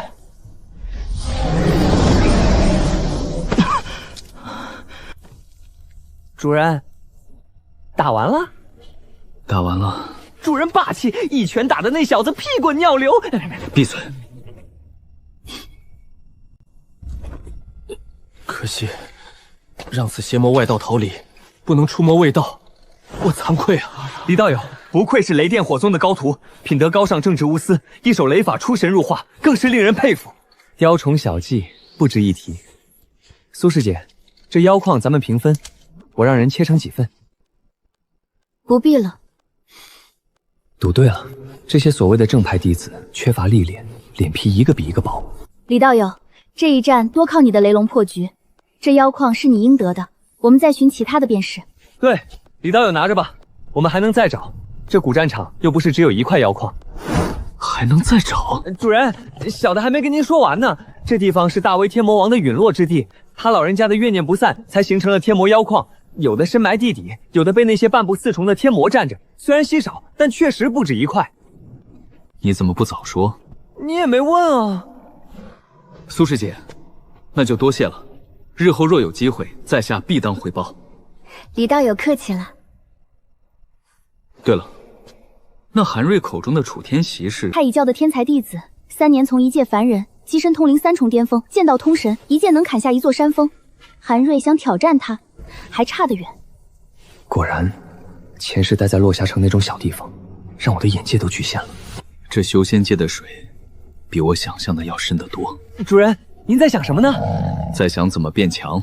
那小的带您去找妖矿，多找几块回去交差。师傅一高兴，说不定多传您几门神通。走。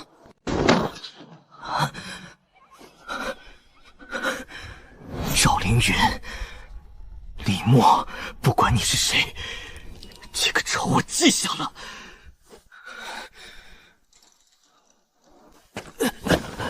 周师兄，说，我要跟你结盟。为什么？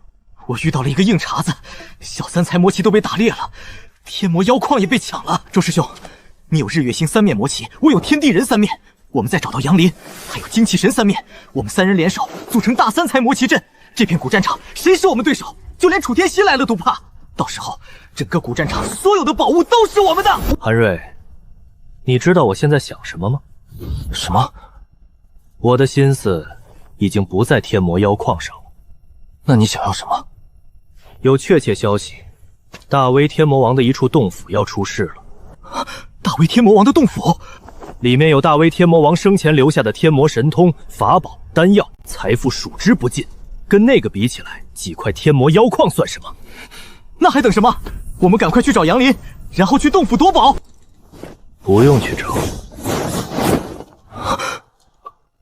杨林把他的魔旗给你了。你杀了杨林！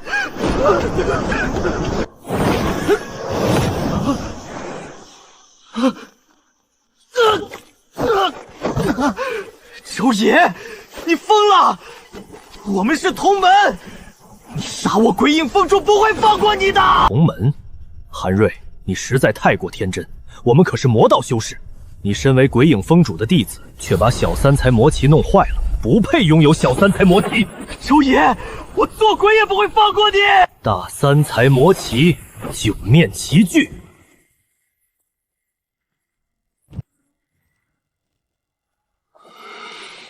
大威天魔王的洞府是我一个人的。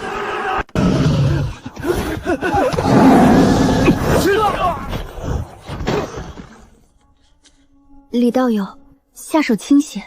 苏师姐，对这些魔道贼子，就不能心慈手软。李道友果然嫉恶如仇。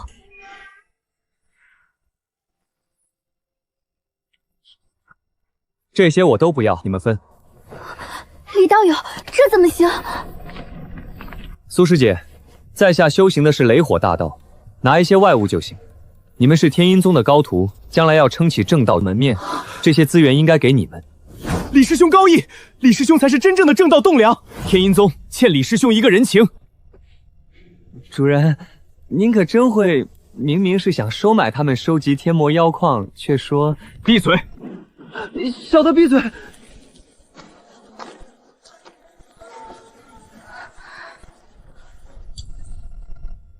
这块妖矿在下有用，就不跟诸位客气了。应该的，李道友为我们做了这么多，一块妖矿算什么？你们不嫌少就行。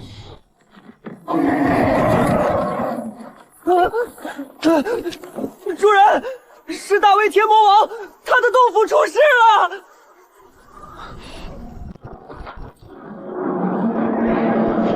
大威天魔王的洞府，他老人家生前修炼的地方，虽然被扫荡过好几次了，但哪怕只剩一些遗漏的材料，也珍贵无比。这可是一位金丹大能，拔一根腿毛都比咱们大腿粗。走。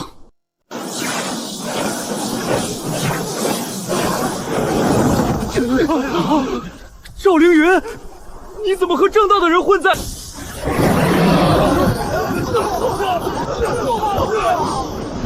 除魔未到，妖孽受死！李道友真是嫉恶如仇。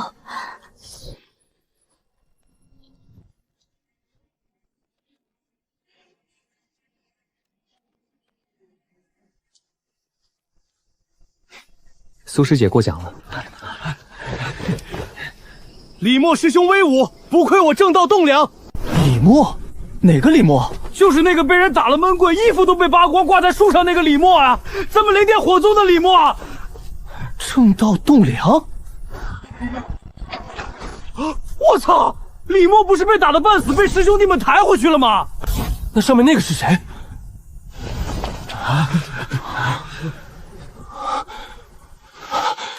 出事了！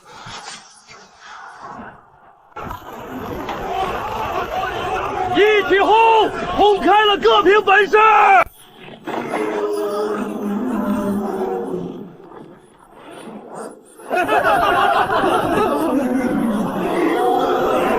主人，是大威天魔王的魔符，他老人家生前养的，还有傀儡，还有魔物，快跑！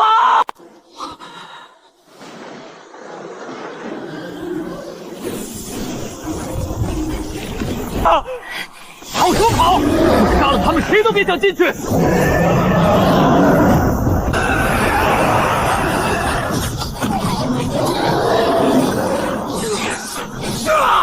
谁偷袭？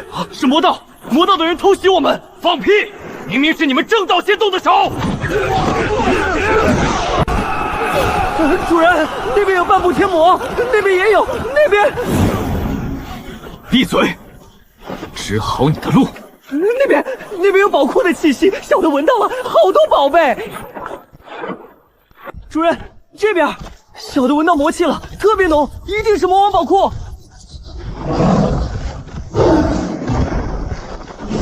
就是这里，主人，大威天魔王的宝库里面全是宝贝。真武大霹雳！这破门怎么开？喵喵，小的也不知道。道友打不开，禁制太强了。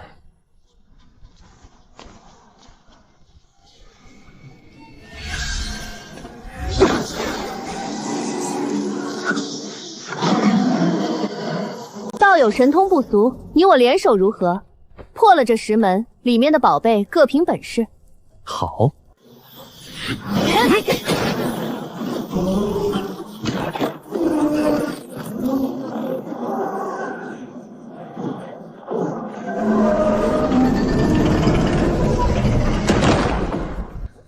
我们的力量不够，得再找几个人。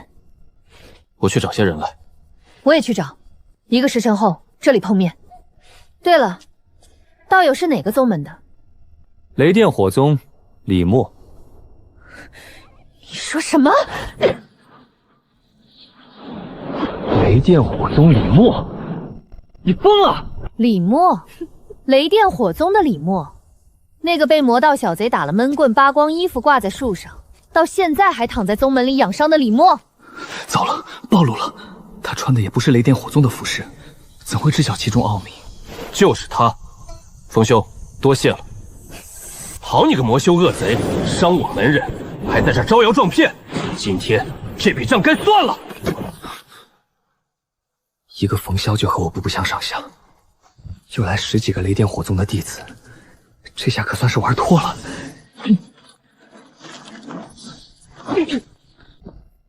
各位道友，你们来的正好。这个贼子假扮雷电火宗弟子，到处招摇撞骗。苏师姐，你们来的正好。这伙贼子假扮雷电火宗弟子，想要抢夺魔王宝库。我李默今天就要除魔卫道，跟他们拼了！你一个魔道贼族，喊什么除魔卫道？不要听他胡说，此人假扮我雷电火宗弟子，打伤我宗师弟，夺其法宝衣物，血口喷人。我李默行得正做得直，岂容尔等搬弄是非？今日就算我死，也绝不会让你们顺利夺宝。别演了，这种低级的伎俩，你以为人家会信？我信。你信他？他真是假的？李道友一路行来，斩妖除魔，品德高尚。他的一身神通，浩洋正大，绝非魔道中人。这其中一定有误会。那是你们看错人了，他真的是假的。我们雷电火宗，你们说自己是雷电火宗，可有什么凭证？凭证？我们的衣服不就是？衣服可以扒，身份令牌可以抢。这世上假扮正道弟子的魔道贼徒还少吗？不错，师姐言之有理，这等伎俩瞒不过我们慧眼。你们天阴宗的人是不是瞎？还会演？坑蒙拐骗，他哪里品德高尚了？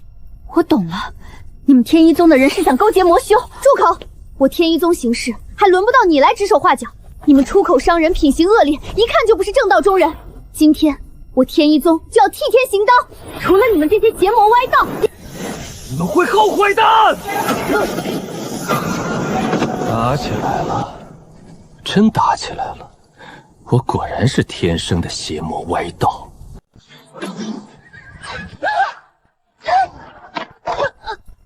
你无耻！我只是想帮苏师姐除魔卫道。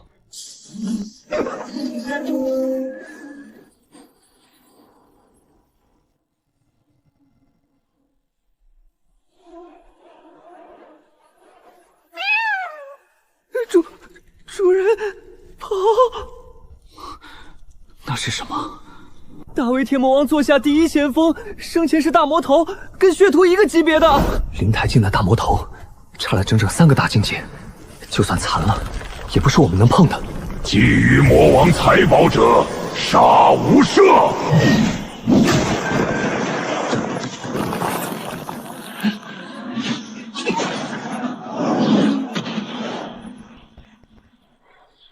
你看清楚了吧？血影千幻大法，天魔神通，他才是魔道。他跑了，那个王八蛋跑了。现在知道了吧？晚了，还是先保命吧。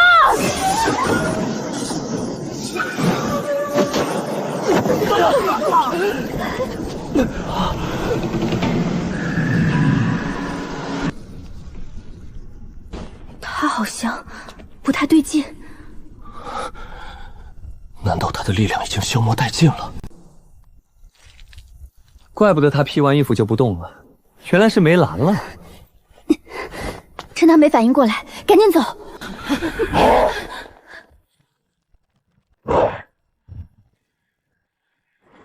谁进了宝库，谁就得死。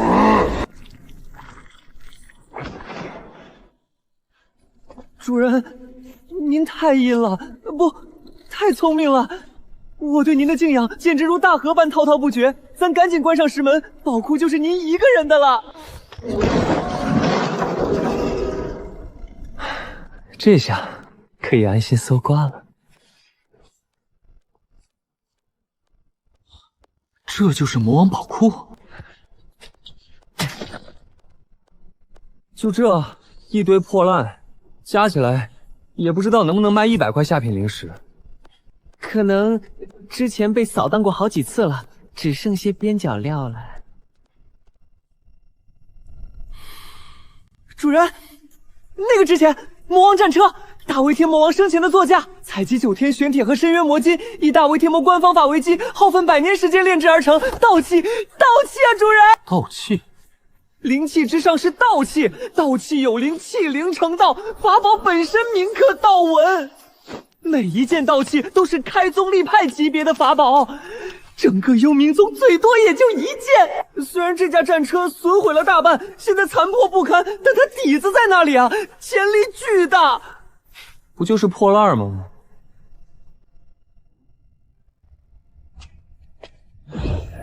这战车没有气灵，道纹也碎了大半，只剩一些残破的纹路还在勉强运转，是一件无主之物，说不定还真能祭炼。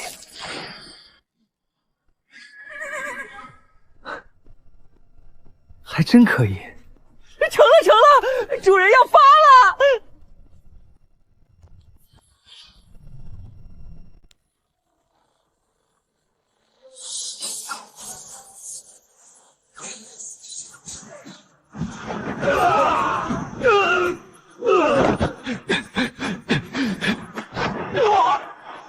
是周野，幽冥宗的周野，他疯了，他要炼了我们所有人！跑啊！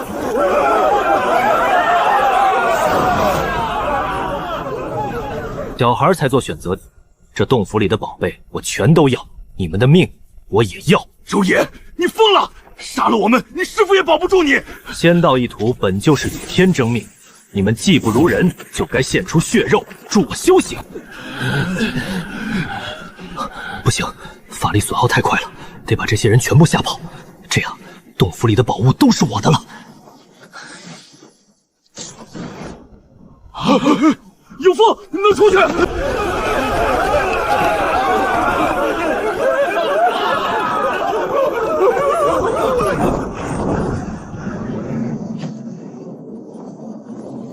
祭炼了一半，走不了，走前功尽弃，不走可能被炼成血肉。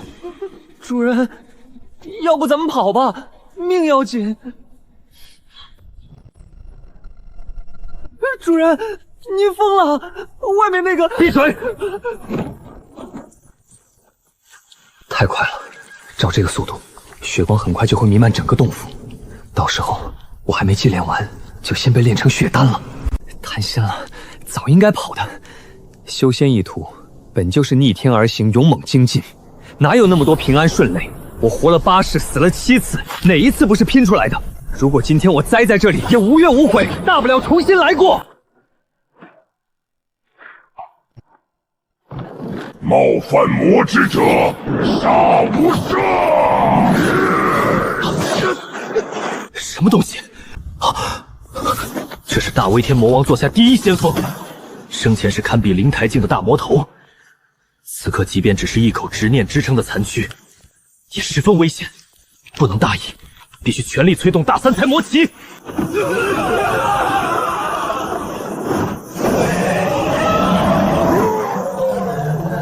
死了就该安分点儿。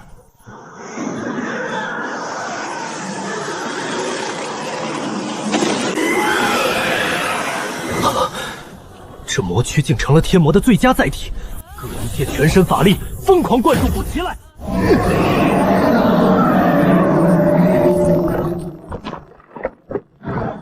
要不要派个真传弟子进去，或者让护法出手？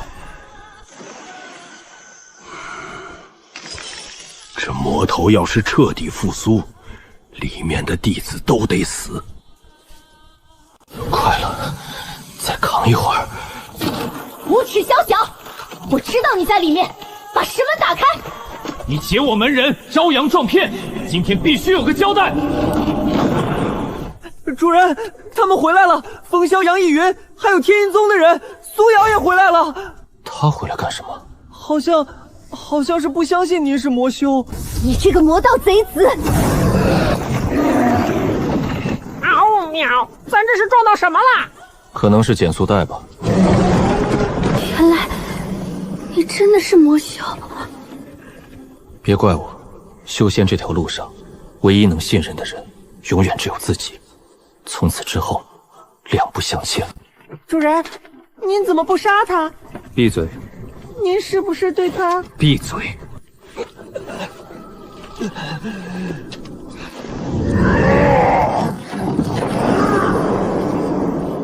九面大三才魔旗，天地人、日月星、形气神，小孩才做选择者，我也全都要了。那是大人的战场。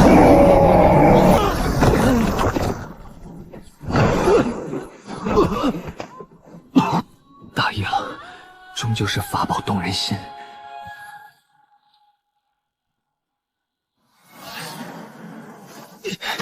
人为财死，鸟为食亡，即便是死，我也要带着法宝一起死。杀光所有人！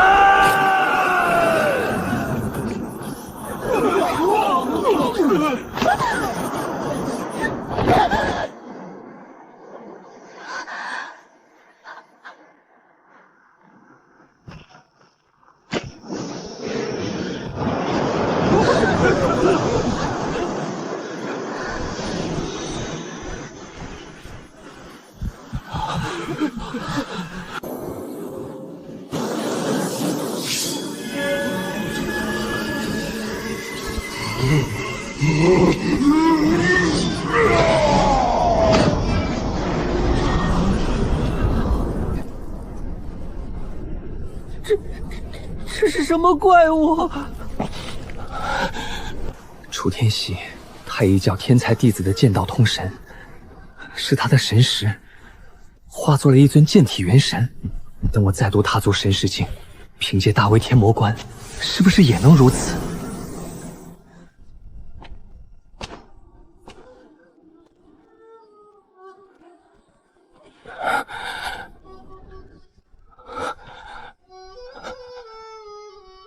你的车不错。看来这位天才有自己的骄傲，尤其是楚天袭这样的剑道天才，根本不屑于抢夺我宝物。无形剑体，一剑斩魔头，这还是人吗？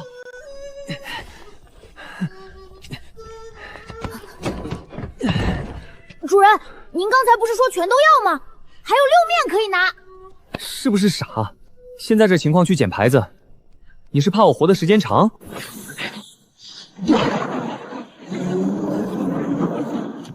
主人，咱们现在去哪儿？跑路。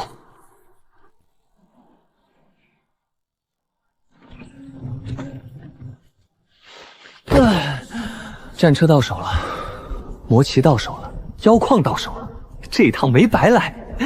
接下来只要把战利品清点消化一番，便可返回幽冥宗。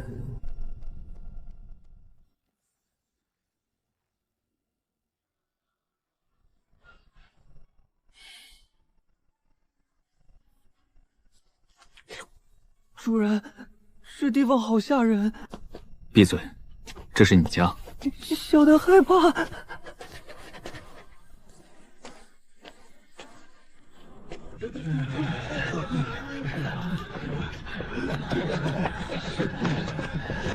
姓名：所属风落。辰时：林月、苏婉。你几人历练中表现出众，准予晋升内门。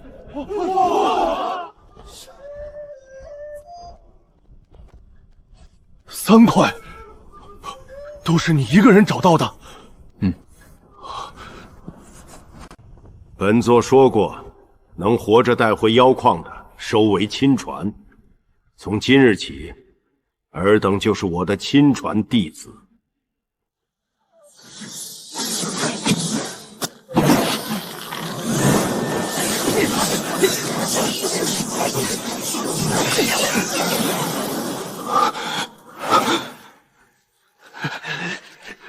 这门神通，本座练了100年。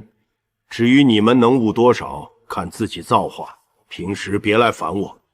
另外，我每月讲1次课。神识化海剑气，神煞封主的看家神通，是一门大神通术，但不是普通的大神通术，而是一门可以锻炼神识、凝练元神的法门。这种炼神类的神通，比一般的大神通术珍贵太多，甚至堪比某些顶级神通术。前世活了那么多年，就从来没见过这种法门。8世为人，神识比普通修士强大10数倍，但就是不知道怎么用，只能拿来当雷打扫，当做是一种上帝视觉。这就是空有宝山而不得入。这一世终于有名师指点了。前世我修行实在愚昧，竟是白白蹉跎了一世。原来神识本身亦是一种力量，与丹田孕育的法力同根同源，殊途同归。法力可引动术法神通，神识自然也能做到，但以神识御使神通，有一道绕不开的门槛，必须先凝聚元神。元神是统御变换神识的根本载体，如同肉身与丹田。真正的大能眼中，所谓神识境，亦可称为元神境。可这层道理，绝大多数修士终生都无法勘破，如同井底之蛙困于浅苗，得不到真传妙法，纵使日夜苦修奔波劳碌，终究只是做无用功，难登大道。这门神通和大威天魔观想法，二者似乎有异曲同工之妙。大威天魔观想法，天魔王便是本命元神，其元神可攻可守，哪怕肉身被毁，也能夺舍重生，相当于第2条命。一门是剑神元神，一门是天魔元神，我该练哪个呢？2门都练，这一世的加巅并不算低，可以尝试。主人，您不怕走火入魔？闭嘴！哦。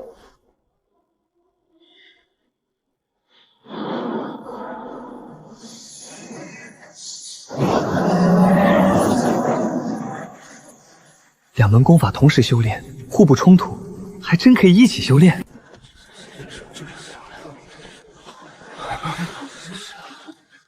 太残酷了，6000多人进去，最后就剩1900多个，活着回来只是最基本的奢望，真正的造化还在这榜单上，前100就能进内门，一步登天。别说前100，我做梦都想冲一次前10，那可是真传后补啊！想都别想！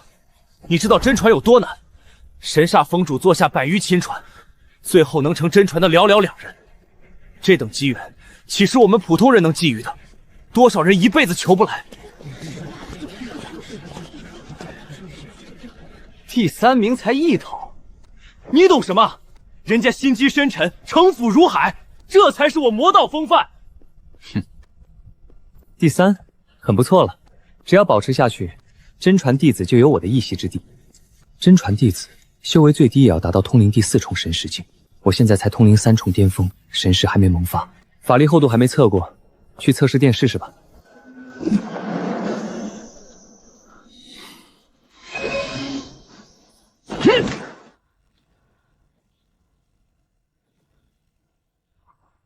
1203匹乌云灰马力。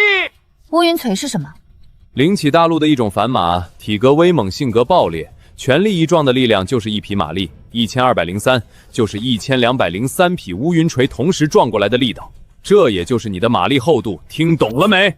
那这个数算高吗？通灵3重巅峰的标准线是1000左右，你算中上，不合格，回去再练练。下一个赵凌云，1305匹马力，还不错，中等水平。但对于那些真正的天才说，还是有差距的。1300，连人家的零头都比不上。综合排名也下降到了第31位。如果不能在神识强度测试上实现反超，进入前10的话，真传弟子的身份将与我失之交臂。还是先回去修炼吧，法力不够，神识来凑。我在古战场围攻过韩瑞，抢过韩瑞的天魔妖矿，周也死在天魔手里，魔气散落一地，我捡走了3面。这鬼影封主不会来找我的麻烦吧？如果真是这样的话，那可就惨。一位灵体大修士，捏死仙我跟捏死蚂蚁没什么区别。主人，他走了，您腿在抖。我知道，闭嘴！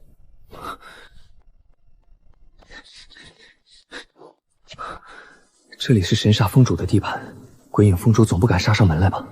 但这也只是暂时的，该怎么办呢？算了，还是去找师傅坦白。师傅，弟子有事相告。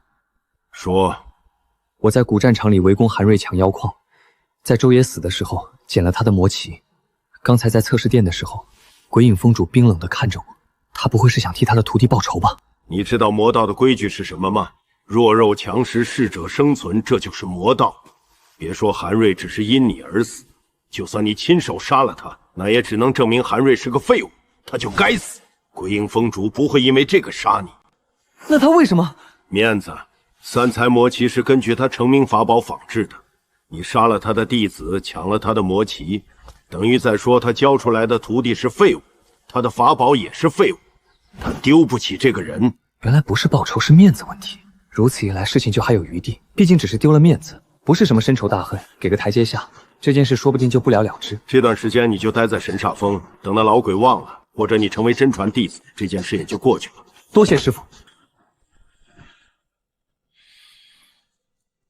猫胆，去藏经阁借本书来。主人，小的又不是狗。你是天魔，跑得快。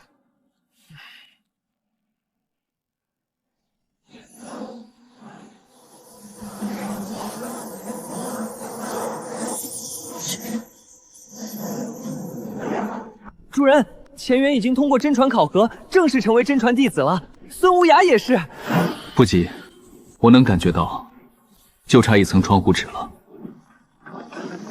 神识的萌发就在这几天。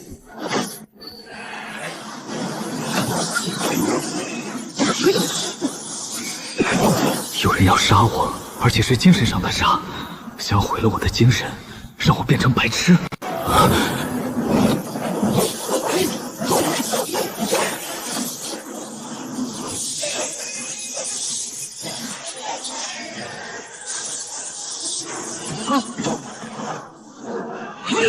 大威天魔观相法！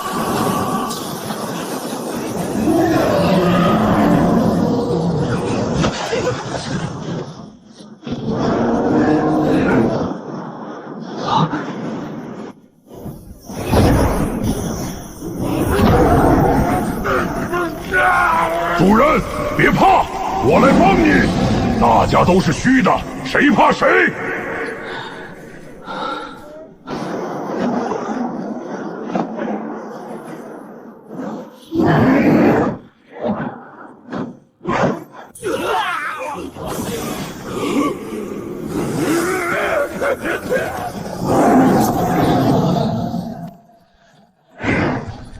刚才一战，我的精神发生了蜕变，那层隔在我和天地之间的膜碎了，神识萌发了，有野兔啃食青草响声，甚至连泥土深处蚯蚓的蠕动声都清晰可闻。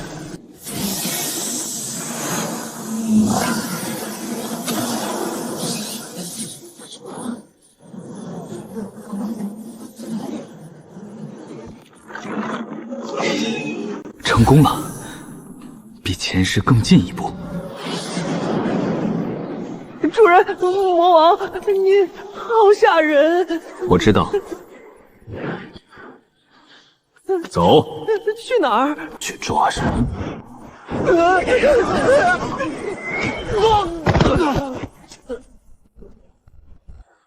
你们想杀我？主人，您不审审他们？那尊修罗恶鬼是从鬼影峰来的，谁派来的？还用问吗？肯定是鬼影峰主的吩咐。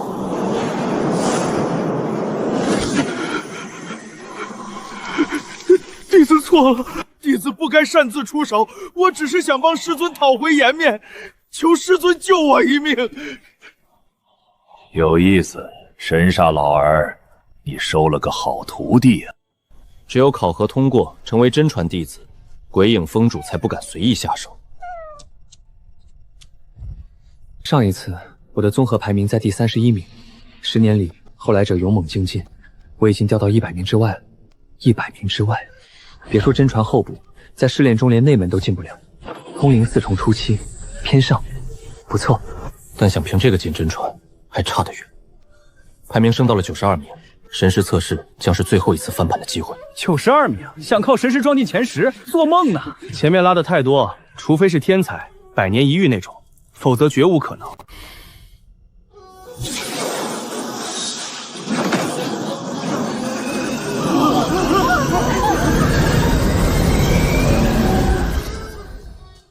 4000，普通修士的4倍。4000，这个成绩足以弥补前面的劣势，综合下来，有可能杀进前10。我要的不是可能，而是一定。这是近100年来神识测试最好的成绩，天才，这是天才呀！8000，他是不是人？神煞封的，他是神煞封的，难怪神煞封主当年就是靠神识起家的。8000多，是普通修士的8倍，绝对够了。长老，弟子想申请真传考核。好，好，好！以老夫的经验，你问题不大。虽然其他方面可能偏弱些，但神识可以弥补。回去等消息吧。前世落霞城那种小地方，通灵4重就是一方强者。现在通灵4重只是起点，但真传弟子的身份，才让我真正在这片大陆站稳了脚跟。幽冥宗第111位真禅弟子赵凌云，参见掌教。赵凌云，弟子在。你的神识很强，但肉身和法力在真禅弟子中偏下。但魔道一途从没有什么均衡发展，你要么把神识练到极致，要么全部练到极致，没有其他选择。弟子受教。挑一处地方开辟洞府，作为你的道场。可。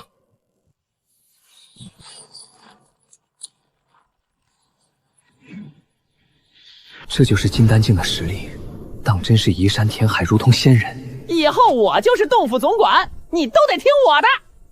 交给他管也好，我也能安心修炼。不过，还有件事需要解决。主人，您这不是送死吗？闭嘴！他万一翻脸怎么办？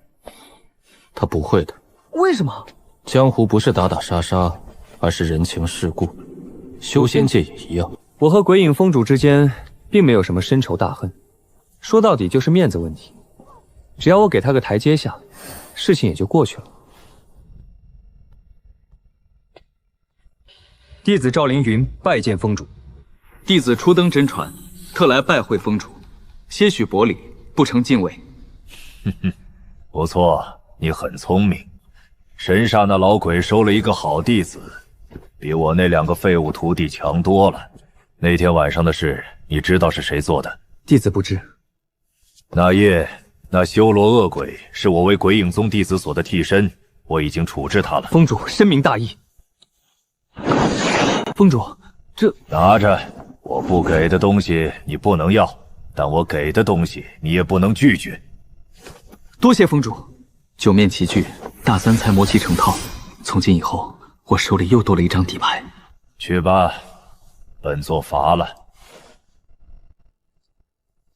主人，您真把事儿摆平了？还白捡6面魔旗？您怎么知道他会给？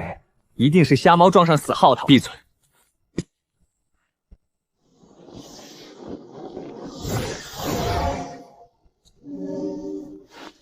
这也就是品级不够。若是灵气，我便可以直接吸入丹田，而不是放入储物袋。主人，您现在有战车、有魔旗，还有雷火珠，法宝不比一些老牌真禅差了。法宝不在多，而在品质。那您的法宝品级够吗？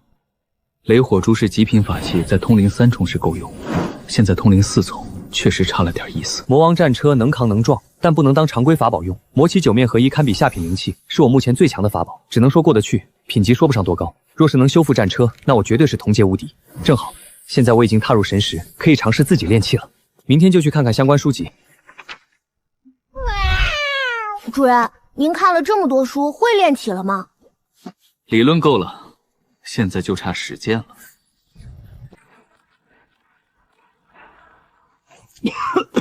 我就是一个练气废材，苦学5年，偶尔能炼制出1、2件下品法器。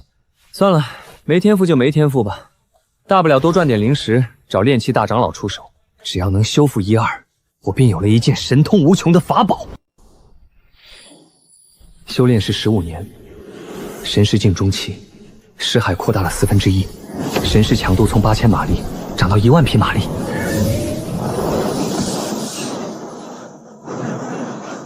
主人，下个月俸禄还没发，账上只剩300块中品灵石了。够用多久？省着花够用3个月。不省呢？1个月。别担心，随我去任务亭看看。这不就是让我去抢吗？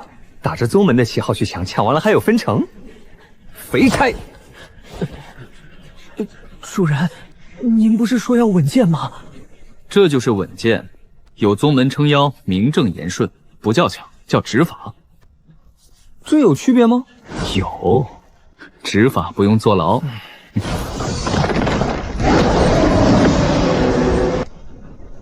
任务中的脉矿在哪儿？在北边，距离苍叶王都不到100里。他们新发现了一座副矿，雷哄电精派了2个通灵4重坐镇，嚣张得很。离苍叶国都不到100里。对，任务文书上写的是交界处啊，这都干到人家国都了。是交界处啊，苍叶国把国都划到咱们矿在门口了，可不就是交界处吗？把国都划到了咱们脉矿门口，所以是交界处。你要不要听听你说的是什么话？果然是十足的魔修。我辈魔修本该如此，灵石矿脉乃无主之物，凭什么他雷电火宗占得，我幽冥宗占不得？养了！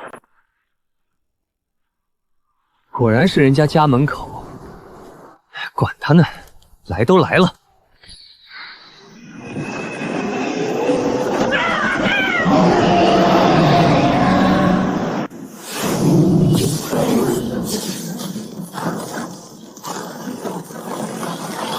什么人？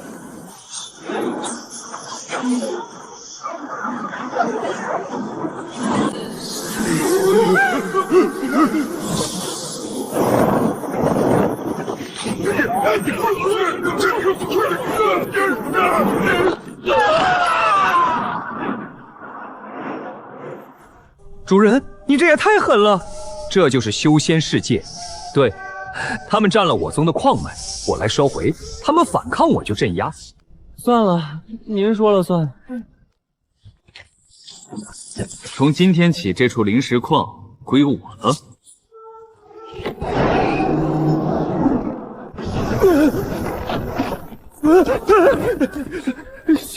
仙师驾临，有失远迎。别废话，想不想吞并苍叶国？仙师此言当真？不错，去吧，后边我会出现的。是。主人，您抽了5成，4成报成了损耗，那宗门还能拿到多少？1成。1成？那您岂不是吞了9成？什么叫吞？这叫合理调配资源。宗门不会来查吗？查什么？你以为这处矿咱还能待多久？不狠捞一笔再走，岂不白来了？主人，您越来越像一个魔修了。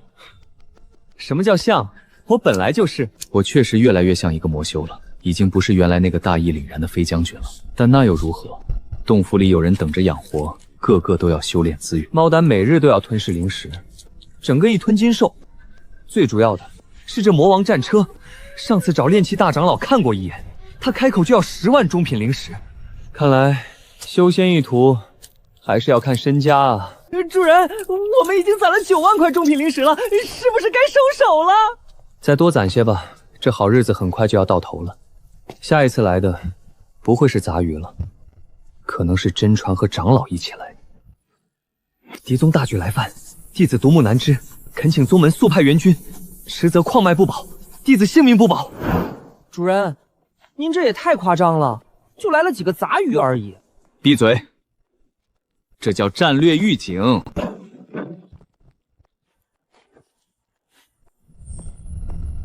赵凌云，现在这里已经是我幽冥宗的势力范围，你们擅闯我宗矿脉，按规矩我可以杀了你。规矩？你们魔修讲规矩？当然讲，我的规矩就是规矩。你，赵凌云，今日我就除魔卫道，斩你这只魔头！巧了，我也最擅长除魔卫道。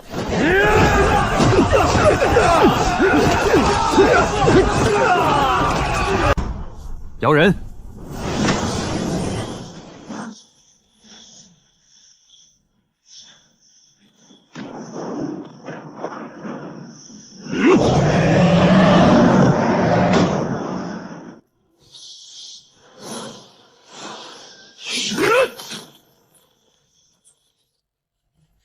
坐下聊。行。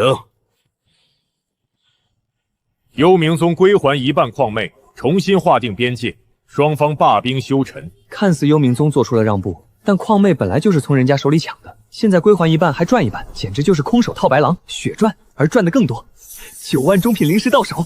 主人，您什么时候跑？你怎么知道我要跑？您把人家得罪成这样，不跑等死吗？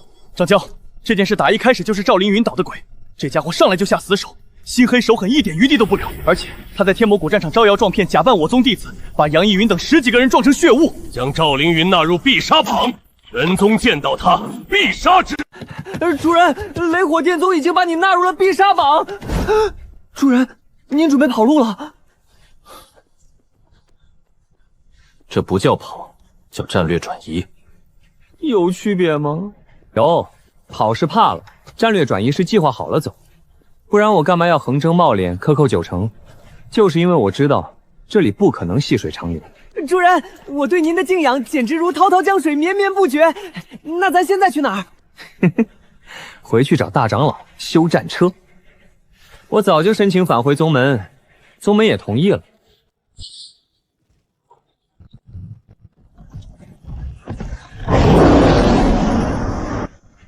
气灵已经彻底陨落了，等他自己重新诞生，没戏。那怎么办？炼一个灵进去，只要找一尊灵封印进战车，让他和战车慢慢磨合，等磨合成了，就是新的气灵；磨合不成，车毁灵亡。需要什么材料？这材料也太多了吧！10万灵石里包含了基础材料，但这些特殊的得你自己找，尤其是深渊玄晶最是难得。不过，你那些魔旗就是很好的融合材料。大3才魔旗9面齐聚，灵性十足，炼进去能省1大半功夫。9面魔旗刚凑齐没多久，甚至有朝着灵气蜕变的趋势，不可谓不珍贵。算了，舍不得孩子套不着狼，炼。不错，能凑齐这些东西，你也是真有本事。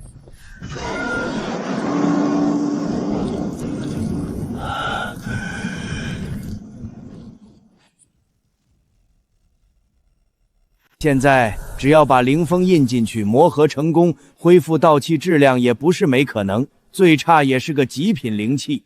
只不过磨合的过程少则几十年，多则上百年，你等得起吗？等得起。那你去抓一尊灵吧，修罗恶鬼最好，怨念够重，灵性够强。我来。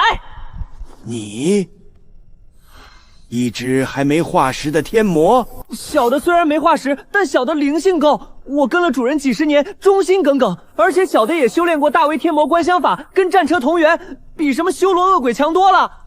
你的魔宠，你做主。主人，小的想好了。你知道融合意味着什么吗？几十年、上百年，你都要在战车里沉睡，可能醒不过来，也可能融合失败，车毁灵亡。小的知道，但小的想帮主人，小的不想每次打架都躲在主人怀里发抖，小的也想帮上主人的忙。而且我突破天魔4重失败了，与其当一辈子废物，不如赌一把，只要成功，以后我就是新的气灵，魔王战车便是我的躯体。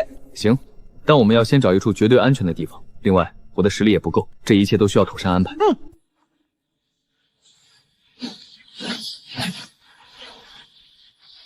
神识强度从1万匹暴涨到2万匹，普通修士在神识境圆满时不过4、5千匹，或是别人的4倍。是时候了。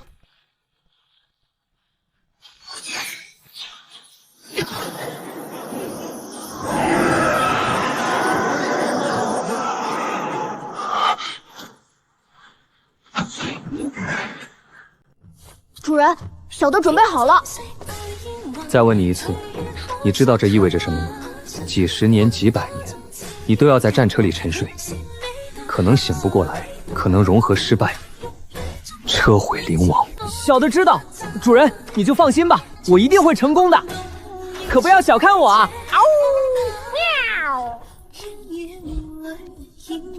主人，小的要是成功了，以后您打架，小的在前面冲。好。还有，别再把小的当狗使唤了，小的是天魔，不是狗。好。主人，您保重，我们还能再见吗？能。若今生无缘，来世再重逢。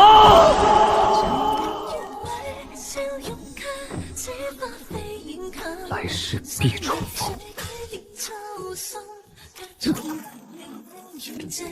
我回来了。幽冥宗对真传弟子开放的大神通术一共有12门，全是大神通术，每一门都威力惊人。除此之外，还有2门阵教级别的顶级神通术，这2门只有排名前3的真传弟子，掌教才会亲自传下。我暂时没资格学，我只要把那12门都学了，加上已有的5门、17门圆满大神通术凝成的符箓，即便没有顶级神通术，也不会差。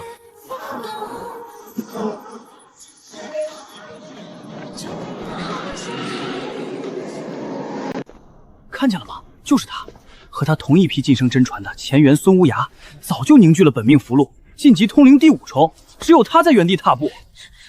可惜了，天生一副好底子，偏偏贪多嚼不烂。天赋再高又如何？终究是废了。神识境修士，寿元极限是400岁，我只剩50年了，时间不多了。又练了10门小神通术，加上原有的5门大神通术、5门小神通术，现在我已经掌握了11门圆满境界的大神通术，15门小神通术。若能将其成功凝聚本命神通符箓，威力必然惊人。唯一的遗憾就是缺了1门顶级神通术，不过这已经是我这辈子的极限了。若再不突破，寿元将尽。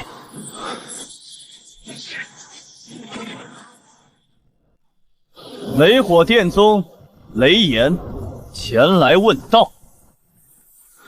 雷炎是雷火殿宗神通境第1人，此时他前来挑战，是吃定我宗门无神通境能应战。若让神通境弟子应战，基本必输无疑。若是避而不战，弟子道心会因此蒙尘，实在是卑鄙。幽冥宗没人了吗？连个敢应战的都没有。欺人太甚，我来。洪福也敢出来丢人？哼！幽冥宗的真传就这，若连我都赢不了，不如早点回家种田。你们也不是修道的料。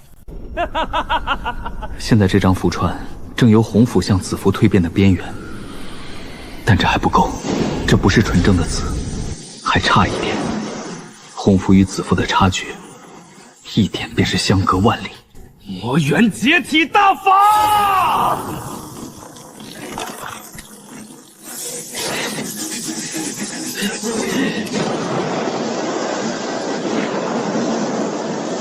啊！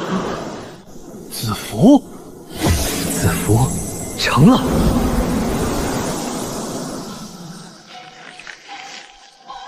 通灵5重，神通境。赵师兄，他闭关多少年了？20年。听说他200年前便突破到了神识境大圆满，之后再无寸进，想不到一飞冲天。赵师兄，揍他，扬我魔威！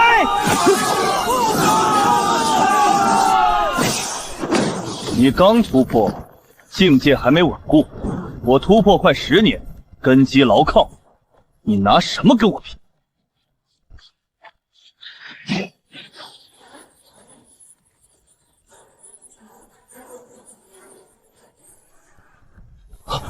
你的元神不对劲，燃烧50年寿命，魔元解体大法给我破！赵师兄不是刚突破吗？怎么神识会如此强大？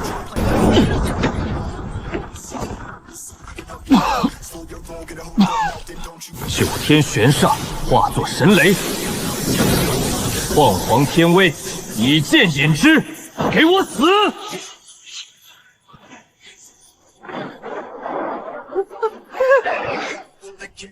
只要元神在，我还可以夺舍重生。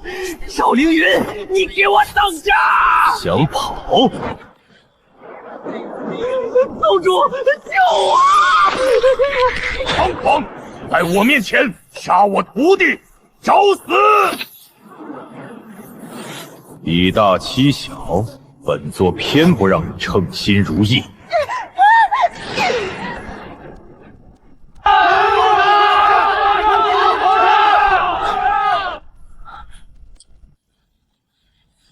赵凌云，之前在灵矿杀我雷天殿宗32名弟子，2位长老，1位真传弟子，这笔账今天该算了。在幽灵宗境地杀我，你们吃错药了吧？你的掌教和所有长老、宗主都被牵制，这段时间足够杀你1万次了。一个灵台境，2个神通5重，这种阵容我根本跑不掉。既然逃不掉，那就杀！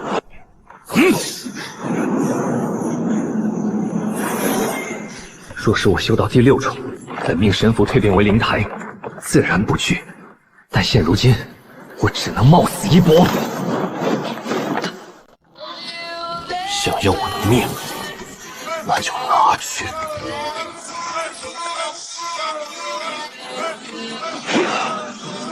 以我灵血燃我神魂。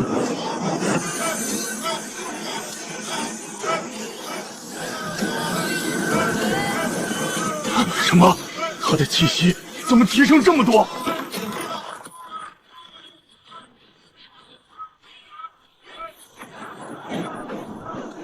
不好！那傻小子在燃烧元神自爆！快去阻止他！他可是我幽灵宗的未来！想去救人，做梦！老狗，滚开！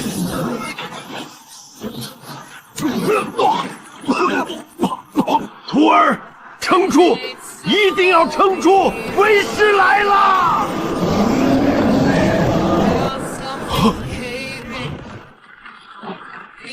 燃烧元神！你这个疯子！停下！快停下！给我爆！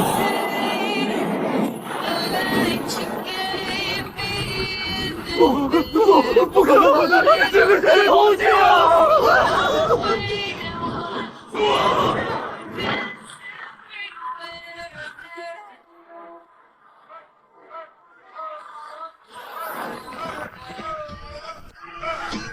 你这个疯子，差点栽在你手上！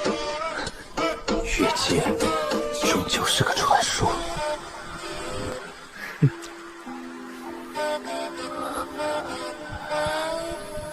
不知毛丹醒了没？可惜我看不到。